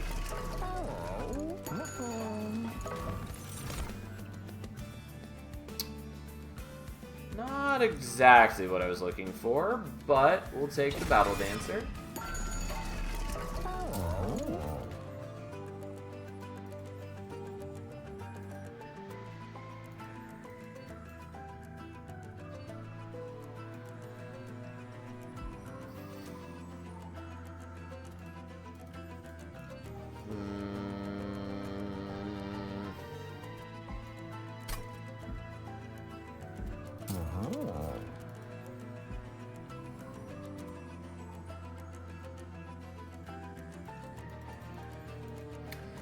I'm just debating if I want to save it for the reroll. I guess let's save it for the reroll.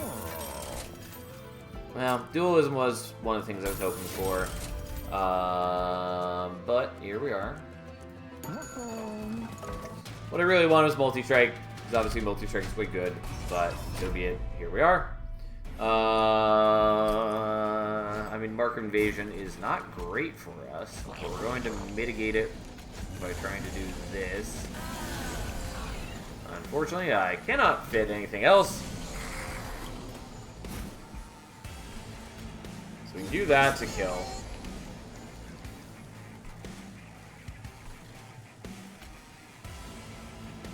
And then I basically have to do that if I don't want you to die, which I don't, which unfortunately is somewhat underwhelming. Also now, like, ships passing in the night, you miss out on all of this garbage. Man, that's just not good.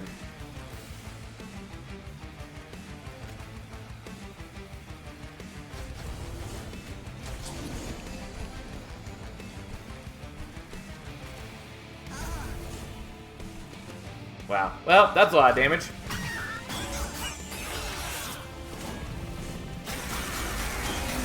Oh, it sucks so bad. Fuck me. Okay, At least reduce that damage.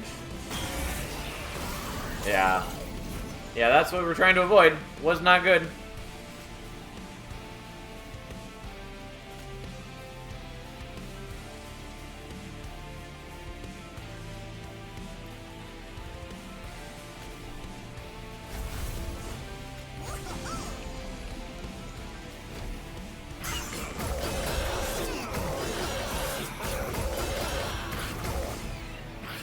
Yeah, unfortunately, that interaction just really sucks, by the way. Where my dude drops down and then he gets exploded, which I just let happen again because I wasn't thinking about it. Okay, can I manage that?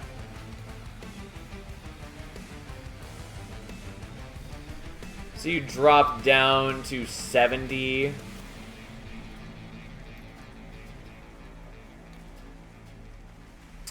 Which I do survive, but not well. This was a very bad fight for me. And honestly, I probably need to pay more attention to the trials, because that was real fucking bad. Sure, take Liquid Courage, even though I don't love it. Sure.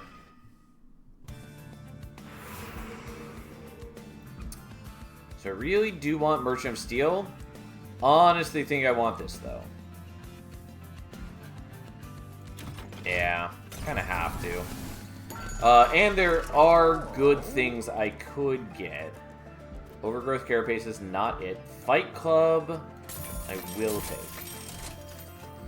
Hall of Mirrors is interesting.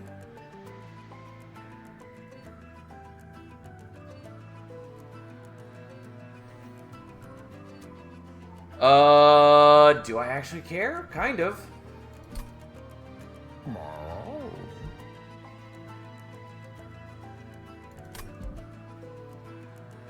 The problem is I don't have enough to deployable. Can you even fit them? I guess one of them. Yeah, so I can. Because it brings it down to 3 capacity, so as long as I'm using it with, like, Fel, I can dupe her, which is okay. I could also do it with a Battle Dancer, which again is okay. The biggest problem is just that I can't do it. I can't make it deployable yet. And so I wouldn't be getting major benefit out of it until at least here. It's not great.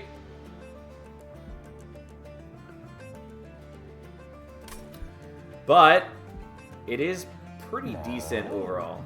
Okay, we're gonna do it. Because we are. That's just life. I have a lot of problems. Here we go.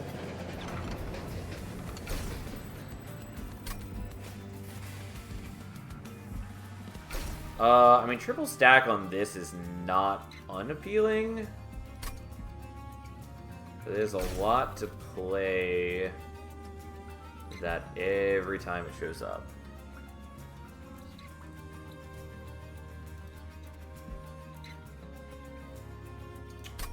I'm just not going to worry about it.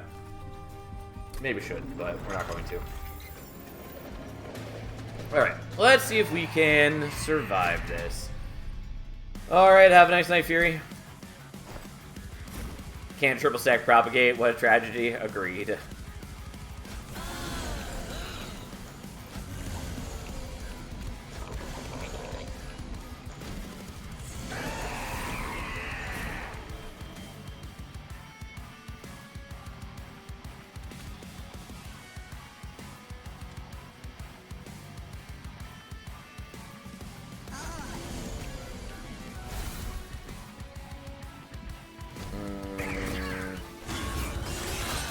Yeah, I probably should have done that differently, but here we are.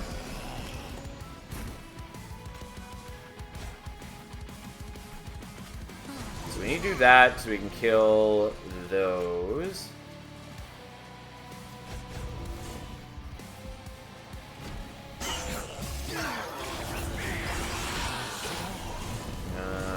Okay.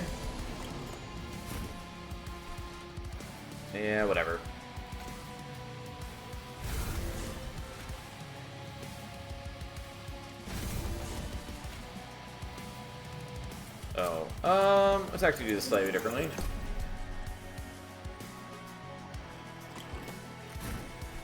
Okay. Yeah, so this way we get some Valor on you, which is not bad. I'm gonna take some damage at this rate. It's kind of expected.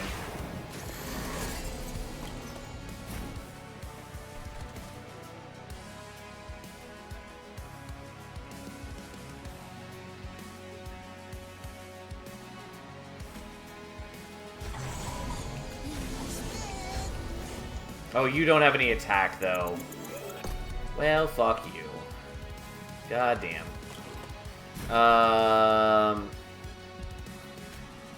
mean, I can just, like, do this, which feels silly, but I'll take it. Also, I forgot that we have the Spore Launcher down here, but sounds great.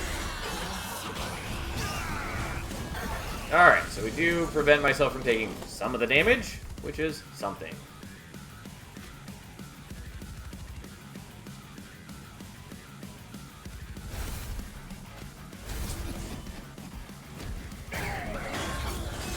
Alright, we're getting a few Slay bonuses, which does help.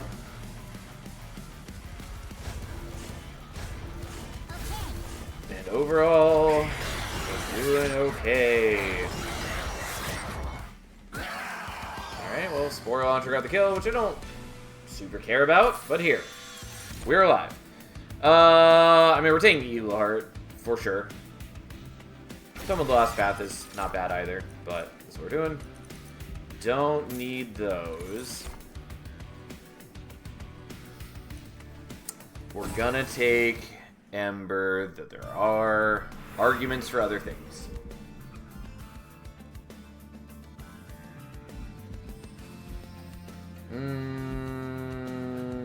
Okay, I guess we're going here. I don't know exactly why yet, but that's fine. We'll figure it out.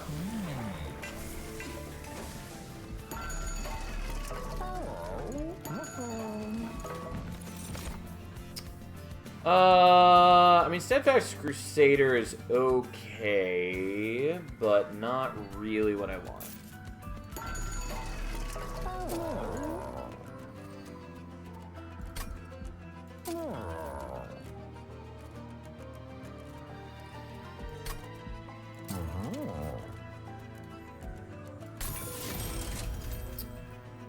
I don't really want to do this, but I also don't want to die, and this seems like a reasonably good start. So we're just gonna do that, even though I would love to do some more exciting things with what is offered. I probably shouldn't take this, but we're doing it. It's kind of okay, because the multi-strike means they're hitting onto Fell's Revenge more often, which is not bad.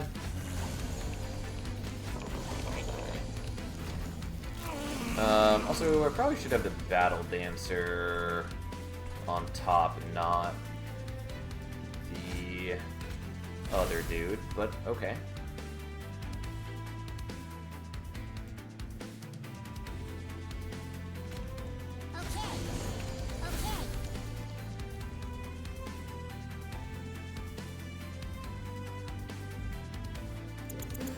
Yeah, no, let's do this differently.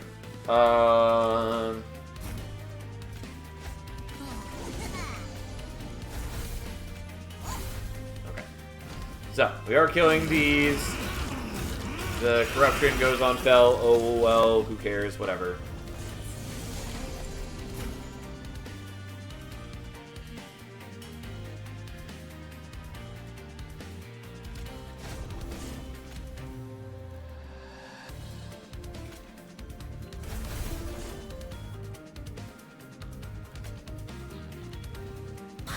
Yeah, I have to do that if I want to kill the backliner.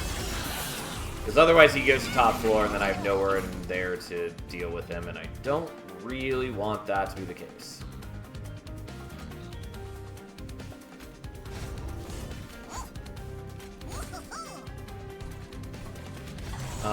Whatever, that's good enough. This way we don't get... well, I could have saved you a lot of corruption. Probably would have been better.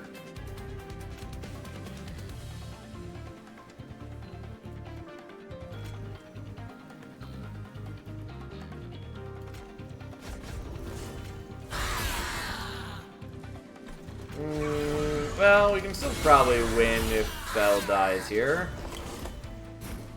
Especially since you're getting your armor from the Valor. Alright, well, we'll see what happens. Goddamn Kel. Ain't nobody appreciates Kel. Oh, yeah, I did forget that was gonna happen. Yeah, let's just not do that.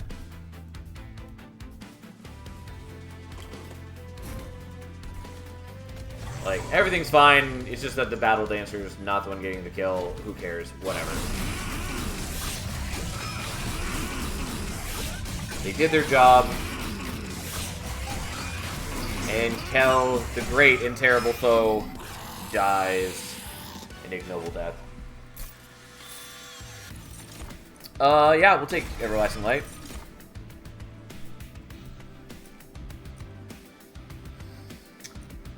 Well, I would have taken Mitosis Cap earlier, but I'm not taking it now, because I have grand plans.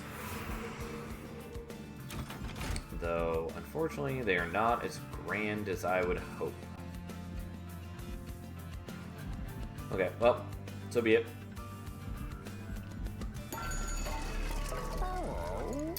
I kind of want Bloodsoaked Arena, but I'm pretty okay with Fight Club. So, that's the point now.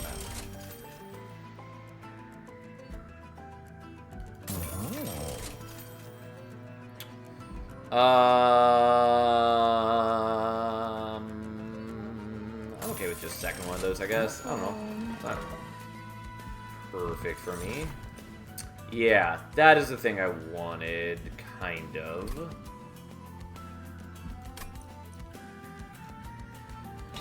Sure. Sure.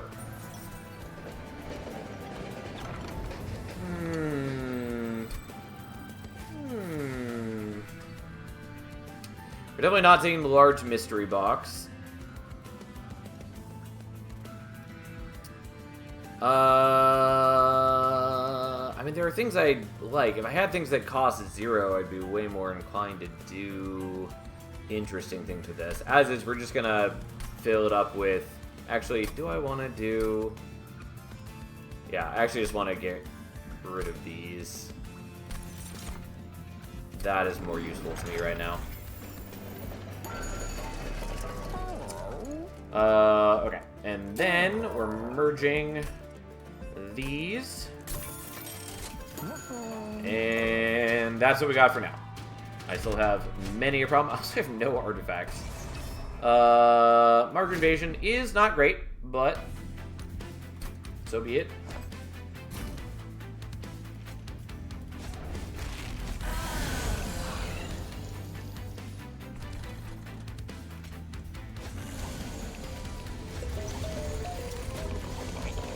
See what we can do.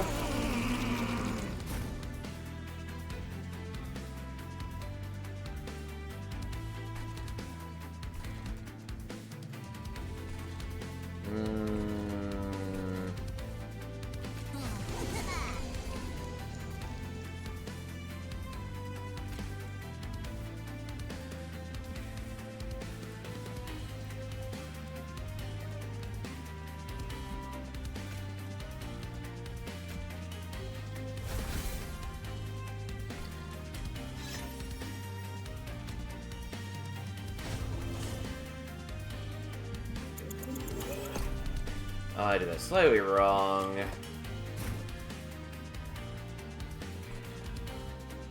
Okay, well, that's definitely happening. And then this is gonna go there. And then we'll give you the No, I did do that the first time. I'm gonna do slightly less damage, but I do want the... No, that's fine. I forgot that I had a second... What I wanted was I wanted the Fel, who is non-cardless, to end up with the equipment, because I want her to be getting the kills, because she's the one who wants to be getting the slay bonuses from the Pyre. Doesn't actually matter, because I have a second equipment that I actually want her to be using. And so, it is fine if this Fel is the one who is ending up with Everlasting Light.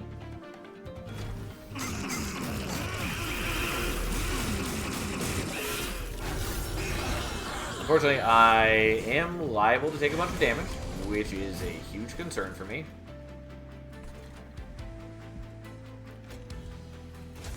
At least prevent that.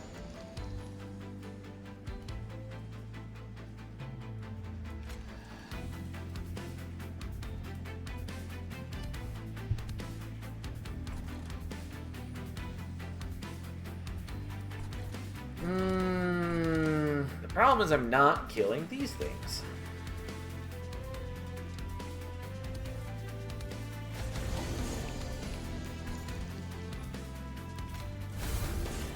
May as well do that, I guess, since I don't want to stab my guys on bottom floor, and I'm already taking a lot of damage from these, because I make bad choices regarding trials. Yeah, you're gonna die after one hit, so I guess we're probably just gonna leave things as they are.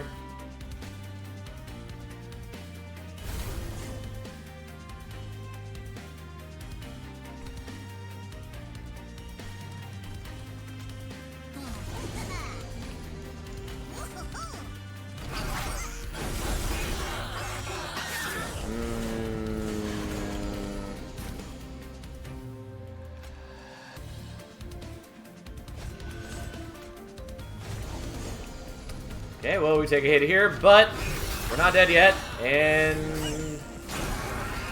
this goes okay. Although you did lose some of your health on the attack, which is, you know, not ideal. You have corruption. Oh well.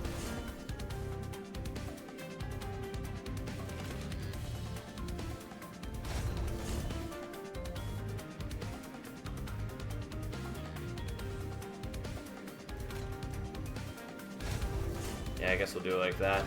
Battle Dancer dies. I think that's okay.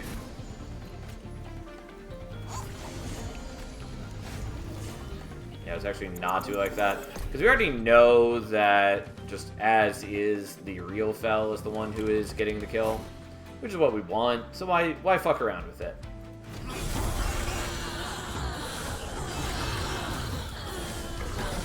Yeah, that starting corruption really did mess with my team. Also messed with my Pyre, since I was not able to kill all of them, and I took 12 damage from them alone. So, you know, things are not great. Yeah, I'll take a lead Songbird, I guess. It's a little weird for me.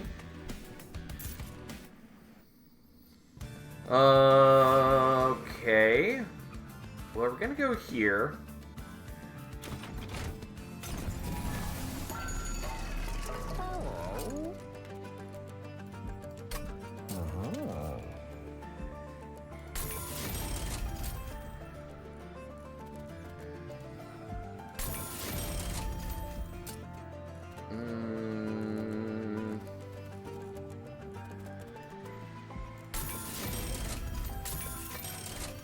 Really hoping for a hold over there, but fine. Well, we'll at least do that, I guess. And I really should remove a lot of things from my deck. Nonetheless, so I have 6 Deploy Ember. So currently, it's 2, 3, and then 4, 5. But, nonetheless, what we're going to do is we're going to dupe the Hall of Mirrors, like a madman. And that's just what we're doing. Is it the greatest thing ever? Not really. It's got problems, but that's what we're doing. Okay, so. Fel 1 and 2. Battle Dancer 1 and 2, or I could do this. No, I can't do the Spore Launcher. And then we'll just play this out and not play the Spore Launcher, and we'll distract Kale up top for a moment. Okay.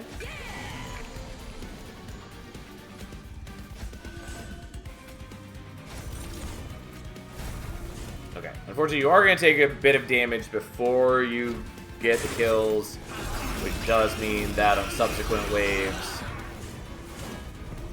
your shield isn't going to do as much damage, which is not great, but it is what it is.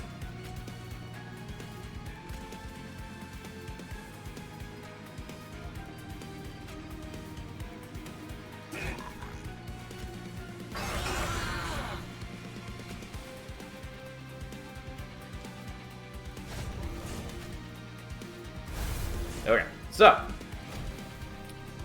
we're doing okay. We're doing a lot of damage, and now the lead songbird joins the squad, and now all of our valor is worth a whole lot more.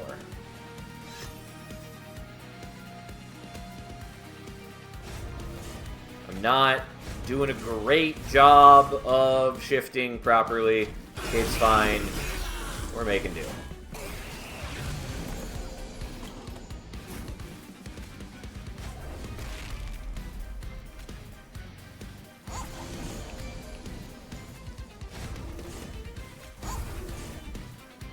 Alright, it's sort of coming together. This one's definitely been much rougher than the prior runs. Like, no great surprise. Like, the later one should be rougher. But it is still definitely a bit awkward for us. But that's fine. Like I said, it's largely stabilized. Maybe we'll protect him, I guess.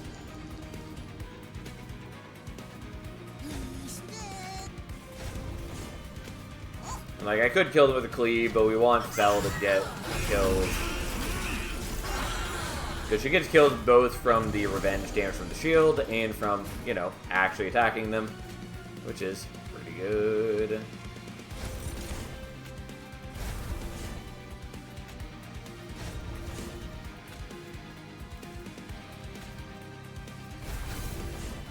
Honestly, I should probably be putting the damage shields on not our frontliner, but so be it. It's okay.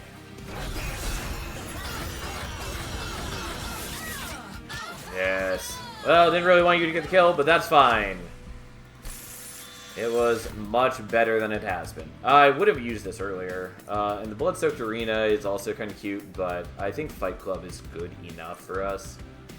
Honestly, Cursed Windblade is okay. I'm not going to take it, though. And then I think we're just going to take more Ember. It's not perfect, but it is what it is. Okay, so I could go here and make things deployable. I think we're going here trying to make the Battle Dancer better, and the healing is not unwelcome. So I can't do the Large Stone on you. Could do it on you. I think that's worth doing, since I have to play you later. Yeah. That makes you a lot better, and our team as a whole, way stronger. Well, the Bone Dog is cute, especially since I do have Hall of Mirrors, but we're gonna do Bone Dog's Pendant. Bloodsoaked Arena kind of feels like weird as a rare card when it's both pretty basic and on Slave Trigger, which can be hard to achieve sometimes. Yeah, I think it's okay, and I think it's marked as a rare because it is one of those things that is... It can be very snowball-y, and it gives you offense and defense combined. And I think people underestimate how powerful offense and defense combined really is. Like, it's part of what makes Void Binding such a strong card.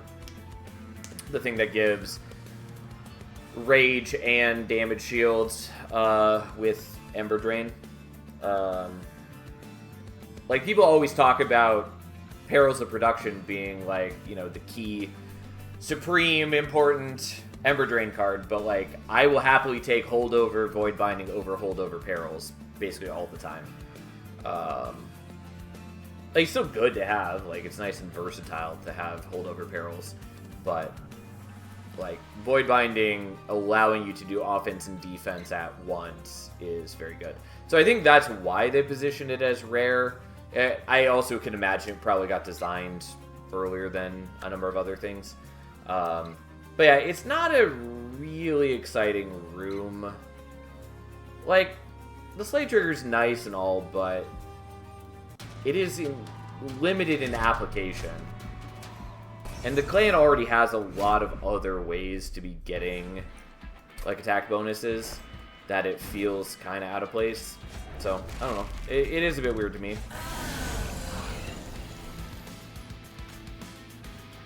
Okay, we're gonna try putting the Battle Dancers up top, actually. Fortunately, I can't fit the Jack-in-the-Box.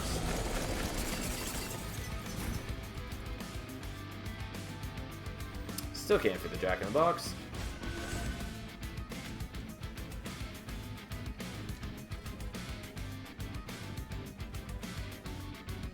God, and then you're a jerk.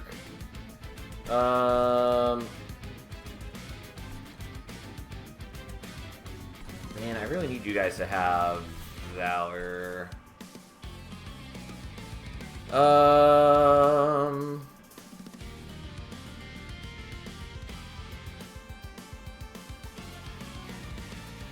Yeah, the Silencer is really fucking dumb. This is why I hate the Silence enemies.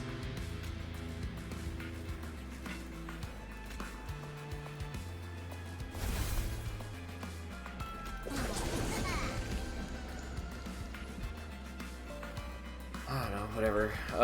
It's not good for me. I really need to, I don't know, get the cleave next turn, but even that's not great.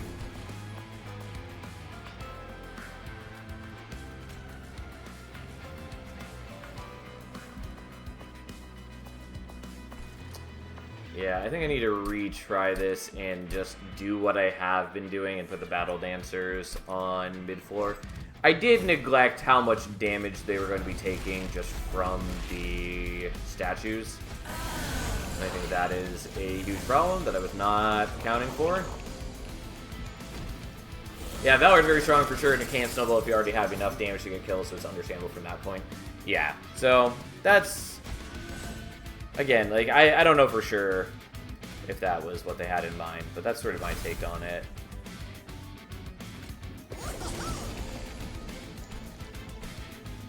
Ugh.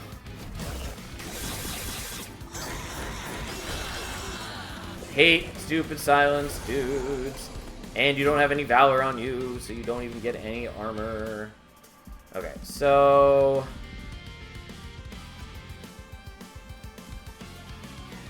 God, I wish I had a better way to do this. I'm just going to take massive damage from these guys, which is, say, 36 damage, which I can survive, but does feel really fucking bad.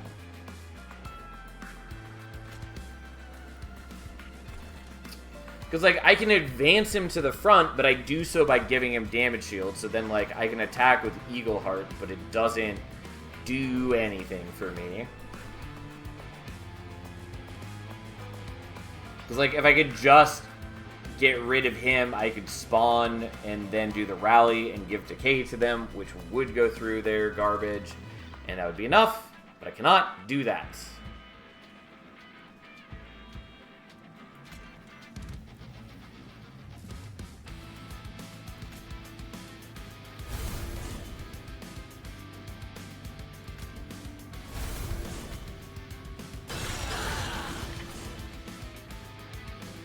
Yeah, I think I needed to give you the damage shields like I was originally planning on, and or do this in different order.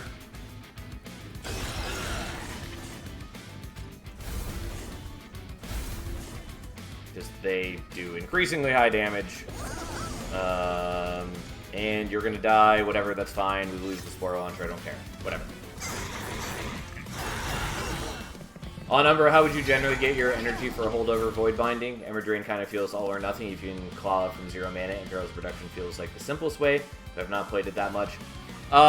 So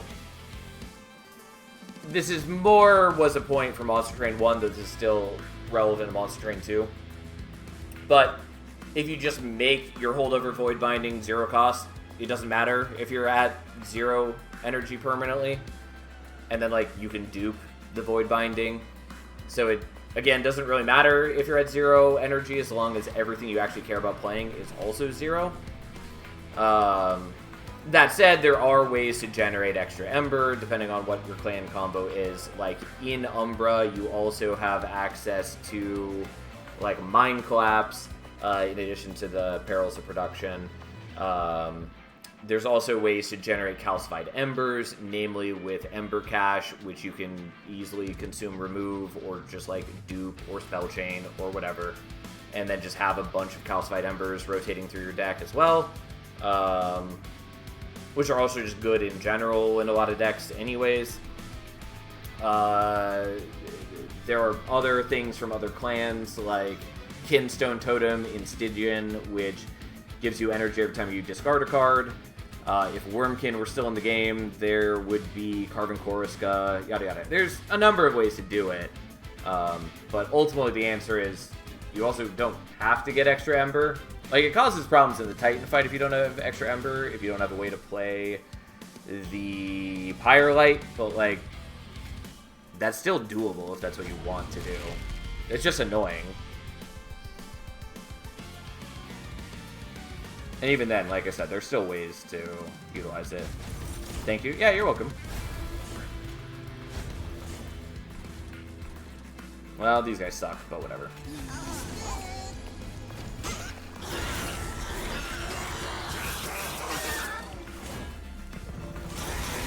Goodbye, my precious health. I mean, I survive, and I still have Bone Dog's Pendant. I really fucking hate the Silence dudes, because they do exactly this sort of thing. Like, I'm not gonna lose the run from them, but I'm just mad that, like, I can't rely on a revenge build because of them. Whatever, it's fine.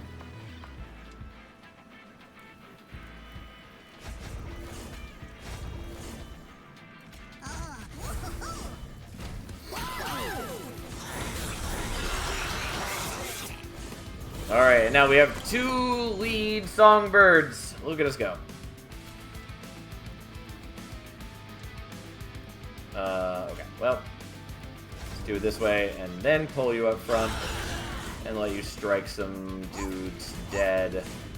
Could do the cleave, we're not going to. We'll let some units get some kills for the permanent bonuses. Although I guess the one that got it was the cardless one. I've not been tracking my cardless things too well, which I really should be if I wanted to min-max. Also, it's hard to target my dudes, because we have too many dudes on this floor, and they're all very big. Alright, well, look at that double jack-in-the-box situation, and we're just going to let them attack in, because we know this works.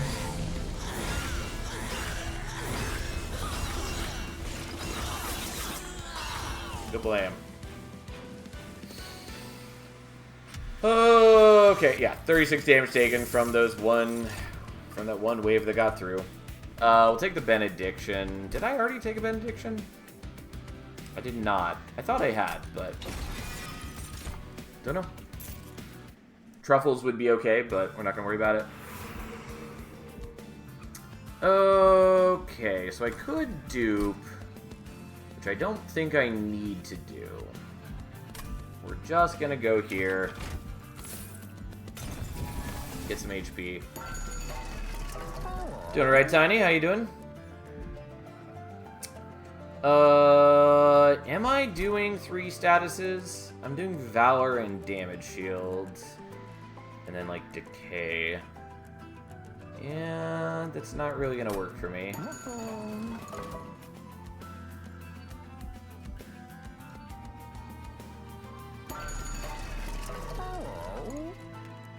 Sap. That is true. I did space out on that I start with Sap. So you make a valid point that it is a lot more useful for me. Unfortunately, I can't do holdover on the Eagle Heart like I wish I could, but that's fine. I could do the Cleave, which I think is what we want to do. Yeah. It's not going to be perfect because there's all the damage shield, or the spell shield guys, but it gets rid of the silencers. I would love to do it on the Benediction. We're not going to do it on the Benediction. You're going to do this, though, and double stack that. All that good.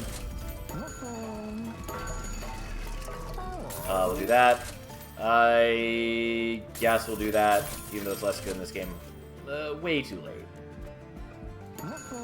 I could still take it, but I think we're just gonna reroll looking for like a minus on something.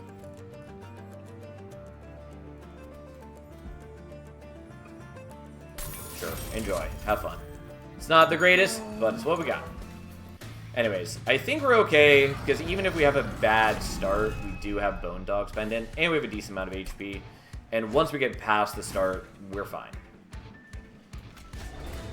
Also, we did get Fel up to a respectable amount of attack, which does help a lot. Okay, do I even want to play this Spore Launcher? Yeah, I do. I just don't really want to create fungi, because I want to leave capacity open for the double lead Songbirds. Which I, unfortunately, cannot play on this turn. Oh well.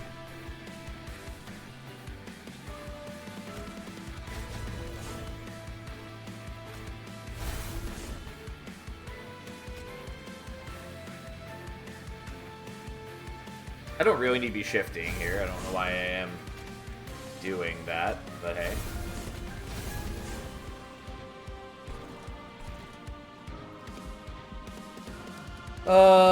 Yeah, I can do this and have you kill that one and take a little bit of decay damage. I'm definitely not making great use of the Battle Dancers, but that's okay.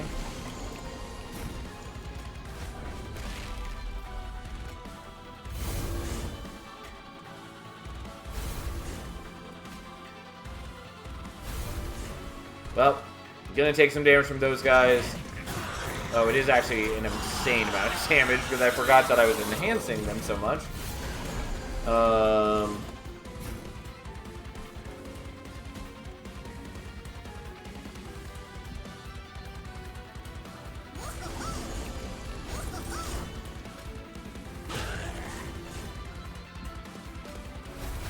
Okay. Well, he did his job. He protected us when we needed it most. Truly a hero of our times. Oh, I forgot that that was my only one that could advance. I mean, honestly, that's fine. We'll let that happen. I do actually want that slightly differently. Regardless, the rest of this is basically the same. Although I don't actually need to do the Just Cause on him, as I realized after I done that. So, let's do this, and that, and then we'll give that to you. Although I guess it is fine on the Battle Dancer too, because you both have 2 attacks, not 3. I keep thinking that Fel has 3 attacks for some reason, though she does not.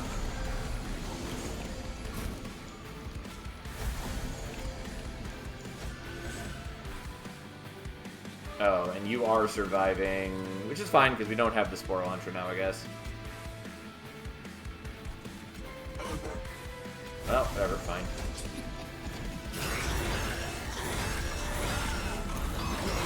I don't have damage shields on front Fel anymore, but it doesn't matter. She has a bunch of armor. You're dead.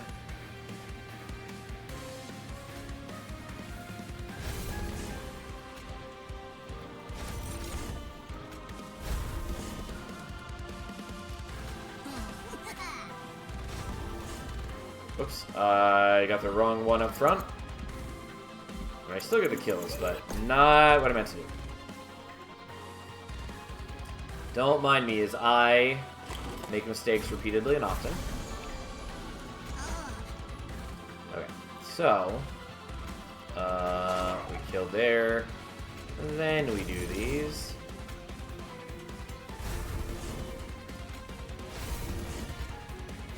There we go. Now she's up front. It doesn't really matter other than that it makes me happy to have higher slays.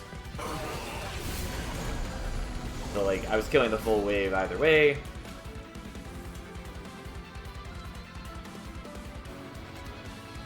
Yeah, we'll do this. Even though I don't totally need to. Okay. We're in good shape. Didn't even take damage from this battle thanks to our Valiant Fun guy.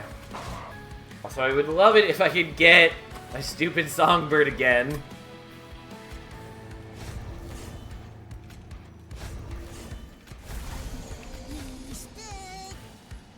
I could just summon the Jack-in-the-Box, which I probably should because we're at the end. It's sad that I drew the Songbirds on turn 1 and not till the end again. Alas. Yeah, whatever.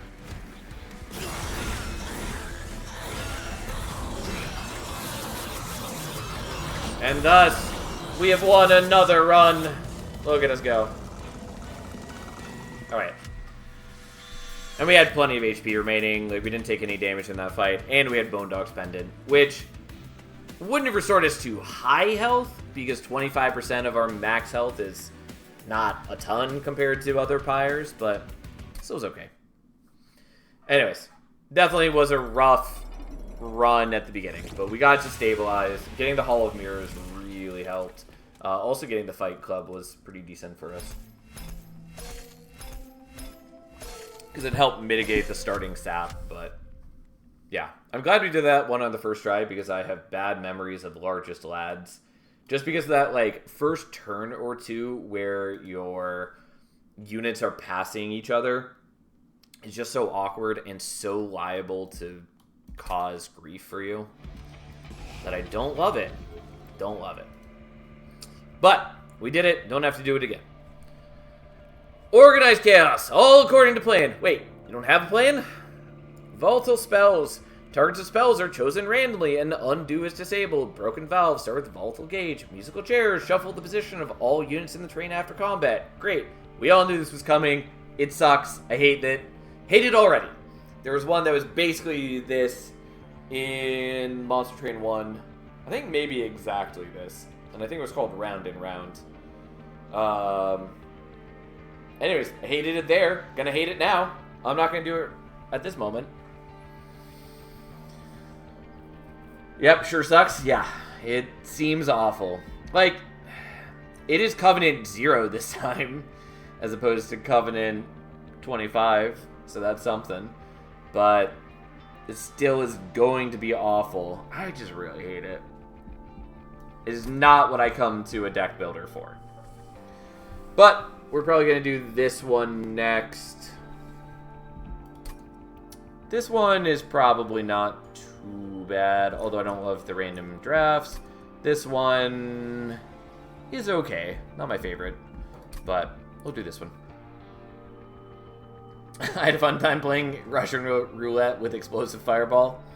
Well, to each their own, I suppose. Anyways, we'll do this. So, multi-strike. Enemies get spikes. They get more spikes when they move.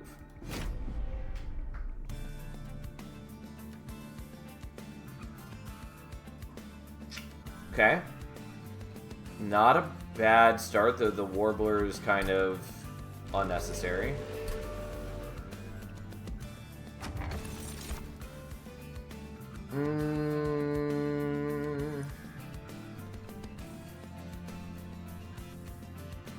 I mean, I don't think we care about Ancient Pinion. Though, like, we could do some good work with it, so long as we draft, you know, Banish units. Because they're essentially all angels, and so we could just get a bunch more Valor every time we shift, which could build us up armor as well, which is not bad. Alternatively, we just build up armor and Valor on Test Subject Alpha and let it sweep and murder everything. And I think that's probably what we want to do. I guess I'll take the Jack strips.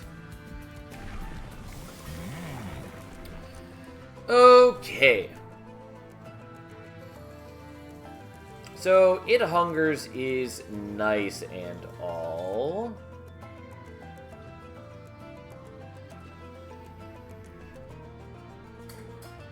Kinda just want to do Living Armory. I mean, like, Living Armory is quite good with Test Subject Alpha. I just need to get my defense sorted. And I think we're doing that, nonetheless. Because, like, with the built-in multi-strike and all that, we're in good shape. Okay, so we're going to set up here. It doesn't matter that we're ignoring the top floor because they will die from the jack strips.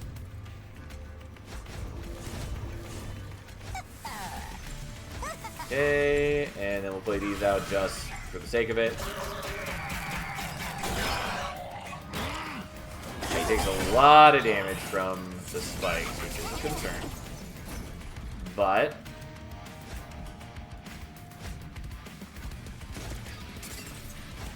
well, there's Reanimate, which helps.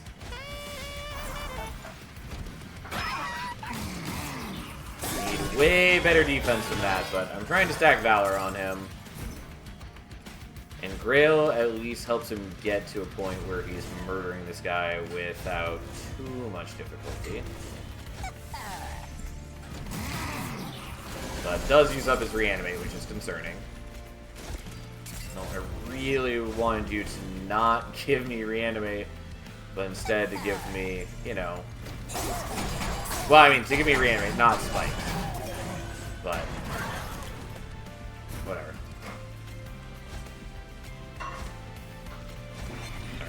Lifesteal was also appealing, although he doesn't have a whole lot of base HP. Regardless, there we are! We're in good shape. Ta-da! Anyways, getting, like, Large Stone on him would be pretty appealing. I will take the Potion Kit. I will take the Windblade, because we just want equipment. We are definitely going here, because we badly want to do things. I don't care about Smidgestone. Kind of care about Heartstone.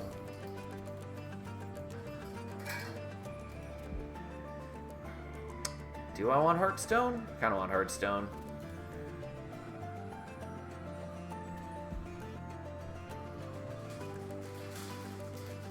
Like, I don't think I need to be super greedy.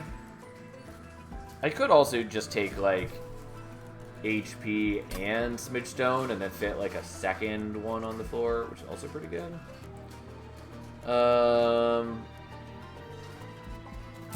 I'm willing to do that, I guess, and see how it goes. Is it perfect? No, absolutely not. But it is what we've done. We'll leave that for now.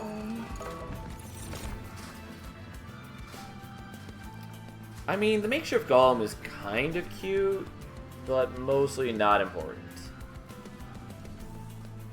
Because I don't have a way to kill him. Especially since the test subject alpha has quick, and so he'll be killing enemies before he has a chance to die. So, we're just not going to worry about it. Pincushion could also be good if we had done a different start here, since it can just build up a bunch of stats, and that helps get around all the spikes.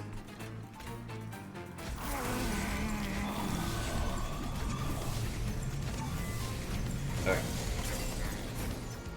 So, setting up on mid-floor gives us a chance to build up a little bit of Valor, and lets us get our assistants killed, which is the main thing we care about.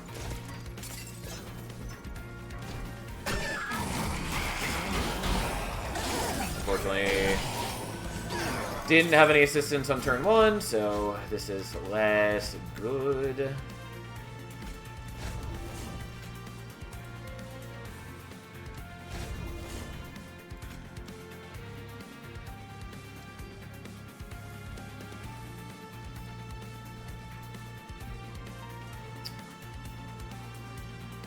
Oh, you have spikes. That's why. I forgot that he had spikes. I knew something was wrong here, because I knew Grail wasn't dying from the attack.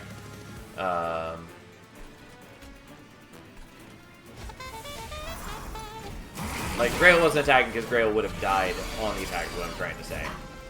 And so I knew that something else was happening in the calculations that I was not understanding. Oops. Unfortunately, we're still in real bad shape defensively.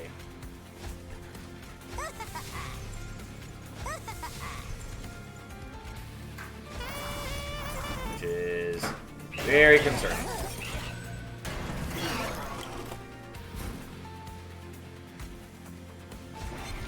Okay. That lifesteal is real good, and that's basically all we needed.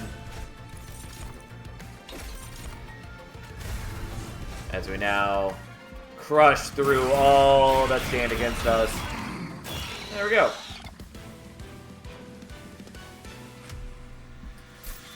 Okay. I mean, I don't know that I want another pseudoscience, but it is my best defensive option at the moment. Kind of. I don't know, man. I don't really want it. I want something more reliable. Like, pseudoscience is not a bad card, but it's not what I want right now. I mean, the cleave does work.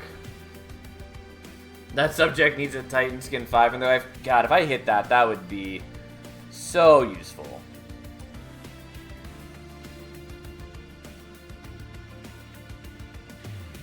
This feels so unnecessary, but I am going to take it. So, here's the deal. I think going to Merchant of Magic is better, but if I get, like, Organ Harvester, which is an entirely reasonable pickup, we're in just fabulous shape. Like, or at least much better shape. Which I'm willing to go for. Okay. I'm willing to take that. And that's not what I wanted, but I guess that's the thing we're gonna take.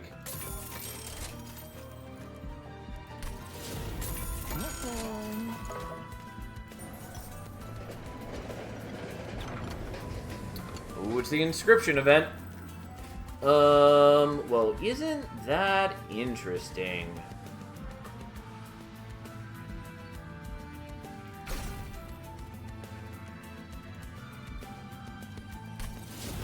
There are other things I would like to do too, but so be it. How do I feel about that? We do get to do the ultimate subject. I mean, if we want to, we do.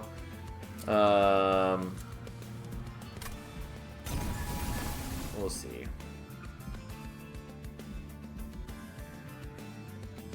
Okay. We'll see what I end up doing. We'll see.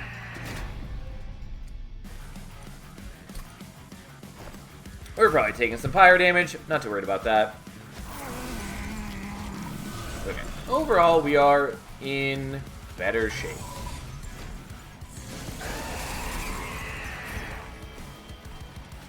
Okay. Time for you fine folks to die.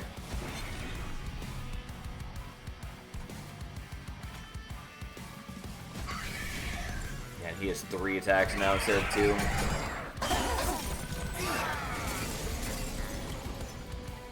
Okay, so enjoy some scissor hands. And we're gonna give you the meat shield so you heal as well. I guess we'll do this. I don't know. I probably should have taken the sap actually, because whatever. I don't know. It doesn't really matter. Here we are. Oh no! I take some damage.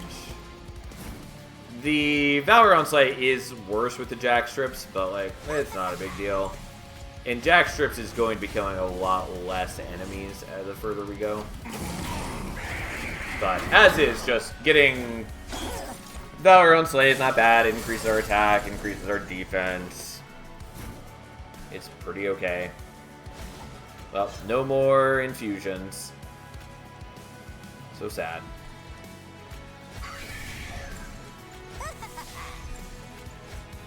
Oh, not bad.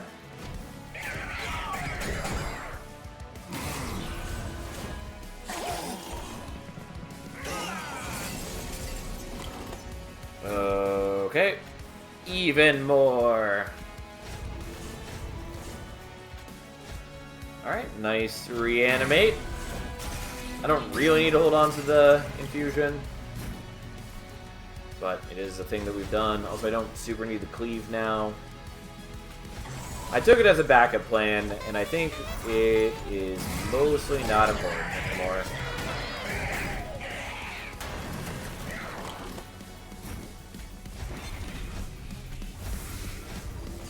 Okay, and then we just kind of smash through, and beautiful Grail beats him to death. Okay! I mean, nameless is cute. Really not important, though. Scrap for parts. Doesn't matter. We're gonna take the Eagle Heart. We are going to skip these, probably. I mean, like, Meat Hook is cool. I'm gonna take Meat Hook, I guess. We should be fine on deployment Ember, I think. Sword Maiden is cracked. I totally spaced out that I could have taken Sword Maiden. You're right, she is quite good. I don't think I really needed her, but she is good. I took Meat Hook for, like, dazing bosses later. Specifically Dominion Seraph, that is. So what do I actually want out of this? I don't need capacity. Probably Ember? Probably Ember. Draw's good too, obviously, but take care of things. Alright, we're going here. We're definitely doing Living Armory too, because all we really need is the ability to buff our test subject and keep him safe, and that's what we're doing.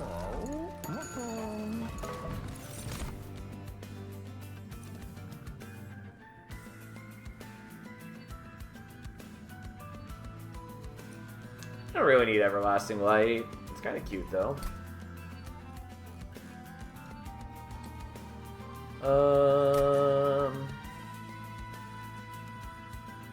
I mean, I'm taking one of these to feed into Grail, bare minimum, but I was thinking maybe I actually want to take Everlasting Light for Valor gain.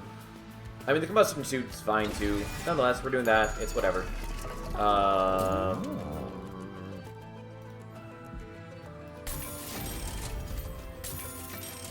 Yeah! Dualism Meat Hook! That's all we wanted. Okay.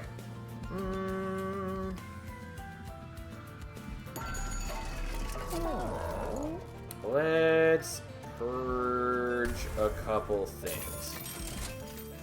Does each attack on sweep count as a strike for Valor gain? Yes. Yes, it does. Same with Trample, if you were hitting multiple things with Trample. Just everything hit by your attack counts for a strike. Missed out on Dualism Sword Maiden with Grail feels bad, man. I mean, yes. But also, like, we didn't need that. It's not really doing anything that my deck would have actually benefited from.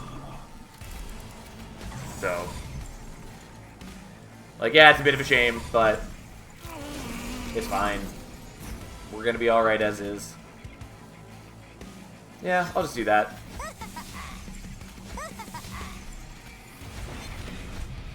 Okay, so you're gonna get a little bit of corruption on you, but that's okay. Because he ascends, dies to the jack strips, and then gives corruption on death. Which is, you know, not ideal, but it's fine.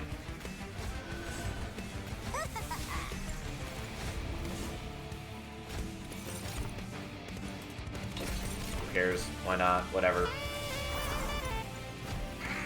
We're just laying out everything that we can. Also, I forgot that they had haste. Doesn't really matter. Also forgot that I had the meat shield. I mean, again, I don't really care.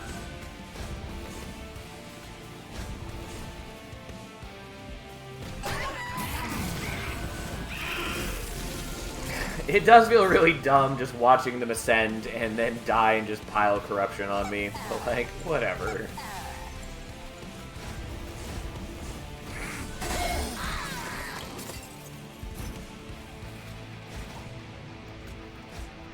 Look at all that beautiful stat gain.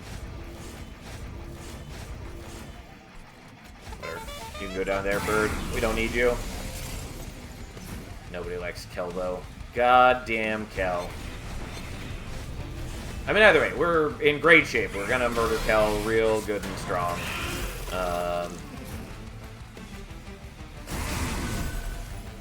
But that doesn't mean I hate him any less. And there we go.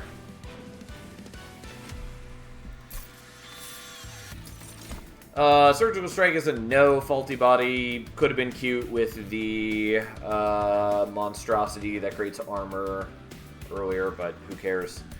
Risky Operation is not bad. Not terribly important. And also, I vaguely don't remember how it combos with spikes. I think it works. I'm not going to worry about it, though. And the Demonize is fine. I could use it on Seraph, but we're just not going to worry about it.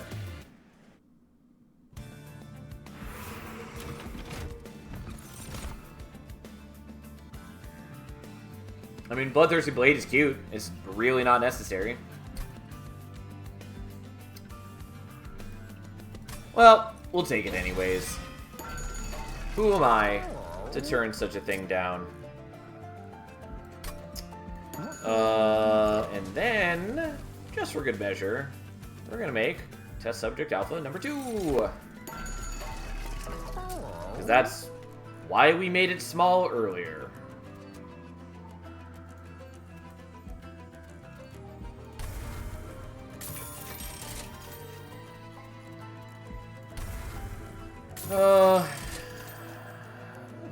Okay, we'll hold on to the rest of the gold. That's good enough. Well, we should be okay with this. Kind of want to set up on higher floor so we can get more reanimate on the boss.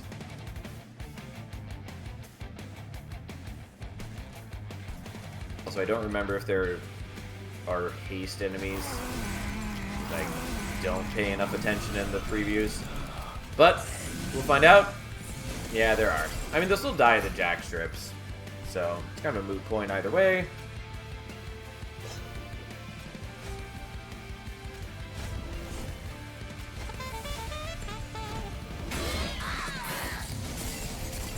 Yeah, I mean, we do miss out on a lot of things. But that's fine.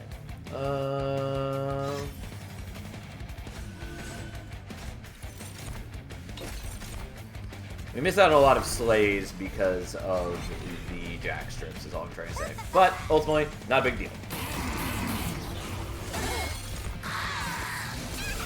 It does just fill me with a little bit of despair every time it happens. I just keep playing out every assistant, watching as they become beautiful fodder for Grail. We're not doing so great with the blade, but it's whatever. It's fine. And yes, I'm not really protecting the second subject, Test Subject Alpha, all that well, but he's got 3 reanimate. One I'd give Everlight to the second sweeper. I'd consider doing that in the future. I did not do that right now just because I wanted to give more power to the front dude so he's going to hit the breakpoints for slays a little faster. That's the only reason.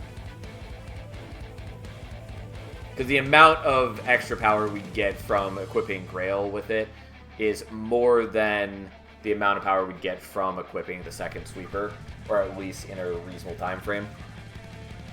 Does dualism on the hook dude actually double his days? Yes. It does. It's easy to miss because it doesn't highlight the ability. But if you hover it, you can see that it applies days too.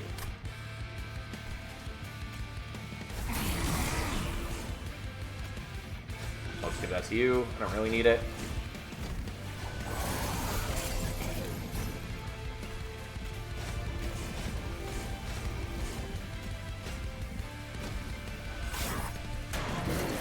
Alright, and time to murder.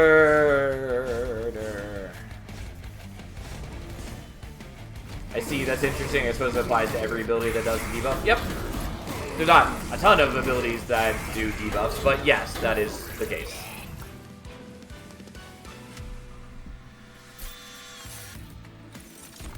At least as long as doing a specific number. Dualism only doubles things that do a specific number, which is why it does not work on Plague Doctor, who does unstable equals to the damage dealt, which also is a balance thing, but yeah, that's why. Horrify's fine. We're not going to bother taking it, though. Benediction is sort of worth taking. I'll take it anyways. It doesn't really matter. I probably shouldn't have. We lose the damage shields, like, immediately. Because we always are attacking the spikes, and therefore not a useful thing. Anyways, we're doing this. Is it necessary? No, not really. But it is what we're doing nonetheless.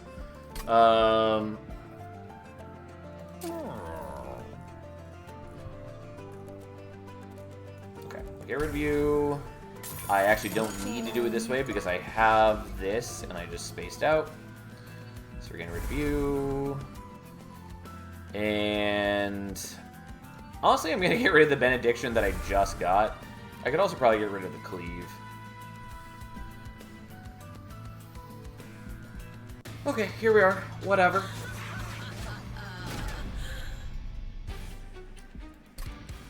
Okay. I'm still going to set up on mid-floor, even though the spikes are going to be multitudinous and not ideal, but it is what it is. So, you get dazed. You're gonna die. You're doing okay. And the buffs start coming. Alright, so. Kale doesn't do anything on this floor, which is fine. Even if he tried, it wouldn't upset us all that much.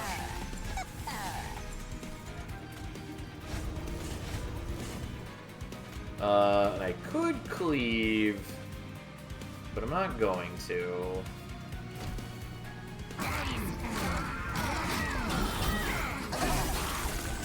Because he did have enough to slay them on his own. And we are getting a decent amount of Valor built up to offset the spikes. And Kale is back here to threaten him, and coincidentally, his ability is off cooldown, and we can just daze him for 2 turns again. And if we ever make a second meat hook, we can just keep doing that. And daze him for 4 turns each time as well. We're not going to, unless I take extra Ember, which I might. Kind of random question, but would you like the devs to release cards for the Monster Train 1 clans in the future, such as giving them a unique weapon and room, or would you prefer they stay close to the original?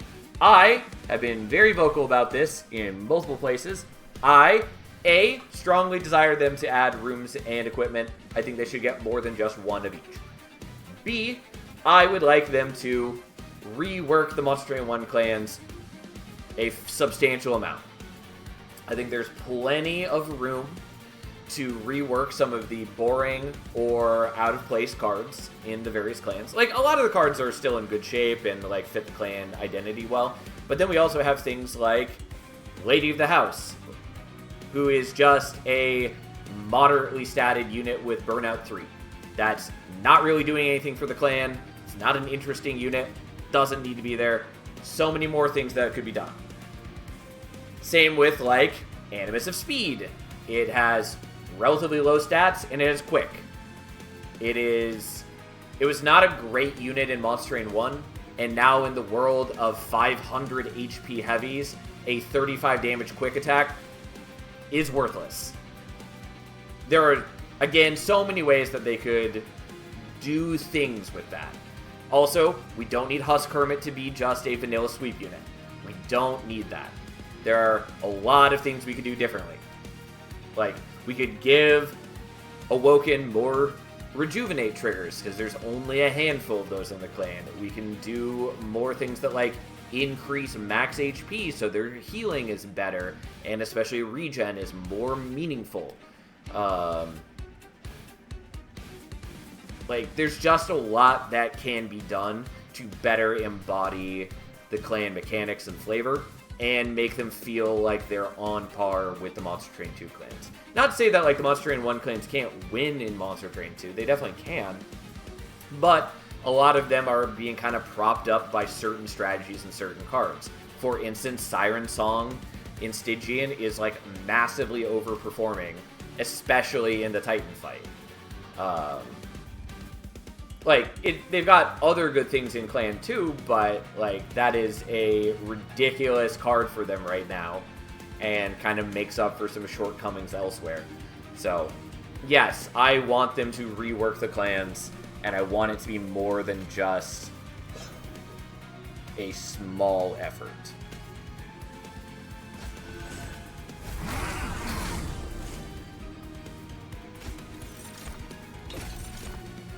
Whatever.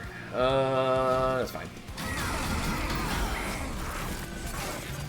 That's true, I've been playing a good amount of Awoken. It really feels like a clan that relies on scaling their 2 sweepers / multi-hit. Spike scaling is just not enough, and their other units do not scale much with their heals.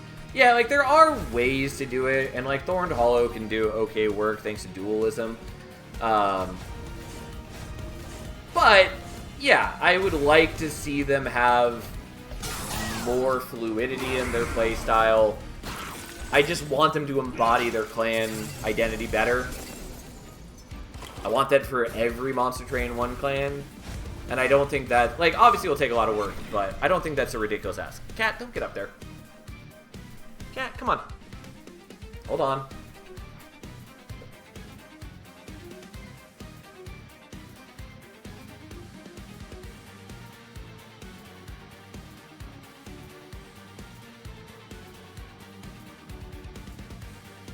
Alright, we're back. Now that we have stopped the cat from being a menace. Okay. There we go. And now Kale's dead. Just had to press enter. Okay, look at us go. Also, out of curiosity, what is our blade up to now? 34. Not the worst, not the best. I like the Hymnist. We're not taking the Hymnist. I mean, we could, because I believe I still have capacity, right? Yeah, because I'm only up to 4 capacity used. I could. Kind of want to.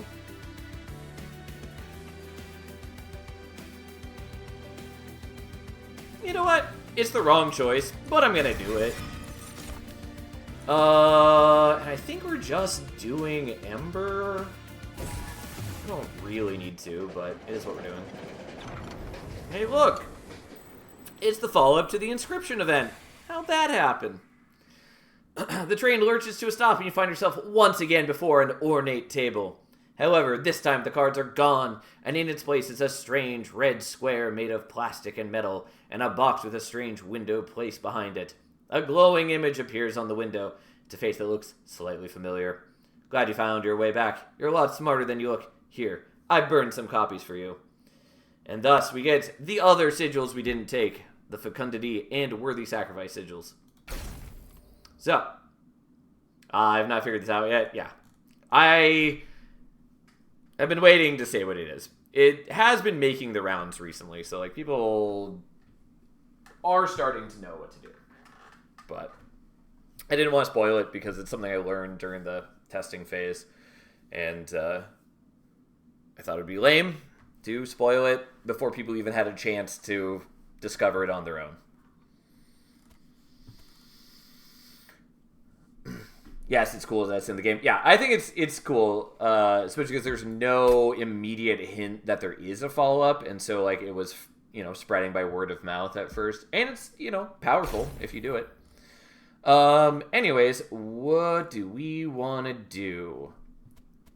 So Worthy Sacrifice gives the ability to sacrifice the unit, and because I can't hover it right here.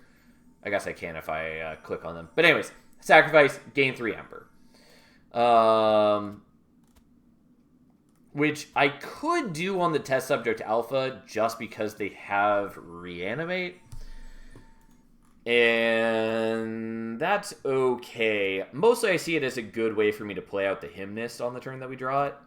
And therefore it is kind of appealing to have on the test subject alpha so that we can do that. Alternatively, I can just make a third test subject alpha. Honestly, not entirely sure why I'm bothering with the Hymnist. But whatever, it's fine. I might do that. I think we're probably going to do that. Because alternatively, I just put it on like an erratic assistant, which is fine. Maybe I do that anyways.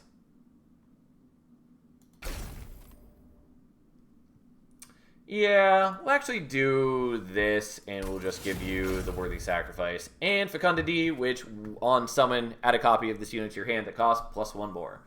So, we'll do that. Neat trick, eh? You ever seen floppy disk before? Box with face spits out another plastic square from one of its front slots. A floppy disk. Your deck was looking a little weak, but with these, you might actually stand a chance. All right.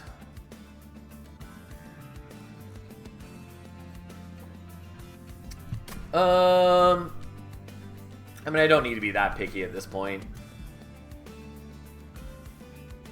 Kind of want to go here looking for, like, remove, consume, holdover, Eagleheart. I don't think that's necessary, but I might do it.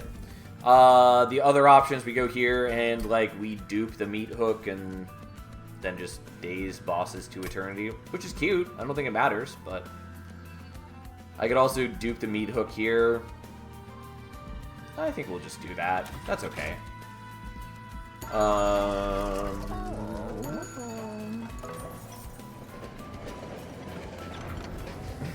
Alright. So, start the battle at a Calcified Ember, which converts into an Excavated Ember. Friendly units gain +3 for each rare card in my deck. Don't think I've got rares except for the Hymnist, which is fine. I don't really need that. We'll just do this and give them extra attack. That banana-powered situation. Heal for a tiny amount. And thus we get +24 attack per equipment shoved into Grail. Yeah, let's do this, I guess. I've got the gold, and I don't really care about removing cards from my deck.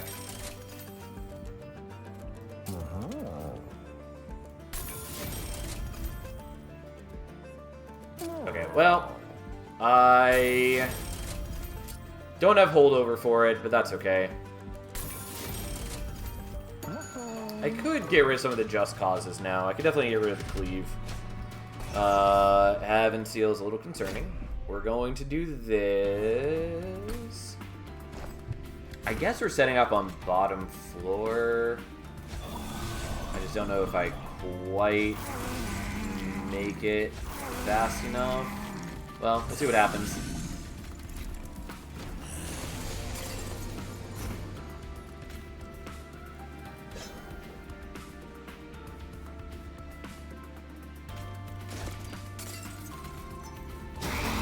Okay, so I do still get the kill.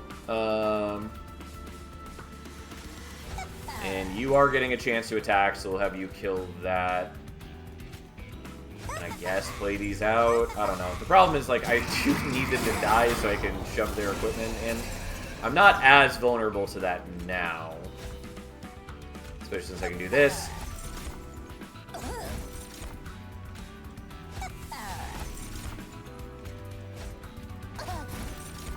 This is why we did what we did.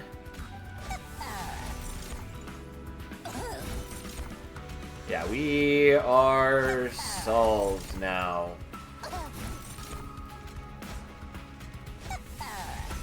Do I need to do this? No, but, you know, it feels wrong not to.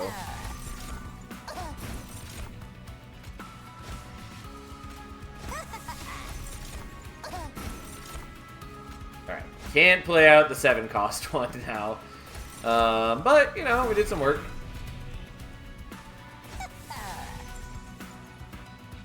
Oh, well, that's fine. Alright. Oh yeah, and I didn't leave space for the death metal hymnist. Doesn't really matter. I knew there was some reason I was supposed to leave capacity open. Doesn't matter. Yeah, turns out, it's pretty strong.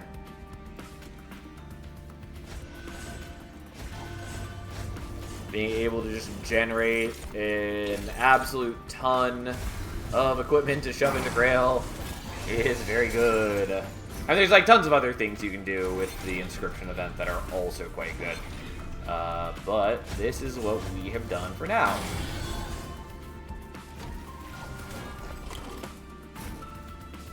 Even if I have the 7-cost one stuck in hand that I can't do anything with, but whatever.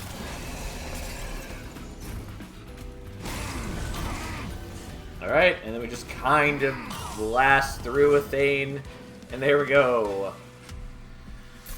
Like, we're not even letting the other test subject alpha attack. Also, I need to master Mixology still. I just keep not drafting it. Well, could be cute. Doesn't matter. So I could go here to give HP to the Hymnus. It doesn't really matter. What was I going to dupe? I guess the Eagle Heart. Like, there's a lot of things I can dupe that are good, but... we do not need those. I don't have any room card that's not already playable. Oh, I was gonna maybe dupe the Meat Hook was the other option.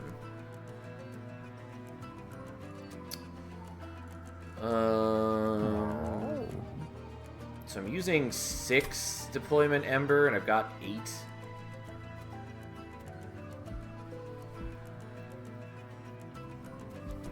I mean, we'll do this. And...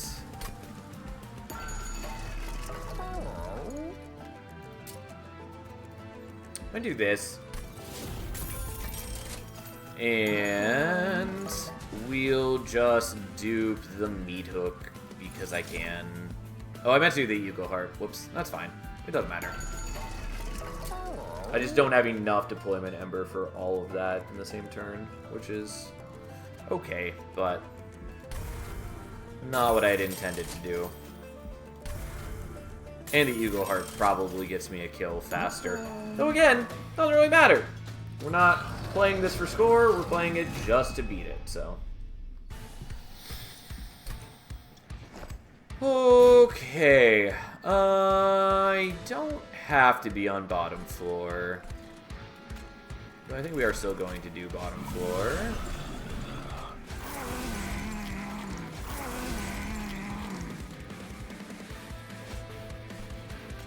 I'm gonna play one of you up here.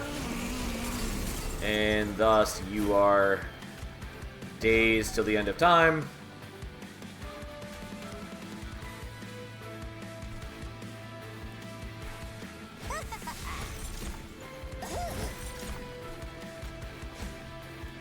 Do this here because I can more easily do this without having to go up and down. Alright, and then we just keep doing this until we don't have enough energy left for it. Which does take a little bit more, because the first couple are Ember positive, and so it takes a while before I actually start decreasing. Okay, so here's the last one. Which still leaves me with 5, which means that I can play you. And I can play Meat Hook number 2. And I'll play that, and you can attack into the spikes, and whatever, I kind of don't need to play them, but we're doing it anyways. There we go.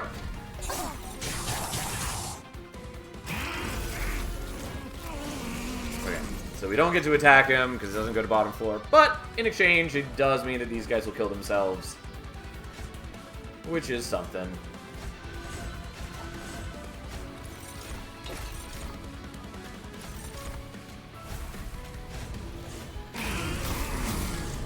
Yes, look at the power. Alright, 3 more equipment to shove into Grail. Even more, actually. Okay. And our Death Metal Hymnist would have died, except now we're strong enough to just get the kill. Really did not need all of the meat hooks. But there we go! What a run! Definitely a sort of ridiculous deck. But, yeah. Having the Worthy Sacrifice Fecundity on the Erratica system definitely did a ton of work for us. I mean, we're still strong without that, but it just made it so easy to power ourselves up so quickly. Which was cool. And that's 8 of 21 complete. We certainly made progress. Alright, I'm gonna do one more. I should stop here, but we're not going to. We're gonna do one more. Though I do need to feed this cat first, so I'll be back in just a moment.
Alright, I'm back. So, what did we unlock? Big Worm. Fill your chain with a menagerie empowered by Bogworm's Heart. However, spells are more difficult to utilize. So, we have Bogworm's Growth. It keeps growing in size. Sometimes helpful, sometimes not. Mansion, +2 capacity on each floor. Bleeding Cash, lose 1 money whenever a friendly unit takes damage. Don't love that. And then Arduous Arcana, spells cost +1. Okay. We're definitely starting to get into the more onerous challenges. I'm still really not looking forward to this one. I don't know, I feel like we should probably do Anchored. And just kind of do them in order. I mean, it's not really in order, but, you know. This one's also okay. I just don't know how I want to really deal with, like, the Bleeding Cash. If we end up hitting, like, Enchantrel and just, like, sap enemies to oblivion, that would be pretty good. Overall, it's pretty okay. The extra capacity is certainly helpful for Under Legion. Especially because it allows us to go Ember more easily and still be able to set up a solid, like, deployment phase. But, I don't know. And, like, losing 1 gold is not that bad. It does add up over time, of course. I don't know. Whatever. We'll do this one. I've thought about it enough. Okay, Infectory is solid. Meat Hook is not bad. Especially with the extra capacity. Pseudoscience is fine, as we've seen and all that. Okay. Unstable explosions deal twice as much damage. Sketches doesn't matter as much. It's kind of cute, but... yeah. Already not looking forward to spells costing extra. We'll take Unstable, I guess. And we'll do Hiveminder, though we're going to have a very bad time getting it to stack up at the beginning. 2 Ember per turn. Feels real bad. Okay, I'm just not going to play out the Shield Steward, even though that's a greedy play.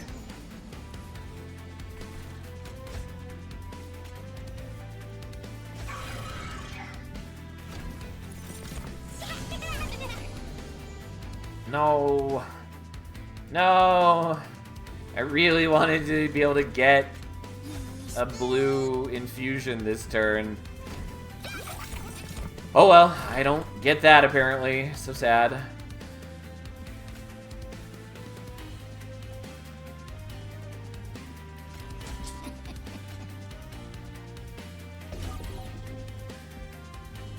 Alright, we at least take slightly less damage and lose slightly less gold.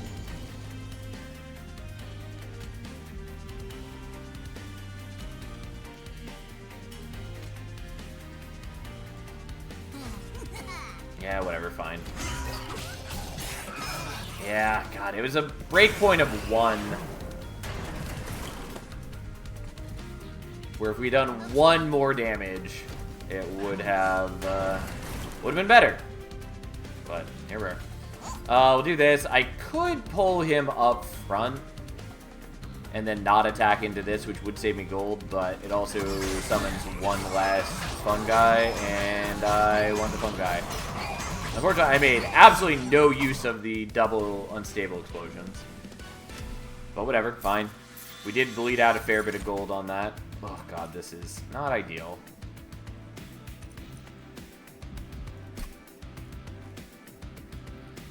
Kinda want the proliferate. Gooey Flask, also appealing. We'll just take this, I guess. I will take this.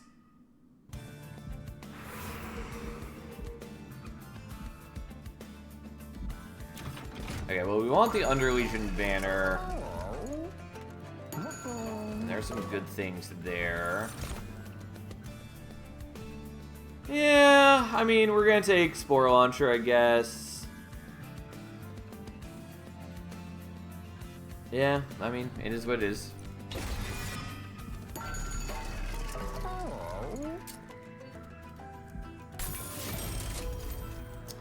I can't quite afford the holdover because of that. But we are going to do this and make it more playable. And then get rid of, honestly, a secret ingredient. Because if I can't be doing a lot of mixing, then it is fucking terrible for me. So here we are.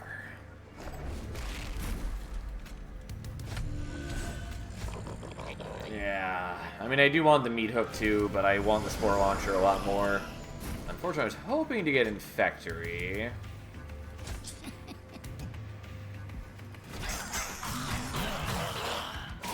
I would very much like to keep stacking up my dude. Okay, well. No, it costs extra. Fuck, I can't play it here. Well, I miss a collector again, and I'm fucking broke. Well, so be it. Sad times for sad people. At least none of this matters. Because being attacked doesn't matter. I'm already broke. So taking more damage isn't gonna cost me any extra gold.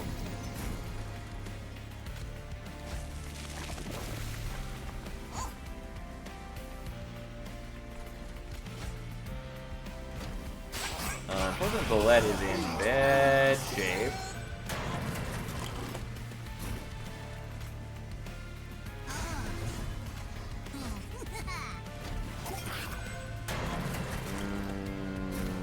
Okay. That's not what I was hoping to see. But it's okay. We still win. And they generate fungi before Bullet dies. So he still gets a decent amount. Anyways, I'm broke. Unfortunately. We lost a lot of gold. I mean, we probably want the loam coat. Spawning pods also is pretty decent, but the loam coat is what we're taking. We'll skip those, I guess. Like, I'm not in terrible shape. It's not ideal. I don't want large stone. I wanted other things. Yeah. But if I turn down this banner, I can afford it, which is fine. We're gonna do that. Because, like, yes, I have extra capacity, but this allows me to still... Like, it's still just much better. Yeah, we're gonna copy 5 times. I'm gonna tell you right now, we're doing it on the proliferate. Like, it's got issues. We still need to spawn some fungi to start with, but that does make our life a lot better. Okay, and now we can put you, and you all on the floor together, which is good. Also, I don't need to worry about taking damage. Like, I am exactly broke, so it doesn't matter if I play out my extra units. Yep, this is the problem.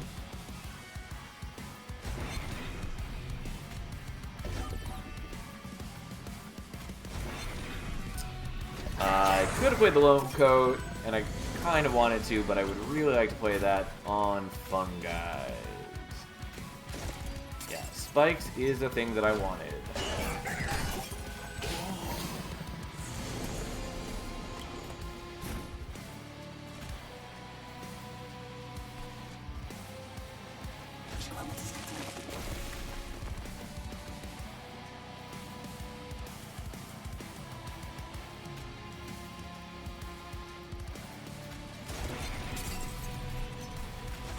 Like this, I guess.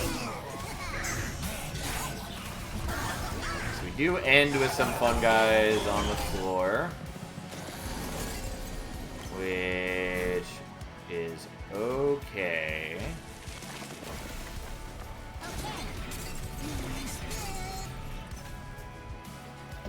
So we're gonna daze you. I can also move Bullet to the front with the meat hook because his ability does advance.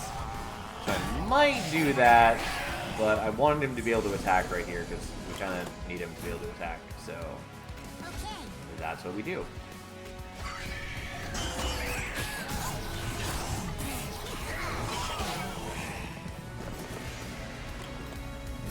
Sadly, we didn't redraw the loam coat, but it is what it is.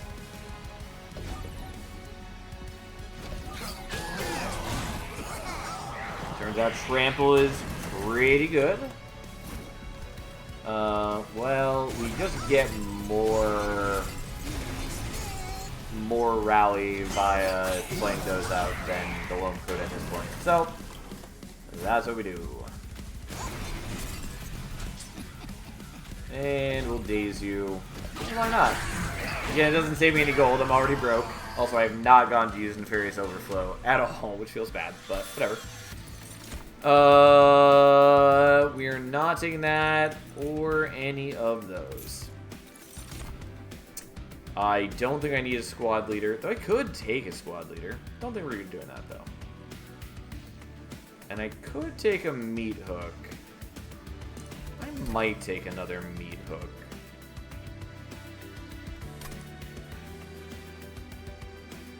Yeah, I'll do that. We're definitely taking Ember, because that is what's holding me back the most currently. There's some vaguely interesting things here, but we're going here. And we're doing Hive Minder 2 because I want him to start gaining HP. Also, we already can get Trample from the Twisted Assistance equipment. He doesn't have the Propagate, of course, but so be it. I don't really need that. I will take this. I could also do the Mitosis Cap. I might do the Mitosis Cap.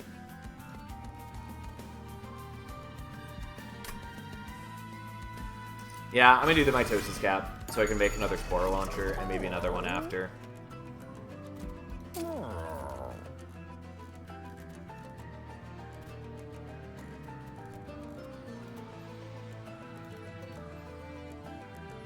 I don't know that I care about this. I might just... I think we're just doing this, honestly. Although I kind of wanted to do intrinsic.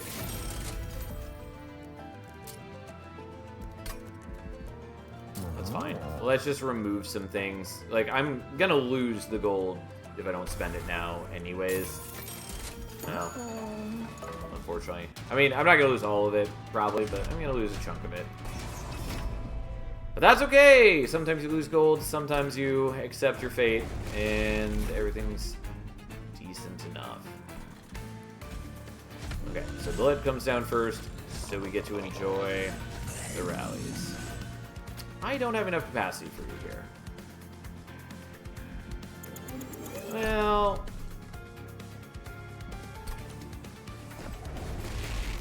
turns out I didn't account for that as well as I should have. Alright, whatever. We'll set a mid-floor. Doesn't give me quite as much time for other things. That's okay. I can also hide my stewards up there, I guess. So, we can do that, and we still have enough for that. And we're going to hook you up there, which is good enough.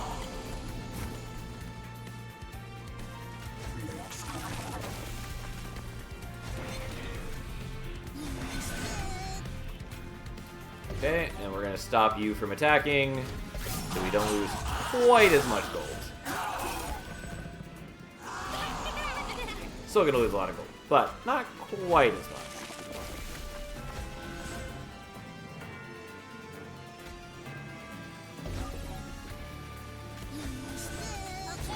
Alright, well, I do wish Bogworm's growth was cooperating better with me, but so be it.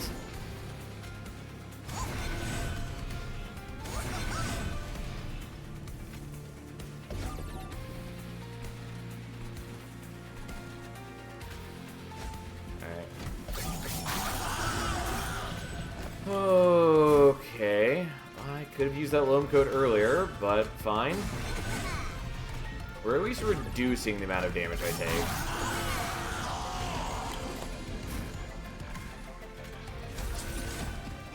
Honestly, I forgot that he could spawn with this wave. Whatever, fair enough.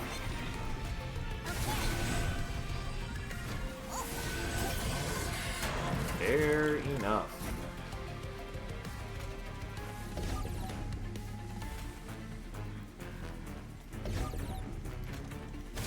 Alright, I'm gonna lose some money from the corruption, but I wanted the extra rallies, so I'm greeting. Even though it does mean that I take extra gold. It's a fair bit, but whatever. I still wanted to do it.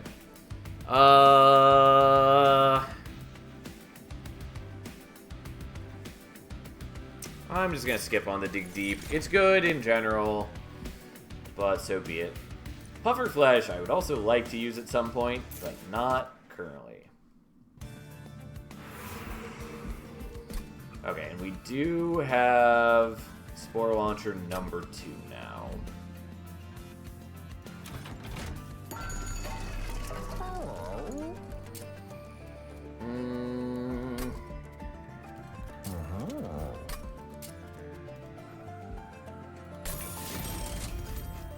I don't really need to hold over anything. But what I do want to do is intrinsic this. That would have been a lot better if I had taken the dig deep. Oh well, that's fine. Whatever. Just gonna try to keep making things more playable. And we are going to do the Proliferate. Unsurprisingly, it's almost like it is the best card in my deck currently.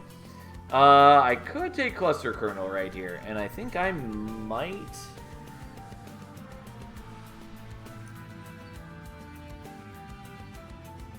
Yeah, like, it's fine. I will use in one instead of one of the meat hooks.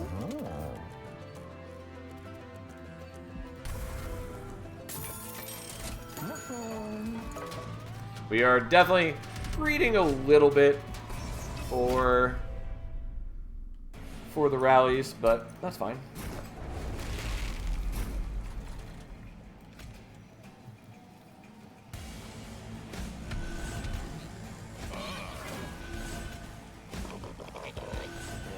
Don't have enough Ember to play out the Spore Launcher. And if I don't draw it turn 1, then I won't be able to. I think we're still going to do it, and I think that's still fine. Oh.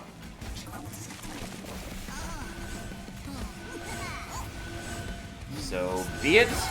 We'll see what we can do. It is Covenant 1, so, like, enemies don't have a lot of health.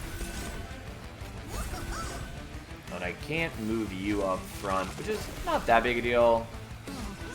It is something I had desire to do.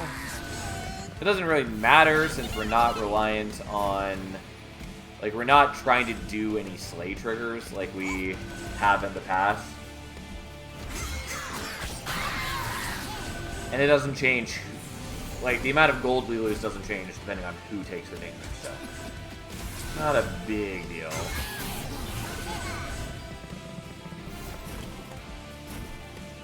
Well, we get the Infectory finally.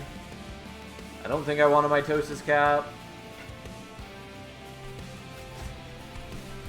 I don't really want to make another Spore Launcher right now, or a Cluster Kernel.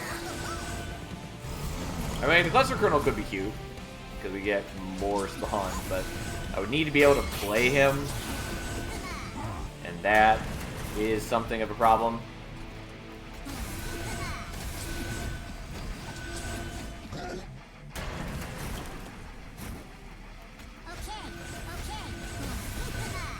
Alright, well, we do take a couple hits, and thus the boss dies, and we're, you know, in good shape. We don't need another Mitosis Cap, we don't need the Grow Room, and Pox is just not what we need right here. Whatever, we're fine. I could have taken the risky operation, I guess, maybe. Don't think we wanted to, though. Alright. So... I guess we're going to the Merchant of Steel. Looking for Smidgestone. Removals are also good for me, though. Nah, we'll go here.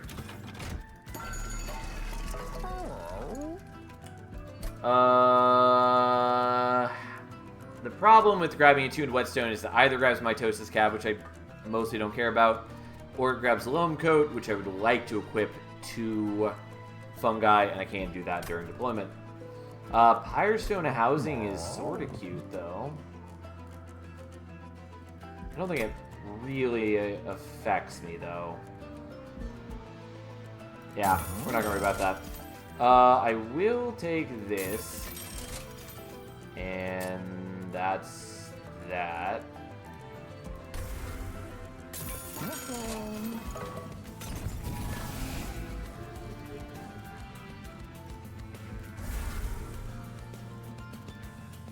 Well, I need to get rid of a lot of things, but we're doing okay. Alright. Now, Kale's a bit annoying since the morsels get to feed before the decay kicks in.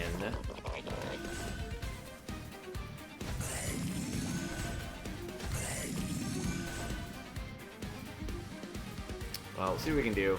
I didn't play the Cluster Kernel, but I perfectly get to draw him this turn, which is exactly what we wanted. I'm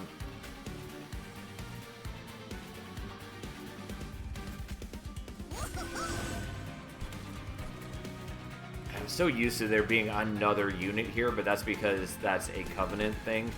Anyways, we're going to play that, and we'll just stop you from doing anything, because why not? But yeah, it's so weird to not even have the extra units from the Covenant. Oh, and you're not dying because I'm not...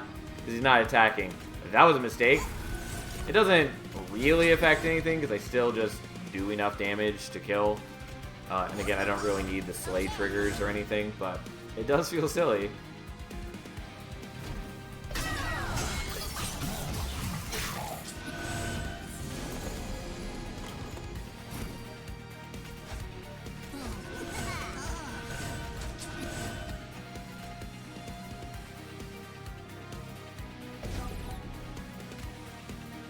Alright, we'll just do it like that. So you lose less gold, and you can still kill my dude up top, I guess. Which I don't really need you to do, but here we are.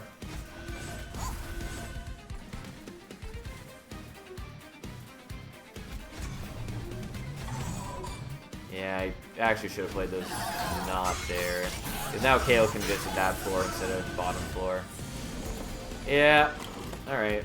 Technically losing some gold I didn't have to. Again, it doesn't really matter at this point.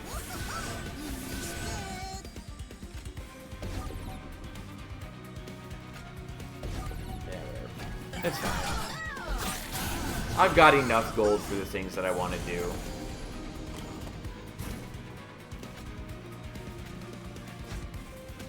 Well, now we're proliferating reanimates.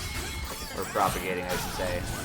I always get them mixed up because proliferate is the name of the card, and also in Magic it's called proliferate, which is why this is called proliferate, just as a nod to that.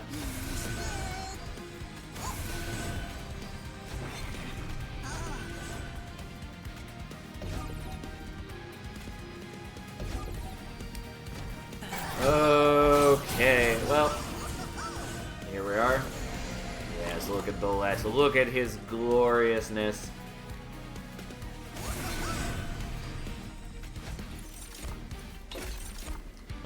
I mean, none of this actually matters.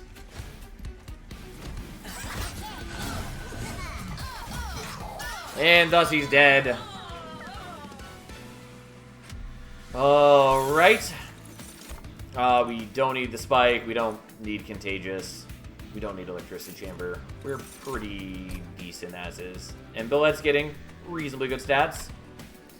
I think we just want Ember.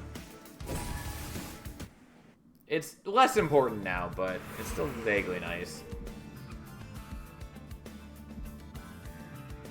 Do I care about duping? Do I care about this? Like, I can get dualism and other things and do some good work there. But I could also make the Infectory deployable. I don't think that matters. I think we just want to do this, I guess.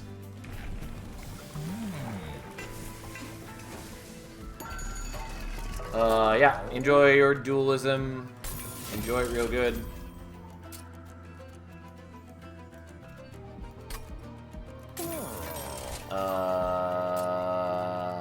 Sure. B1 capacity, I guess.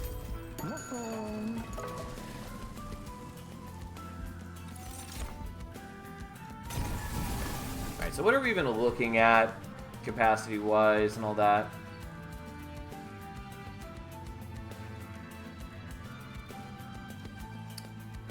So currently,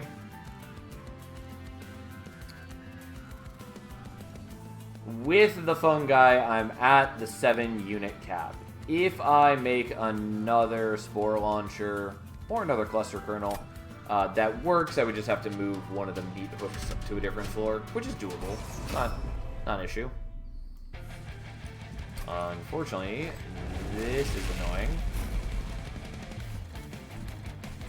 Okay, well, since we have the Mark of Invasion, let's fit whatever we can fit up here.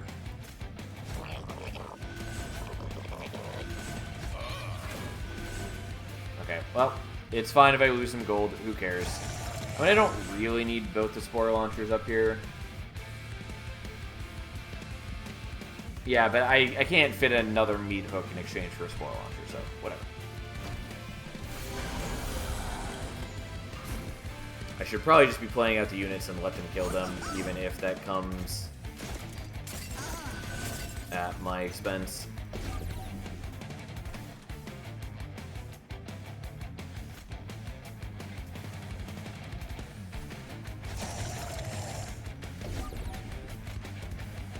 Yeah, whatever. We'll lose some gold, but this way I will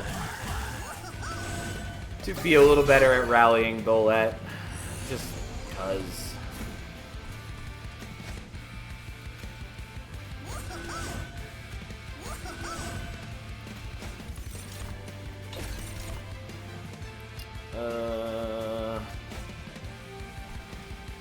Whatever. I don't know why I made the blue potion, but I did.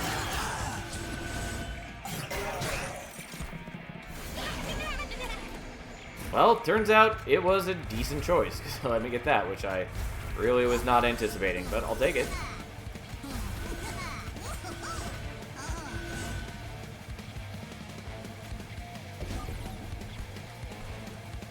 Okay, we'll stop another Scourge card. Well, I'm glad the blue potion worked out, because I really had not planned that out. But hey, you're rare. Okay, we are going to make another of you. Gonna get that there. And we'll do that, and then not play that, and that's as good as it gets.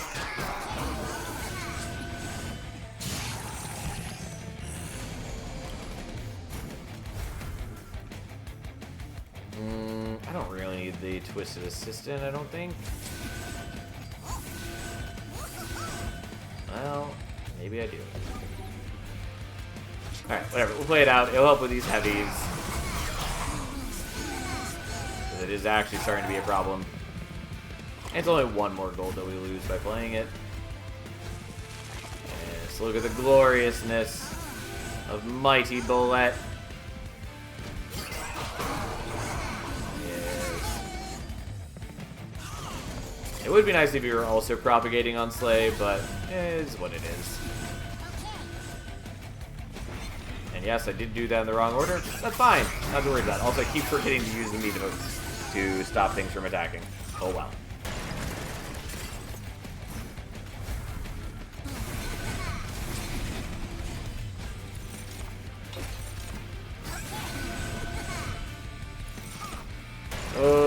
Okay. Now, I am going to make myself lose more gold doing this, so be it. It is all for the purpose of the beautiful, beautiful rallying. Okay, I lose a lot more gold attacking to the spikes. Oh well, so be it. It's fine. We got plenty of gold. And plenty of power. I don't need these. So, I guess we're going here, removing some things, and making another proliferate. Seems good.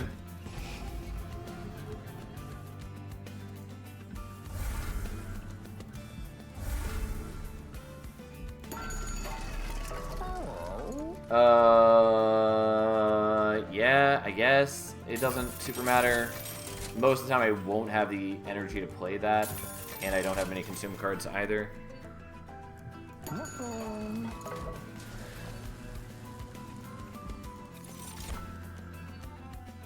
Hold on, Cat's about to be a menace again.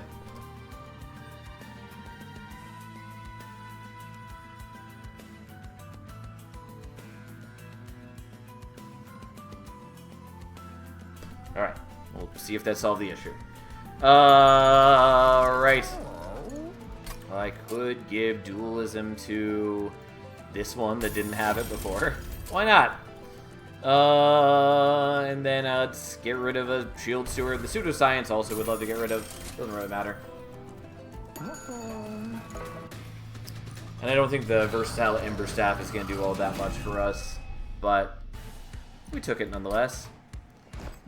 Alright. Oh, look at our mighty squad go.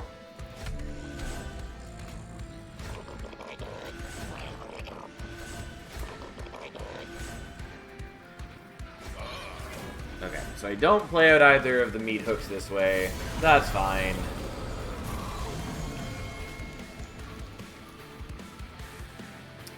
can still fit a meat hook here.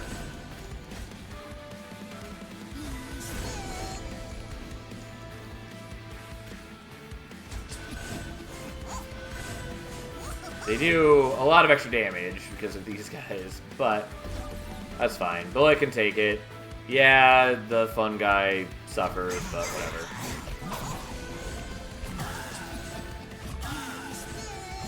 Unfortunately, he doesn't have trample until we get the Twisted Assistant, but it's not a big deal. There's no downside to equipping this now. Unfortunately, he's a jerk. And so we don't get any rally bonuses while he's around. Had to play that in a different order, we could have propagated the spikes, which would have been nice, but whatever.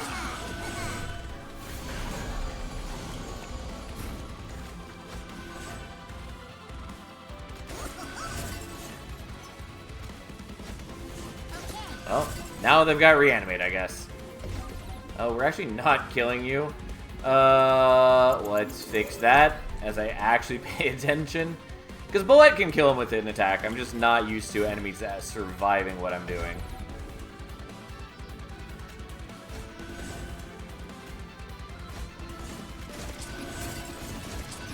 There we go. See, that's all we needed. We just need Big Bad Bullet to beat him to death. Again, would be less of an issue if we just had trample, but we don't.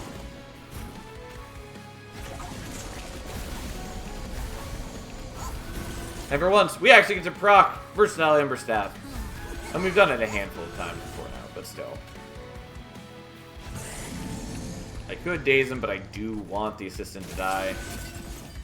Although we're pretty close to winning the fight regardless.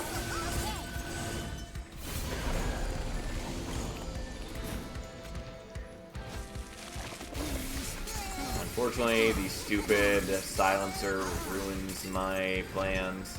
Oh, I forgot to daze. Also, I probably should have moved Bullet up front earlier, so he could be tanky instead of the fun guys. Again, doesn't really matter. Especially since he has 471 decay on him. Cat, stop! God damn it. Hold on.